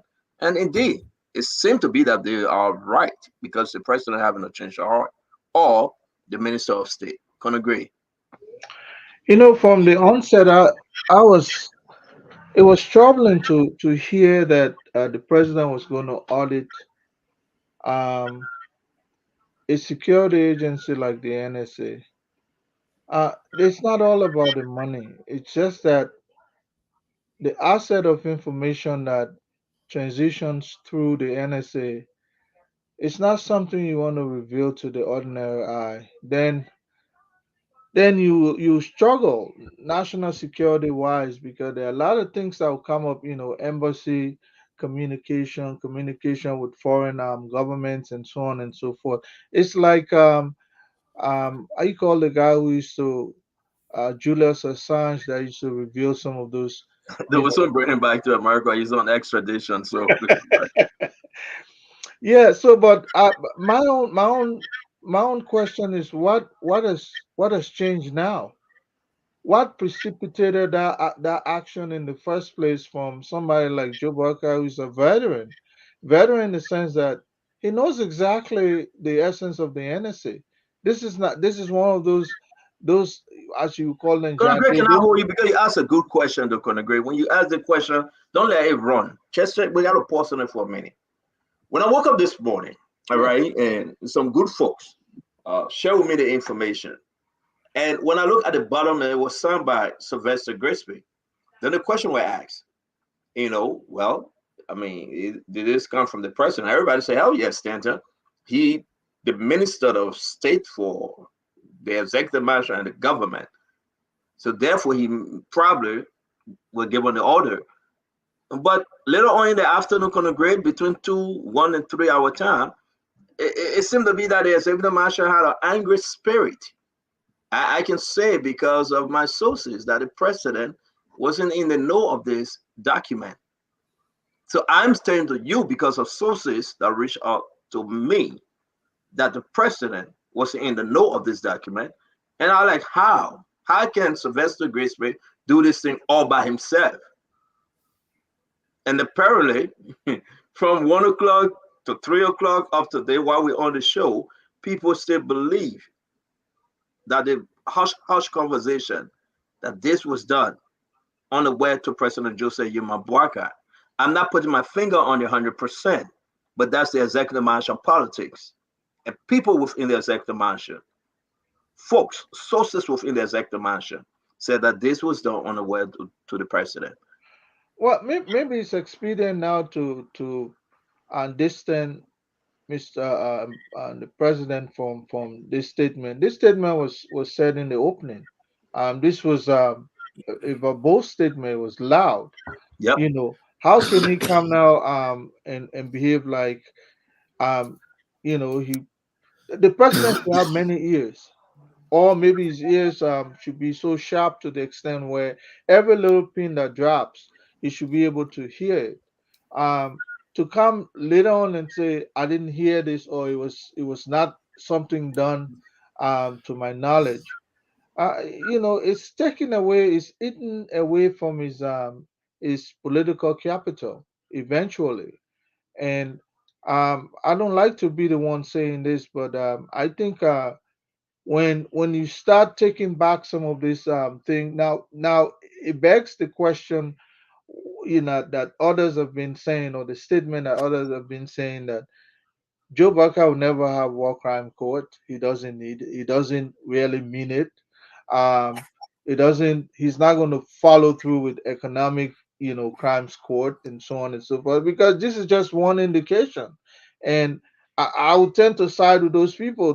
Don't be moved in the future when he comes and say, "Hey, that whole economics crime court, I was not aware of it." Wait. Are you going there, Conor Gray? I will go there because no, Conor Gray. No. I said, but you cannot smile without even backing me up. Conor Gray told me up and said, I will not be allowed in the room. I will be kept outside. Are you going there now, Conor Gray? Are you shifting? Well, let's see. No, the reason I'm saying this, these are some of the indications. I hate to make you appear like you are right, but I'm only saying, these kinds of statements before you issue them, be careful, especially when everybody is expecting you to be the change agent, and then you came in the room and I'm said, not alone. Somebody said, ha. I too was saying the same thing. Yeah. Same. People are so trash. I mean, I hope he should not have made that statement and only to come and retract it, or somebody is trying to distance him from it. This making Conor Gray. You are right, folks. Are this making statement was right loudly now. made. Not to say, but the president would have come and said, no, I didn't make such a statement, or it's not to my knowledge. Beat the cat right there. Of course, we're on international wire. We can beat the cat in the United States, but definitely when when this kinds of stuff comes up right away, you step on it. But this wishy-washy thing that is going on now, man, it's making me to begin to doubt as to which one of these statements is actually the statement of the president, because they're saying that he was not aware of this. No, this was too big for him not to be aware of it. But I knew from the onset, if you are going to start auditing security, you see, auditing security is not only about the money. Maybe people are only concerned about the money, but the privacy attached to some of the, you will see some stuff that will come out that you say, oh, I didn't know that the National Security Agency is responsible for this kinds of privacy. And you don't want that, because you know what? But Liberia's already. I thank you for your information on security. You're probably better at this than I am. Liberia is such a small country. What kind of security that that will want to hide so much communication? I want to hide so much. Can I answer that question, Francine? Can I answer that question? Impact. Francine. I'll answer you later. Good governance in the country. Yeah, okay, Francine. NSA interacts with other regional and international security and intelligence agencies, right? I can see under a circumstance where maybe American intelligence or some major country like Nigeria within the region, right, have done something. There was something going on, and they did certain things with the Liberian intelligence, and there's some regional or international secrets that are associated with the work of the NSA that will be compromised through an audit. I can see that happening. Mm-hmm. I'm not a security expert per se, right? But I can see. I can hear you if you're talking to us. But I can see that happening, okay? And I can see them putting pressure on the government not to do it. I mean, this is just my little thought. I can see that happening because I know for a fact sometimes within a region like La Côte d'Ivoire, for example, will fund certain security operations between Liberia and La Côte d'Ivoire. Say, for example, like there were rebels incursion into La Côte d'Ivoire when I was minister, and I know that the Ivorians were trying to work with us, but Taylor didn't want to work with them. But so I could see the NSA facilitating that process. Or it would be something with the U.S. intelligence that maybe there was some fugitive or something like that the NSA facilitated with in terms of a major drug deal or something. These are all possible. Thank you. But I'm just conjecturing. Francine, your point is solid. Look, there are mechanisms that can be set up in an audit. where the national security operations that don't need to be disclosed in our audit can be kept aside. But we know there's excessive abuse in our society and in the security sector.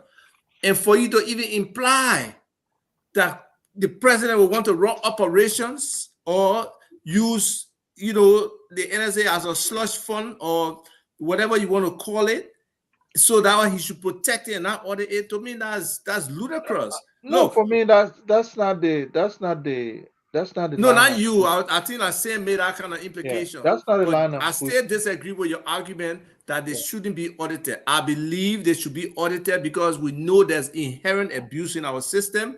We don't understand the funding. So let's say if NSA are getting 25 million a year or 10 million a year, is that something the public can know? If they were misusing the public funds, not in the best interest of the republic, is that something that people cannot know? I don't think that's privileged information. I really do think they should conduct that audit. The bulk of NSA's funding should come from other sources, and those other sources, yes, other sources are legitimate. They are legitimate, but then not necessarily from a national budget. And who determines legitimacy? Well, it's the president's foreign policy. What if some terrorists then were providing funding for the NSA? That's why I said legitimate. But then how do you know it's legitimate? If there can be an audit that can lead to some kind of indictment, prosecution. We have the construct, just like we have internal affairs that will police the police. We have construct within our national. Do we have an inspector general? Do we have an inspector general in the NSA or any security besides probably? No, we have the national security advisor who actually that office of the president is sanctioned by the legislature to conduct, to police the national security apparatus. NSA involved. That's why the NSA is not even under the Ministry of Justice. It's an autonomous agency by itself. And that's fine for it to be that, but I believe once they're using the people's money, there has to be some level of accountability. No, I agree with you to some extent to that level, but I can tell you the bulk of the funding and to Dr. Francine's question, it's like asking me why in the entire neighborhood I would like to lock my door and maintain my privacy. It's my right. No, hold on one second. When you say you're right, let me say something that beg you guys. Yeah, that's the issue, because all day we were speaking to folks within that cycle, Conor Gray. And when you read the letter, Conor Gray, you come to understand. I don't think the reason they gave to some people like us that are not part of the security system, we think it's just BS. And we think they presented the president again. I want to watch my word, because the last time I said the decision was weak. But if I don't use weak, then what am I going to use today? I mean, they're making the president look ugly. Because when presidents speak, there must be a reason why President Joseph Imam-Bouaka came out to say we will audit the NSA. Everybody can agree there must be the reason. There must be a very, very serious reason why he said that. And for him to now go back, or whosoever that wrote the letter went back and said we will not do it, Abba, then you got to come out now to explain to the Liberian people. Abba, am I correct? If you say I'm not doing it, after you have given the people hope, there's something that brought you to this place. Something of this kind make you won the election. You put your hand up and say we will audit CBL. And they are going on with the audit at Central Bank. We have the document. All this information that they have requested, we have it. You cannot question and say we're not audit CBL again. But here we are, you saying no. You were back and forth. Now the decision say we will not audit NSA. The only thing folks were asking, Conor Gray, you need a security clearance individual that know how to go in there and audit. But for you to say you will not do it, then that's a problem. No, you can audit the NSA. No, but the result cannot be disclosed to the public. Conor Gray, I agree, some information would not be disclosed, but you can audit the audit, and the president can give someone that security clearance. Yeah. Someone that the Sam Johnson, if he carry or whosoever that can do auditing, even the outside agency, special security clearance. They will go in there and do the work. For example, here in America, as a VA, you remember when they were talking about the Secret Service document that Joe Biden found in his garage, and you know that President, how you call him, Trump, had all over. When they went to court, what was the issue? We need a judge who had a secret clearance, and we need a prosecutor, someone with a secret clearance, that they can go through this document. So what did it do? We all here watch CNN. They put them in a room, people with secret clearance permission, and they went over those documents, and they know exactly what to do. What we can do with the NSA. My big thing here is that, folks, somebody at the executive branch are making the president to look ugly again and again and again. And CDC ran with this thing this morning, Ava. They ran with it. We told you we were right. They were not protecting their friends. They're protecting their friends. Yeah. Oh, right. Yeah. Sure. And that's the role of the opposition. That's why the opposition has to do things the right way. If you don't do things the right way, the opposition will oppose those things or will bring it to light to the public. My question to you, Ava, why they couldn't tell the president then? They say, sir, Mr. President, like Sam Jackson said, don't include the NSA. Let's cross all our T's and dot our I's, and we'll make this announcement. Why they allow the president to make the announcement, and now they are going back that he's eating his own words? I don't know whether they do scenario analysis of what ifs. What if the people respond this way? What if people respond that way? What if this happens when they be passing these kind of crucial decisions? So maybe it's something they should consider to really vet some of these things and probably get other people in the room who just not taking it along them, or who just sycophants that would just say yes or anything they say. They need people who will push back. Can I give you another scenario? Since this is our government we're talking about, look at NASCAR, Social Security, right? And they went there to remove Mr.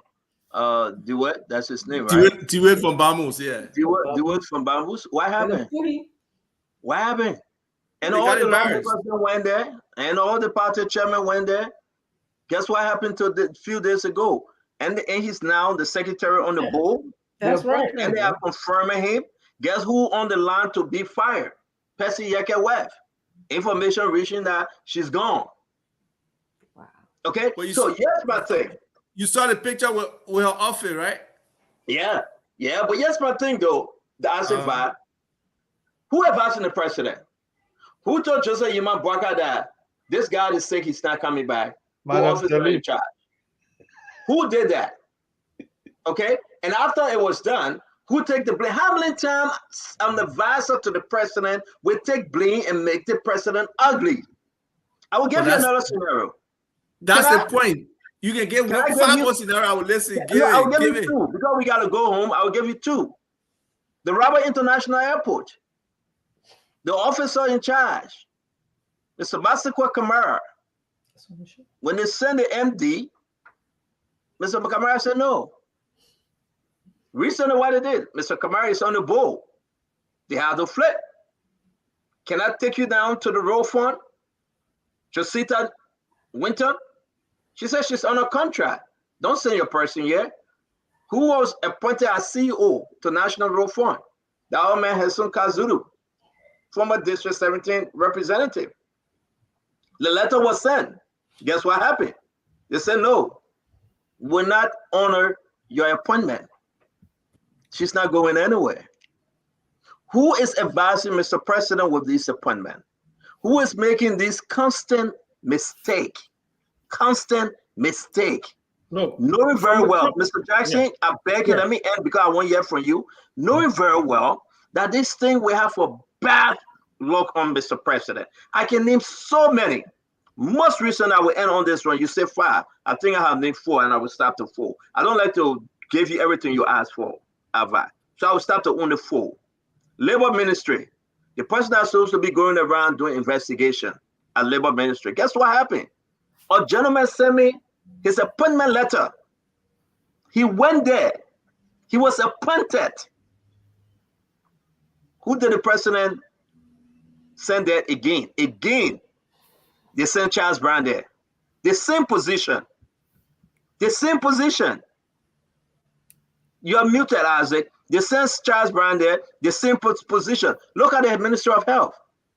Look at Martin Morris and the other gentlemen. At least I have given you 5. We can go down the line. Who making these mistakes? So that let me just come in. To be in a bad place. Mr. So Jackson, listen, talk to me. Look, it is very clear to me that Mr. Grisby has a lot of sway over the president, right? I know Mr. Grisby well. I know his friends well. And I'm looking at all the appointments that came up, right? And I see Mr. Grisby's friends heavily in those appointments. I can name them. Moses Wifa, the CWA people. Abraham Simmons, CWA. Francis Capper, CWA. Oh, Ava, are you talking to us? No, I tell you Sam to not put CWA business inside. Fully focus no, but I'm on just saying, no, but listen, why do you always attack me? You call me ridiculous. That is not an attack. Why do you call everything an attack? Why are you so weak? Because you say it. Let me finish. It is so good. Mr. Jackson,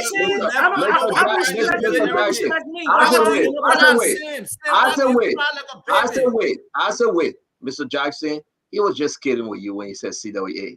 He was just kidding. Look, earlier he said ludicrous. I didn't want to even respond to that. When I said we're talking, he said, why are you saying this ludicrous? Let address a colleague. You know, because it's ludicrous. Okay, go ahead. I will not say nothing to my picking say anymore. Sorry. No, anything you said, and you get. I mean, I didn't want to respond to you. Okay, but I'm just telling you what I'm observing. Okay? Talk to us. If you look at the people that have been appointed, Elfrida Tamba, okay, other names, about 10 or 15. Those are mostly people that are connected to Mr. Including Chipotle, man. CWA. Yeah, you know, of course, yeah. Okay, so if you look at the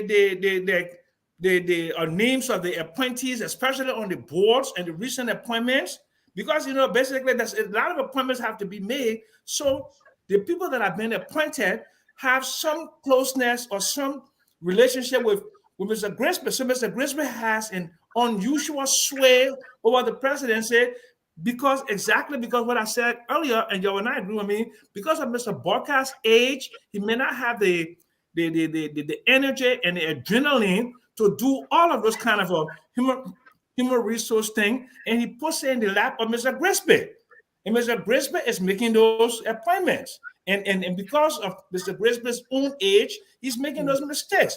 That's why you need to have a vibrant, energetic, human resource management structure around the presidency so you don't keep making those kind of mistakes. That's all I'm saying. And again, let me say this. We'll continue on this tomorrow. We want to have Paul Kennedy on the show tomorrow. Paul Kennedy ran in. Yes, sir. I will end with you. So 1 minute. Let me get the announcement.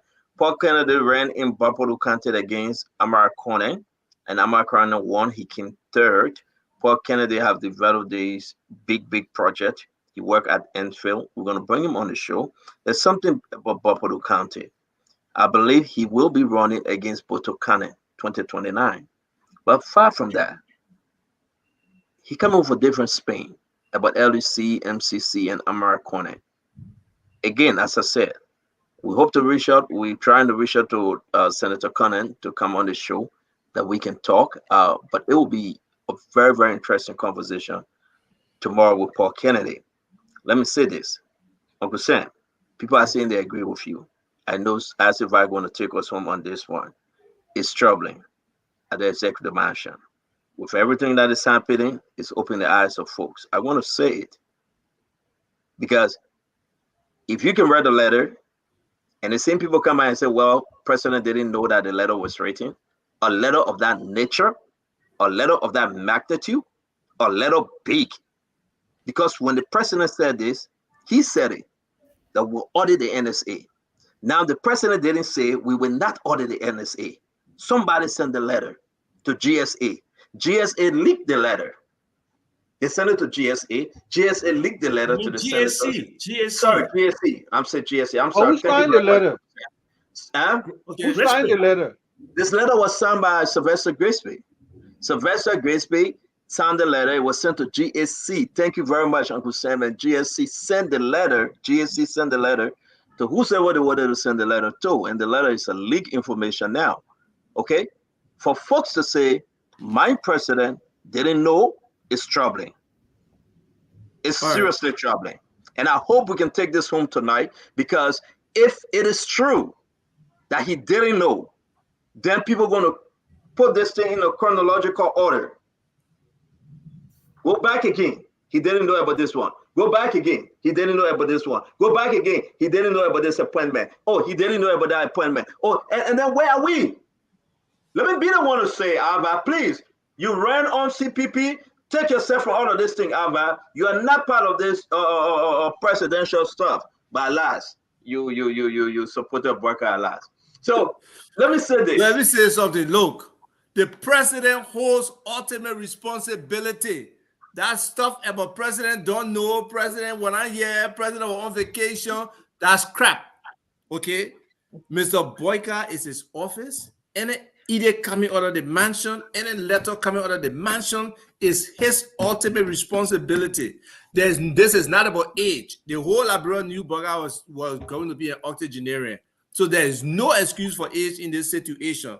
He has to lead.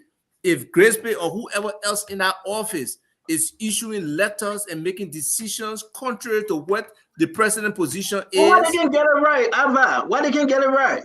Okay, sometimes people don't right, do Ava? When. But what the thing is, they look, some decisions they can't just be retracting, just coming back by the time people make when noise. When they get it right, Ava, we sleeping 24 hours, 48 hours, 96 hours. We're going to a week. We're going to a month. We're going to a year. When will this get when this thing will ever be okay?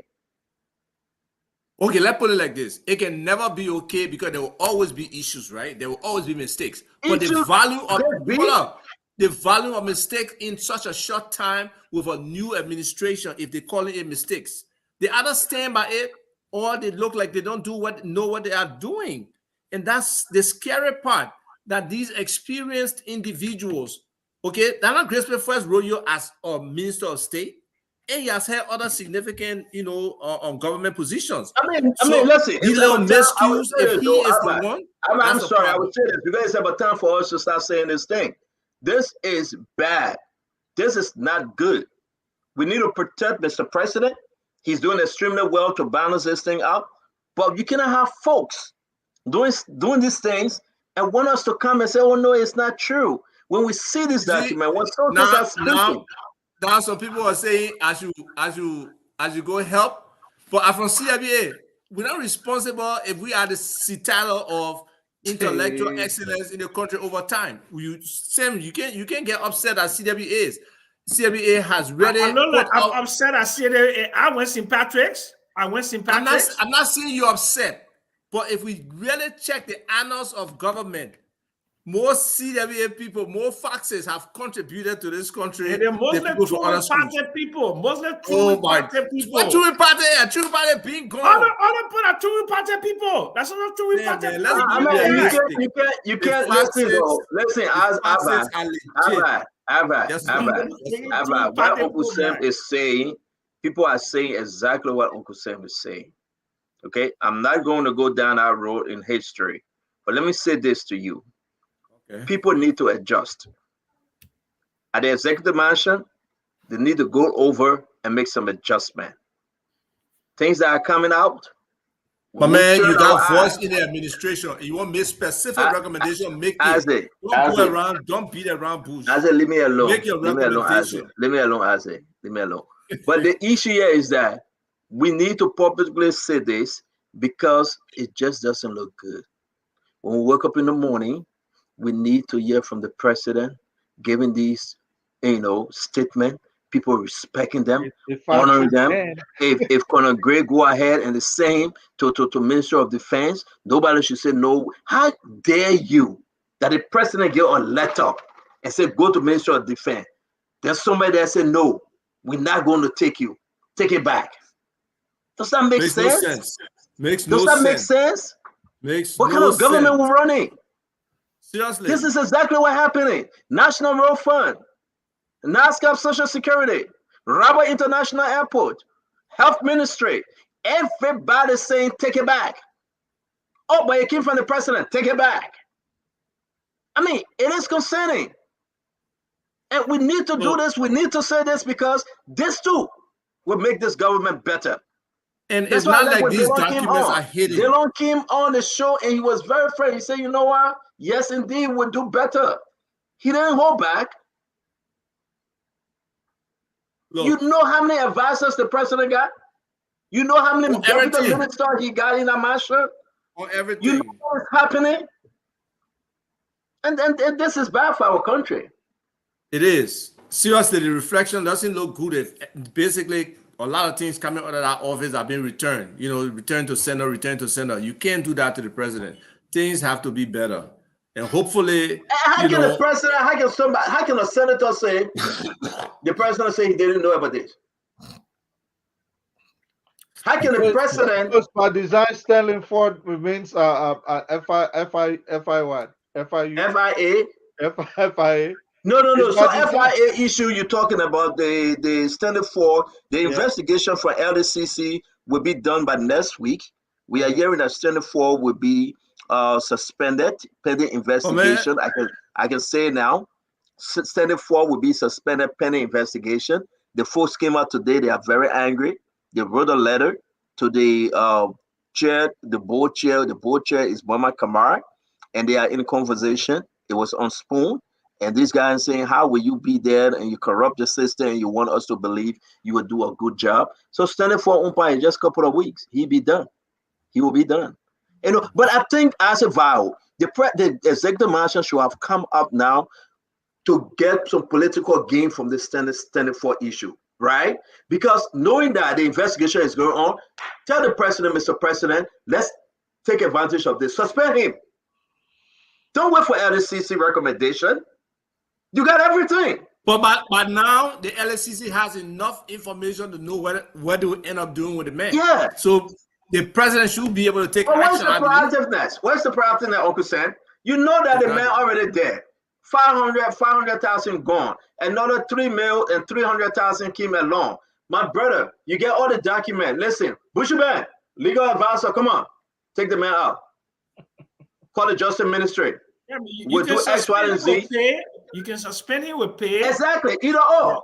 Yeah. Suspend him with pay during the investigation. Yeah, you can do that. But then why are we delaying with this? Because, listen to me. I know Omen Bwaka very well. I worked with him when he was at LPMC, when I was Director of Price Control, when I was Deputy Minister. Omen Bwaka is very slow in making decisions. He's like a turtle.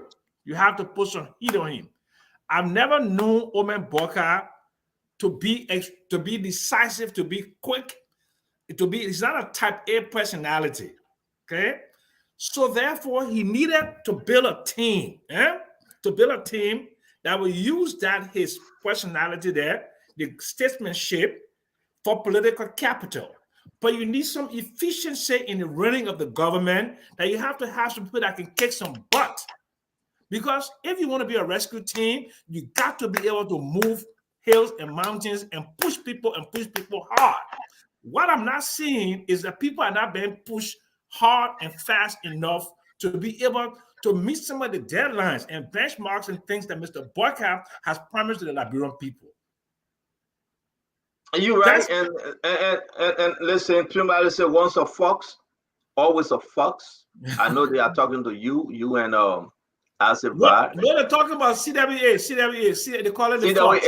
Listen. This is why they say CWA prepared us for leadership, and St. Patrick prepared technician. That's my friend Zach Sharp. Don't worry, that's Zach Sharp. That's my friend Zach Sharp. I'm my friend Zach Sharp. No, but hey, that's the thing, right? We're supposed to work together. The technical people and the leadership people, we sort of work together to make it happen. Unfortunately, it doesn't happen that much in Liberia.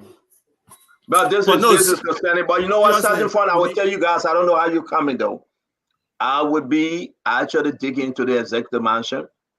We have a lot of things in our possession that we need to let the public know. I think, though it's less than 100 days, but President Joseph Yima Bwaka needs to take action. Some people at the executive mansion messing this thing up. They may get mad at me, but don't that's buy okay. your tongue, man. But so the stuff about people changing names or appointees, that were true thing too. Yeah. But let me ask you a question. Are you going to ask this? I'm not going to say what that what our friend Councilor Paco used to say. What were you used to do? Elementary question? No. Something Oh like no, that. no. Oh yeah. He said He used to do something like what? So I'm not going to. There's some listeners who go to elementary Pedestrian. Thank you, Dr. Richardson. There's some Pedestrian. listeners who even go to elementary school. So please answer the question. No. Because my friend, I hope he can come back and Councilor Paco say pedestrian. You ask a pedestrian question. But listen, let me say this to you. I think the president should right now try to shuffle things around. Seriously. And I want us to have that discussion tomorrow, even when Kennedy come on the show, Paul Kennedy. I want us to have that conversation tomorrow. It doesn't look good. Politicians want to settle it. You listen to what Prince Johnson said? That's not a joke. He just didn't wake up one morning to say that. He said that because he's in. He been under the water. He know all the crocodile from the alligators. And he can tell you a lazy or a snake. Okay, I will answer your question, Stanton. I mean, don't jam me Why with does question. Prince Johnson feel he the poster boy for this whole war crown code? Why? From what I heard, Prince Johnson activities in the war were less than 1 year. As much as he was on a killing spree during that time frame, it was less than 1 year. Why does he feel? In that true, Prince Johnson was special forces. He trained in Libya. Then, when they finished Libya, they went to Burkina Faso, right? Where they did operation against Thomas Sankara. And when they came in, remember when as the MPFL was advancing, in 89. He went and did that split with INPFL. That's how he went through bunk mines into the Corway base. So Prince was there for 1989. So don't let nobody say he was only 1 year. Prince was there for the whole duration. My man, at December 89, the people started advancing. I'm talking about training and all the preparatory stuff. No, but I'm saying, but actual from 1989, Prince Johnson, and now sometime in 1990, they split the INFPL. That's when he went to the Corway base. Yes, Corway base. Don't forget, Doe was killed 1990. Doe was killed September 1990 at the Corway base, and that is the time that the INPFL. So how long after Doe was killed was Prince Johnson stay in Liberia? How long after Doe was killed? Prince Johnson left Liberia during Octopus. They were raiding his base and he ran away. But the war was mostly advanced. 1992, it was like 3 years of the war. 3 years of the war. I could be wrong, or the person could be wrong. I'm not going to dispute. The person is wrong because, but what I'm saying, because Prince Johnson was October 15, 1992. When the MPFL tried to overrun Monrovia, that's when Prince Johnson was taken by ECOMOG and taken out of Liberia. Remy. No, they say he left after Octopus. Somebody he left during Octopus. They seen the Octopus to play. That's how they're talking from there. Because they were going to capture him because Samuel Vani had not joined with the MPFL forces. So they were. But somebody like you always say you know too much about the war. How you can be explaining all kind of things and so? Oh, because I went to Prince Johnson base 1992 before Octopus. The very first time I laid my eyes on Sam Jackson was 92, and he told me he had come to campaign for somebody. I think Madam Selly for so. 1997, you met me. 1997. That's why I said election 1992. You said 92. I didn't see you 92 though. 97. So, but I'm saying, but 1997, that was when the election. So that was the only time I came with Madam Salif, January of 1992, to run her campaign. That still doesn't answer my question. Even if the mayor of there from end of 89 to 92, I'm saying Octopus was 92 though. That's October 15, 1992. They went out of this base, but he went back. It was something that took me out of there later. Because Prince Johnson is accused of killing some American women. Okay, that's what the Americans have over his head. The nuns? So he didn't care about the Liberian. He didn't care about Liberian people. He cared about American people. He cared about. But we the one should have gone ahead and implemented the recommendations of the TRC and put together a UN-backed court since 2005, 6. But what we did was we kicked the can down the road because we were trying to protect one woman and one woman only, Madame Salif. No, hold on. No, I said, I get a man chance now. I get part. No, but Megan said we were trying to protect. No, I said we, the country. You have your own. Let him say the country. We're not trying to protect her. Abba, stop interrupting. Let him say what you want to say. You have your time. Listen to me, Abba. If Madame Salih was not elected president in 2006, in 2005, you would have had a war crime court a long time ago. I agree. Yes. Okay. But we didn't protect her. No, but I'm saying when I say Liberians, I mean, but the system protected her. The system protected her. No, she did. That's why the presidency is an imperial presidency. She refused to look at that document she put on the shelf. The presidency is one person, Ava. Ellen Salih cannot by herself stop the war crime court. So she had to build a whole structure to insulate her, including international system. International system. So guys, we gotta go. Even 2011. We gotta go. The other show gotta come on, guys. Before you go, 2011. What happened 2011? The Saturday before the Tuesday of the election, she was given the Nobel Peace Prize. That was to influence the election. And what happened with President Bush? She was given the American Freedom of Medal of Freedom Award. All this thing was to insulate Ellen, to stop her from being corralled into it being a war criminal. This whole elongated process is to protect one person and one person only, Ellen Salif. That's all it is. That's all it has been. I agree with you on Even that. the 30-year ban. She was banned for 30 years by the TRC report from participating in politics. And what happened? Her friends on the TRC did not sign the report. They went to the Supreme Court and threw it out. So we gotta go. Let wrap this up, folks. It was a beautiful show. It was a beautiful show because Nelson got to come on with his show. You see, they appointed Aunt Jemima, and she couldn't say goodbye to us today, and she left. She got to do the people work. She got to do the people work. So for my closing, Aunt Jemima will be the last person on the show. Even 2 days ago, she said she wasn't leaving. I left before she could leave. And since she got the appointment letter, Aunt Jemima said, "Yo, bye. They're not going. I'm going." So she's a guest now. You know, this is concerning. I'm deeply hurt tonight that Aunt Jemima can leave us hanging because she's appointed. But I want to say a beautiful show. Thanks to Senator Abraham Darustalon. He did extremely well. Oh, by the way, Dillon was superb. Dillon was superb.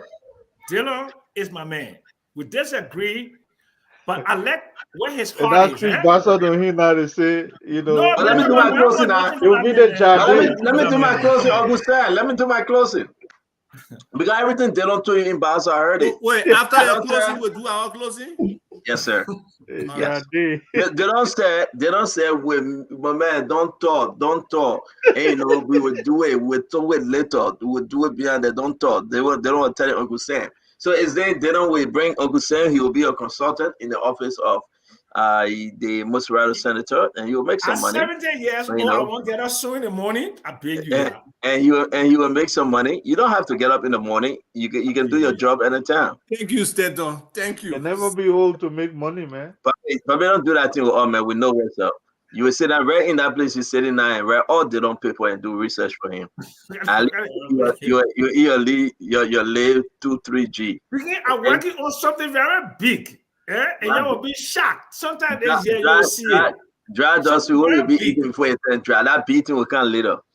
Okay, it coming. But we can also announce that CDC today, the chairman went into the battleground, battle zone.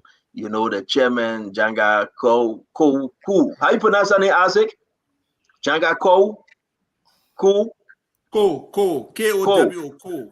Janga Ko. So Janga Ko went over there today and they were on some kind of fire, you know. But again, you know, let me say this, folks. Let me be serious. Where you have president, we are the Jefferson Koji, the Akaris Gray, the Eugene Nambe, the Fenda Bondo, the Kalasco, and you have all of them, the Samuel Twe, the Wuru Kori. Personally, we can never ever see office in Liberia. Never. Because those are the faces of ghosts. Those are scary faces. Those are evil faces. Those are the faces that Liberians don't even want to look at. It's like you put them in the room with Smutcher and the Smutcher will run. Because nothing they will see, just bad luck and demons and devils. I should say this. If anybody advising this president, what I saw today on that video, that they were chanting again and dancing, that will not take that CDC government anywhere so close. Even without Jose Yimabwaka, there will be a group coming together to beat CDC again. You cannot have, Uncle Sam, and I'm saying this to you, tell your people, you cannot have those same group of people coming back around the cycle and you expect to say you won't come back in power. It will not work. You can move heaven and earth. It will not work. Those are the history of darkness that the Liberian people ran away from. You can bring them, you can sing, you can talk, you can lie and say you changed. Bringing Samuel Twe back is the greatest darkness ever you bring down to Liberia. Before we say we are saying, now let me do my own now. You have your time. Then today, we see Jagako and marching along with the very Jefferson Koji. Ain't going nowhere. You're wasting the people's time. I see what Dr. Tenney resigned today. Dr. Tenney's resigned because you guys just don't get it. You want to come back in power. What's the transformation? What's the change?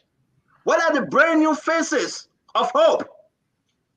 You bring in someone that enriched themselves, that stole from the government, that built the mansions, and tell them again at what time we coming back?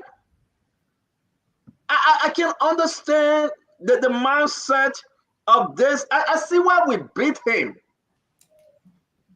I mean, for my crusade, I would say to all Liberians, run! When you see them coming, run! Run as far as you can. Because that's the mindset of death, mysterious killing. That's why coming back. Mysterious killing. I mean, how dare you to bring those folks back? To bring them around you and say, I'm the man of change, come back home, come to me. They run away from their home. They can't come back. They can't. And so let me say this. And I beg you, I know other people are going to close. Well, let me say this. I mean, stupidity, man. I don't want to use the word Uncle Sam. Stupidity. Donald Trump is coming back. But everybody that was there with Donald Trump, are you seeing them coming back with him? No, seriously, even his vice president say, I will not endorse you. Yeah. That's the fight Donald Trump fighting.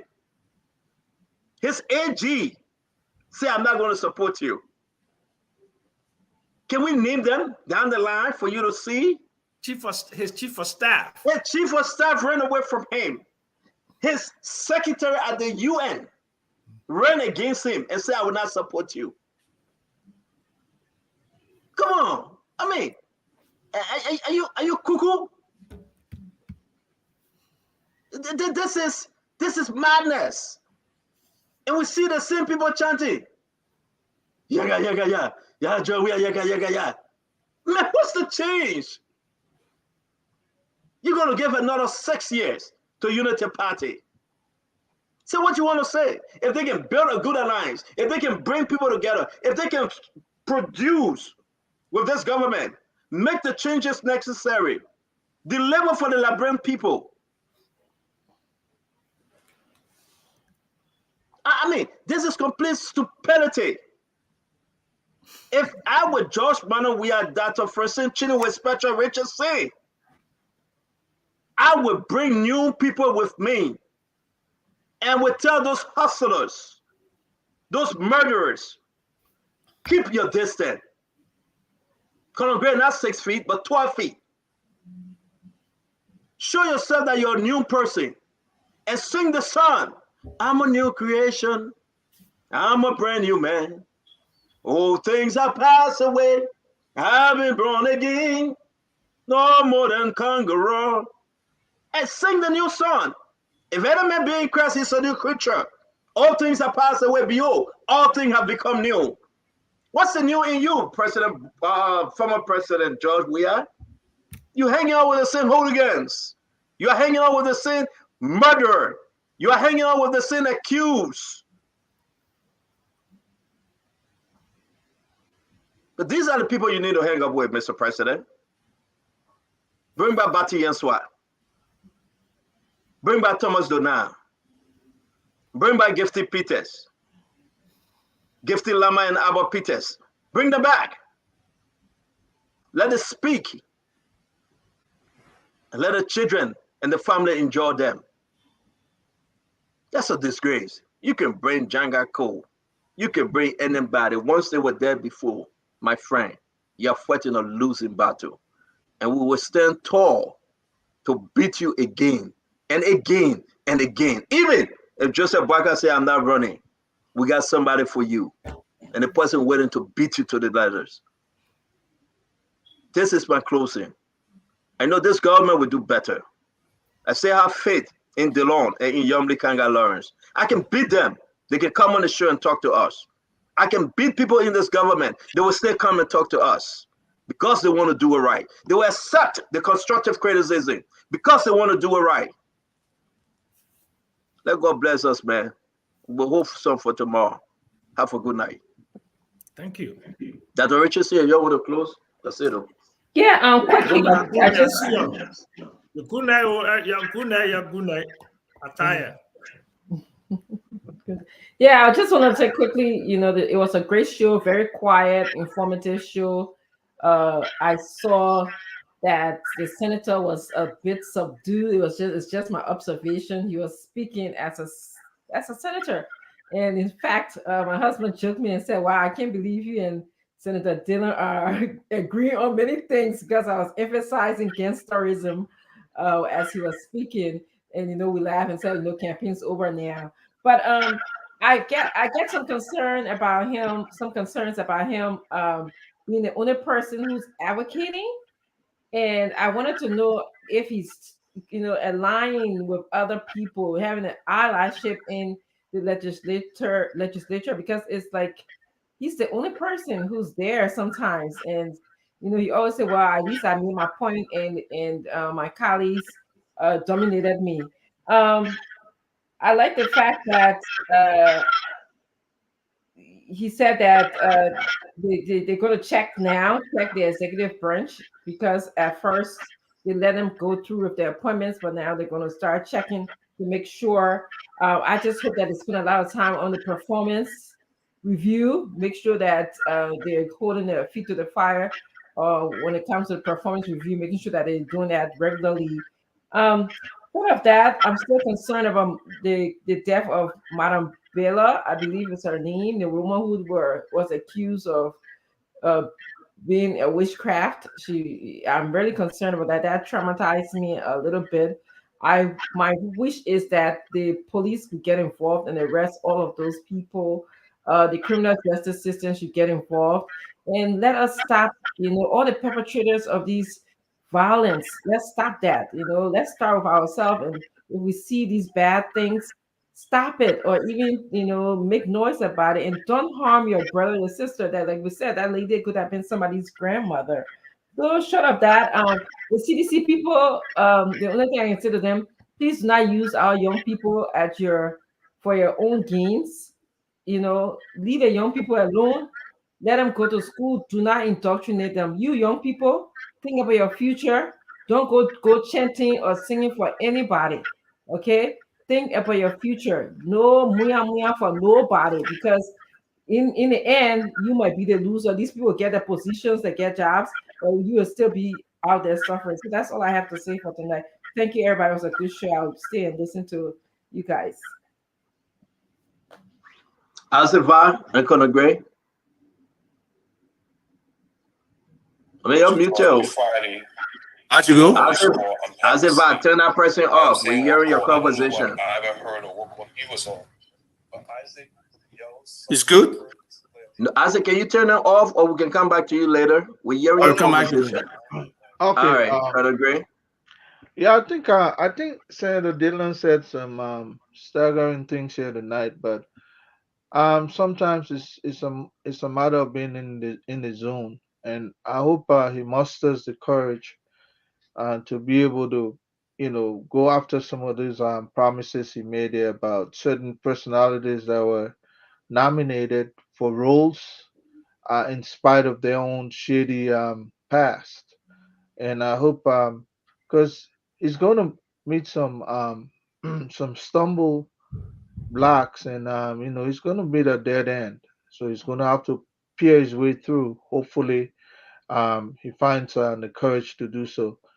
As for the CDC, they're the only one thinking that the only two parties we have in Liberia is either Unity Party or them. And so let them make all the noise. That element of uncertainty that brought George Weah to power is no longer there. People know who he is. It's not like he's going to be the guy from Gibraltar who is coming to save the poor. It's no longer that individual. So all the noise they can make, who is going to take the mantle? Matter of fact, I would hope that the next 3-4 years is about going after those guys who have looted our coffers, our national wealth, and go, let them run the courts, trying to prove themselves innocent. That preoccupation alone will deny them the ability to focus on politics the way they focused when they were not in power. Now they've done some things that we have to investigate. That's why I'm not happy when statements of going after the past are being retracted, and the president didn't say so, he said so. So it looked like the whole thing would be a fiasco. Now you get President Weah calling that they gave him 25 security guards. So what do you need all of that for? Like I said, he sees himself as a parallel president. Yes, he conceded early, but it's going to take time to come out of that feeling that he's no longer president, and that is what is going to that will put him in a position of an angry guy. You know, you rarely sign the divorce paper, but you rarely still in love with the person. So he's still in love with the job of the presidency. Definitely, uh, it's going to be difficult for him to just give up that role as a president because that guy had fun. That's how I saw the presidency, and forgetting that this was about the life of some point something million people. This was all about him. But pretty soon, that whole song about coming back to power will die away because Joel, if even if he's not prosecuted, I can tell you that he's gonna go broke. He's a lavish guy. He's the largest guy, so therefore, nothing is going to work for him because he's going to go back to being a guy who will be compromised. I mean, looking for the next $5, $6, $7,000. And as for the Mo Ibrahim, I don't know if he's going to get it. Maybe that's his next stop. But let me let Ivor close. But it was a great show, actually. Thank you, Conor Gray. Thank you very much.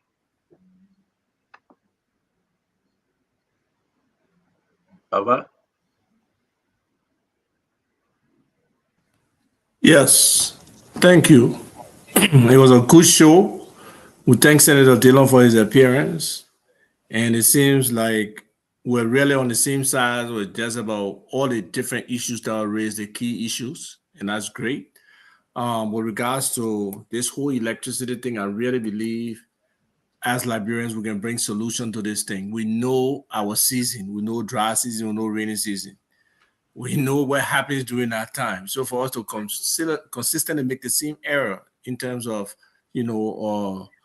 putting that much money into a river for hydro that dries up during the dry season, affecting nearly 6 months of service.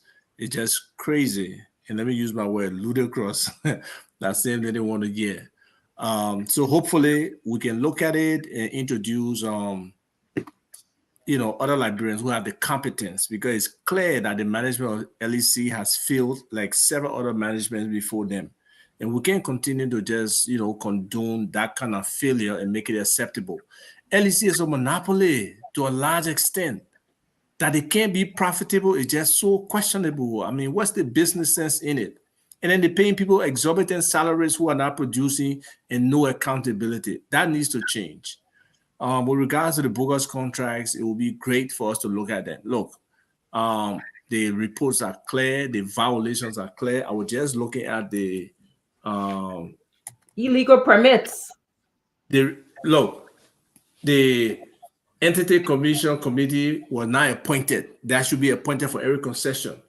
The certificate for concession was not solved. They didn't really go through the process for it.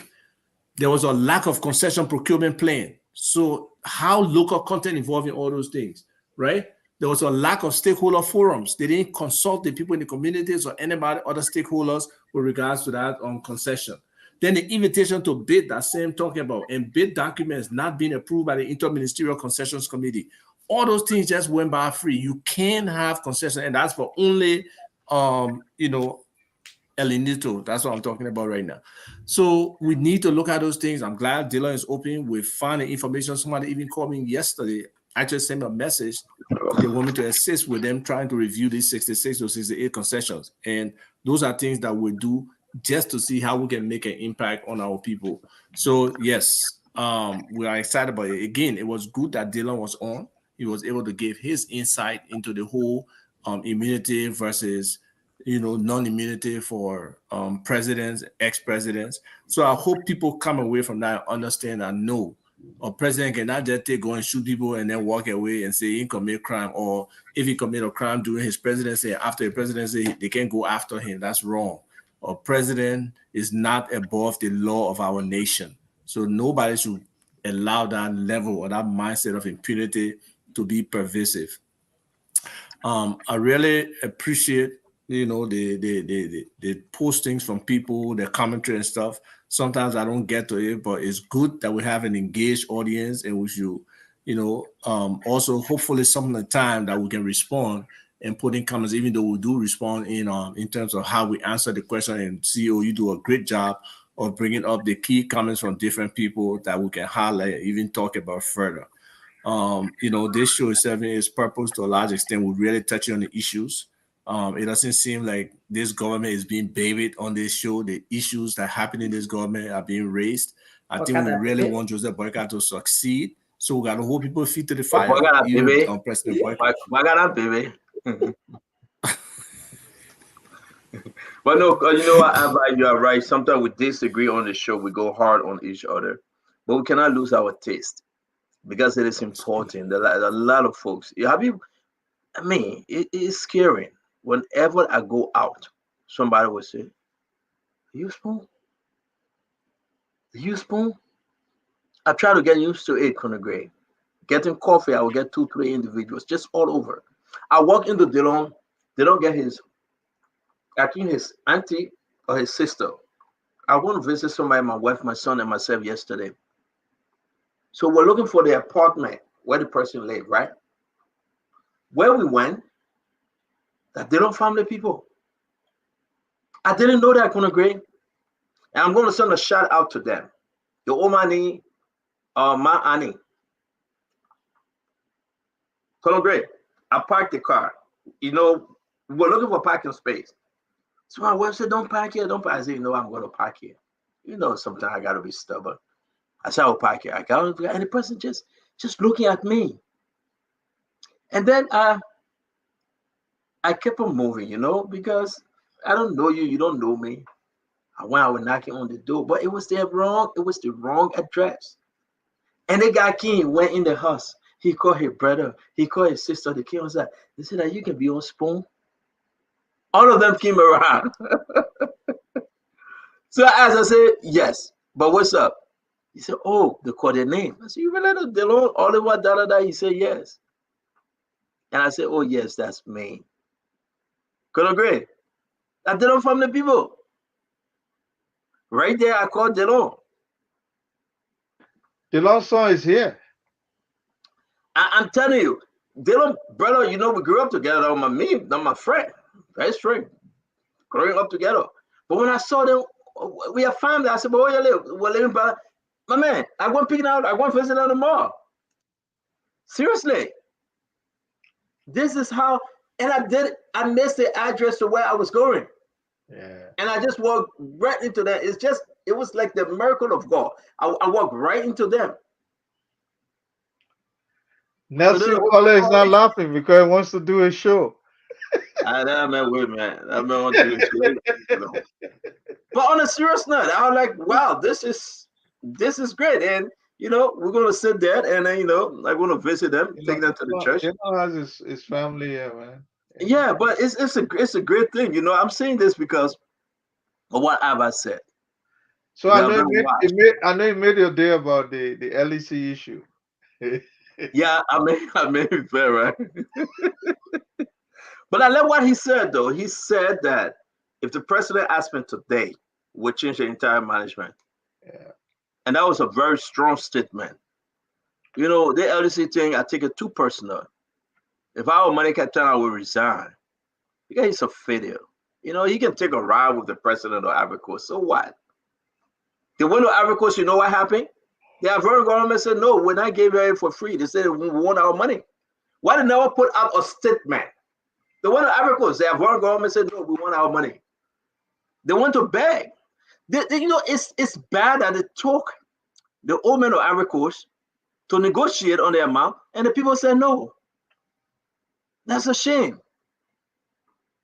But let's play this thing real quick before you go, Conor Gray. I want to, real quick, just small, Nelson, because you're not tie your face on me. You're going to be at 5 in the morning, then you want to get fed because you say your show coming on. You better leave me alone. So let's play this real quick, Nelson. Just a little bit of CDC program I was talking about. You got it? Yes.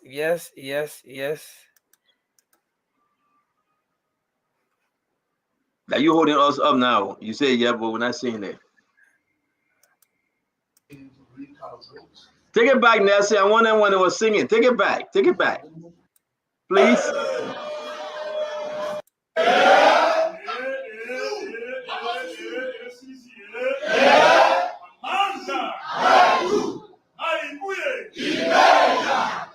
Thank you.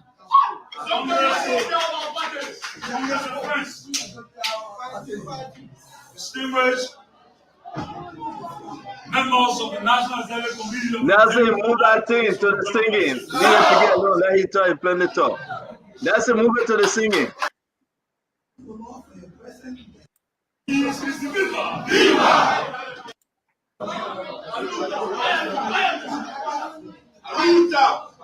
Nelson, give her the singing, please.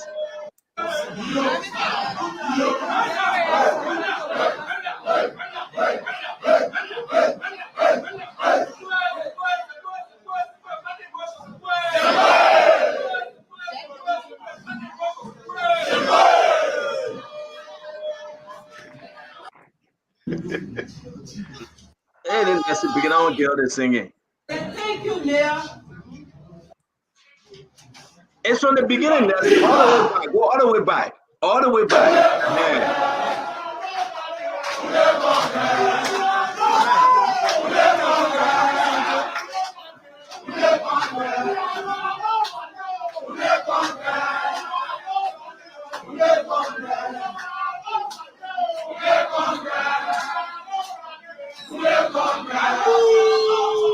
Thank you, Nelson. Put it down. Thank you. Thank you, Nelson. Put it down. Put it down. Conor Gray. Conor Gray. Man, Conor Gray. You tasted power. You been there for 6 Somebody years. said demotion. That demotion right It's there. demotion. It's from grace to grace. You tasted power. You've been there for 6 years. Is that what you can offer? That taste is going to live in their mouth for the rest of their life. I mean, they will not come back to great. That's a big. If I call for the singing, just give me the singing. I know you let your man in, but give me the singing. I beg you, my piggy. See you. So you coming? you coming supporting people that see this shit. Colonel Gray, can you imagine? You way up there, president, right? You want to tell me that you fell that flat? Yeah. You fell that now. It's I mean, I want Liberians to see the lack of education. Yeah. I want Liberians to see the increased poverty in that room. I want Liberians to understand that how George Weah have turned the young men and women, the mindset. Joseph Human Boyka get a lot of work to do to change those mindset. Couldn't agree. Look at the group. Let's just the singing alone. Let's see something in that group. Just the singing, I beg you.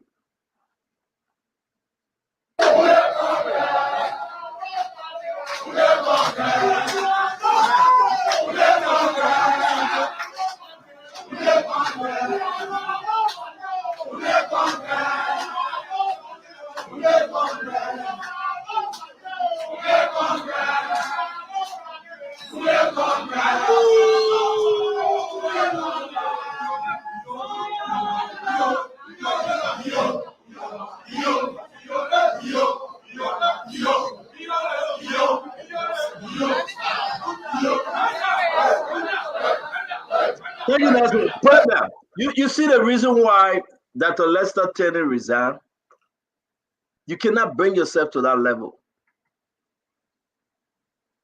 If George were serious for a comeback, real comeback, he will be doing something more better. Those young men and women are over there. He will be engaging them from another level. The days of chanting and singing under Joya is over. Mm-hmm. The days of being militant is over. And that's why Senator Dillon said gangsterism. I mean, I'm feeling so hurt. They're done. But look at the room. Empty. The room was so empty, man.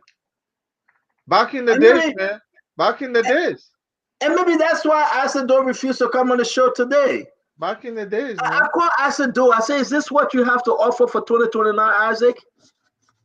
Isaac said, my man, people don't want to listen to me. You bring the same people to come speak in big words for nothing, empty. 6 years, going to pass them by. 6 years already passed them by. Another 6 years are 12 years. And you go bring South African jargon. You understand the Zulu language that you're speaking there? No, the Maja put a hell. Who we are? Who where? After the election, after the inauguration, he left you and enjoy and he catch pigeon in Europe. He left you. That the person is saying, where again? Those people remain stupid for some time. Man, sometimes they think they're hurt, man. Yeah, they think it hurt. You know, you try, you try, but the dumbness. Well, look in the room. Why you think Moba Molu resigned? Moba Molu have changed the Facebook page to his personal organization page. Yeah. Moba Molu changed it. Dr. Lester Tennessee are gone. Folks are leaving from CDC. He will suspend John Weah. He will suspend Deputy Speaker Thomas Fala because he's not there to eat no more. He told us suspension. Too early. But they'll soon give up. They will see that it's going nowhere. Man, I think I look at John Weah. John Weah will not put himself in that embarrassment again. You can see it. It was drained out. You can Yeah. see from how he was Joe sitting Will there. will not put himself in that embarrassment again. He done. From county to county, from district to district, Joe Will not put himself in that embarrassment again. Well, maybe somebody will come to come buy the party for him, and we just eat that money. Oh yeah, Joel will take that money. Shit, you want to buy CDC? Joel will take it and run. Yeah, Joel will take it. But first, we want to say thank you. Yeah. Join us again tomorrow. Colonel Greg, thank you a lot. All right, brother. Thank you. My begin Nelson. I know it is why it is, but I had to do the Nelson. You know, as if though Becky man said, don't show your CDC. I beg. I mean, don't show the CDC tape. He was begging me. He said, I can't come and show. I said, don't say he was so angry. So angry. You know, in that room, you know who was supposed to be in that room saying you want to introduce your new chairman? Well, strong, new faces should come around as you introduce your new chairman. Because the man coming in as the new chairman, bringing new people, put water bottle on the table, sit down like a conference and discuss the issue. Don't bring people in the room and start chanting. No. You want to reburn yourself. You want to bring senators, let it come around the table. Representative that support you come around the table. But you go bring Muya again. I didn't see the former chairman. Huh? I didn't see the former chairman. Charles Chairman gone. He can't come back. Joel said he won't see the man. Wow. Yo, but whatever, one person to call me tonight. And I always say that person, don't call my phone. That I said, though, brother. Every day he calling my phone, we must talk. Tonight, if he call me, and every day, I said, though, will call me and put you on the phone with us.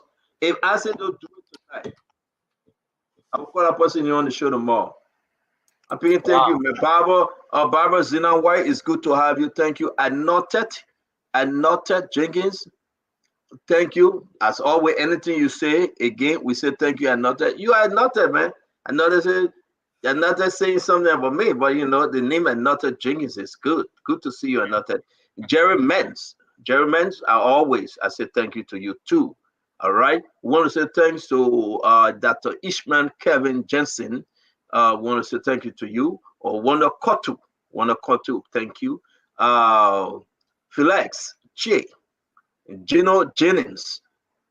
They got a pastor by the name of Gino Jennings. He's a pastor in Delaware. You know, he got a very strong church.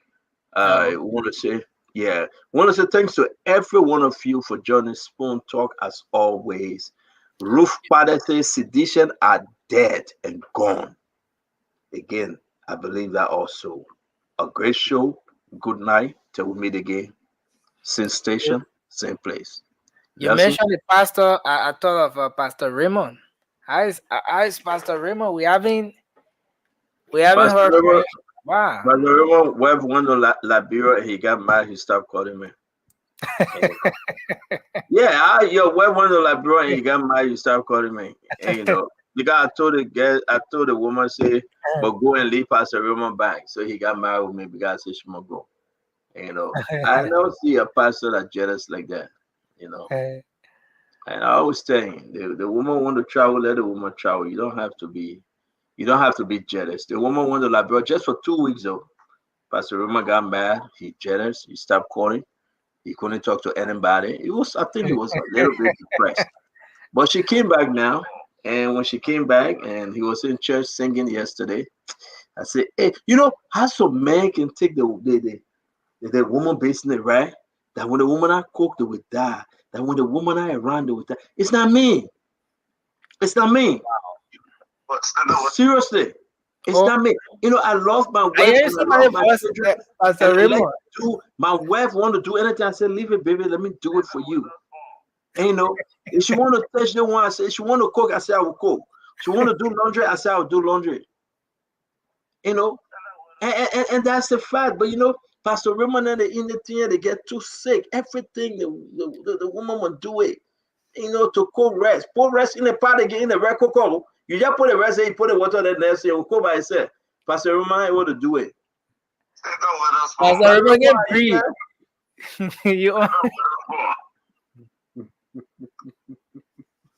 Pastor Roman, yeah. I know your woman I come, but that's what you call my name for. I am the pastor. Okay. Of the Lutheran Church of the Redeemer. I know your woman I come, but how you call my name for? So don't be spitting those kind of rumors about me. I mean, but that's clever, man. I say this with all respect to my wife. My wife does not wash my clothes. I wash my own clothes. How you wash clothes? Nobody can wash clothes in America. Yeah, man. You use the washing machine. I cook my own food. What kind of food you can cook, Pastor Raymond? I drive my own vehicles. But you have to drive. Like, woman will drive for you. I dry clean my own clothes. Look at that. Look at that. My wife is a mother of my children and the wife of me.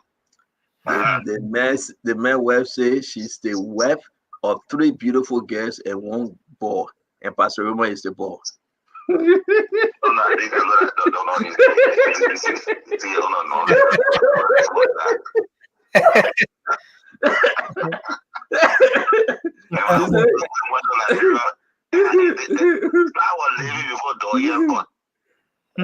God. Did I not survive? Did I not survive? Man, but it was based on condition, though. Some of us were around, you know. So it was based on condition. You didn't even call me. Ah, man, stop. Don't let her put a secret on somebody. You did not even check on me. What are you talking about? I mean, that Nancy asking for you, so. I survived with my 3 children. The only reason the man survived, the man asked a man to carry in the house, a man came in the house. That's the only reason he survived. My mother wanted to come in the house. I told her no. The man came in the house. No. So you see, Trent say, stand to I beg you, let the pastor go. Yeah, we're begging you. Pastor, man, pastor, I'm gonna stop. Actually. No, don't stop with me. I'm ready for you. I got nothing to do. I'm ready for you tonight. No, brother. Next thing I don't have a show. You know what it means to be the pastor or the bishop or the redeemer? You know how much food I got in my S bag? I can't even finish it. Now I was gonna say you gotta have a show. Everybody will cook. Wow. But man, I want to eat my chicken wing by chicken wing getting cool by. Let me go. That's your business. Everybody will cook. Everybody will apply hair.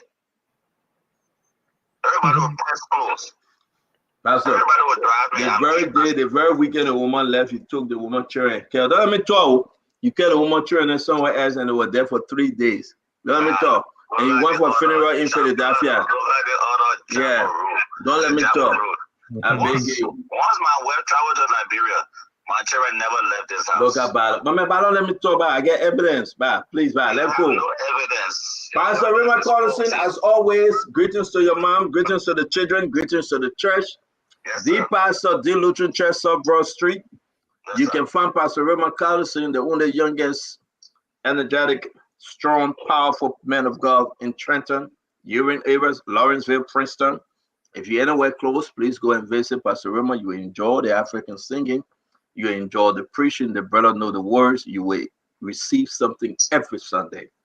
Again, we want to bless you, Pastor Raymond. We know we are family, but you're a good man.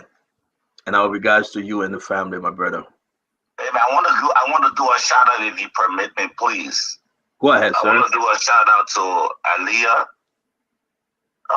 my sister, who drove from Williamboro for the last several weeks to teach the children how to dance for the dance program they had on Sunday. Was very successful. That's Ali commenting. That's not Aliyah. Aliyah is on campus. Well, not Aliyah. What am I getting? That's Ali. My girl, if you are listening, Pastor Raymond loves you. Thank you. We're proud of you. Keep doing what you're doing, and you blessed us for the last several weeks. And hopefully your uncle can be like you. That's my daughter. You call him my uncle? Whatever. Okay, Pastor Raymond. May the Lord bless bless you. May the Lord keep you. May the Lord shine His face upon you. Lord face to shine upon you, be gracious unto you. Yes, sir. May the Lord look upon your favor and give you peace. Yes, the sir. Peace that surpasses all understanding through Christ Jesus our Lord. In the name of the Father, the Son, and the Holy Spirit. And the Holy Spirit. God bless you, Liberia. Amen. God bless you too, my brother. All right, brother. We'll talk later. So, all right, boss. All right. Every day, Pastor Roma said, do this thing. I want to say thank you, Nelson. Be blessed. And we hope your ministry will be blessed. All right? Amen. Thank you very much and have a good night. Thank you, sir. Well, folks, that's how I would like to draw down the curtains on the show tonight. Thank you for being here with us on this edition of Spoon Talk. Thanks to all of you who called in. Thanks to you who played the listening role. Thanks for your many great comments in the comment section. We appreciate you for following us via the different frequencies across the country as well. We've been live on Spoon FM 107.5, Fabric 101.1, and Super 95.5. Thanks to our partner radio stations across the country.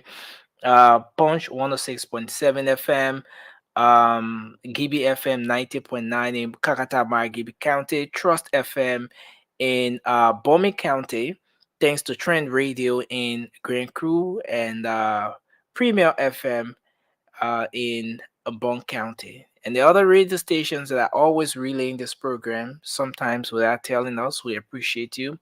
Thanks for being a part of this journey to ensure that Liberians are informed, irrespective of where they are. Spoon Talk has absolutely no borders. That's why you can always join us from anywhere, wherever you are. Once you have access to the internet, or you are here in Liberia and you can make use of your radio, you can always follow Spoon Talk. We'll be back on your radio tomorrow. Until then, my name is Nelson Collier. Have a good night. Liberia is all we have, so let's remember to keep the peace alive. And coming up shortly is the late night show. You can make up time to join us. Until then, have a good night and bye-bye for now. Yes, a special one from the CEO, Editon with the spoon. And your boy, Friday the Southern Man.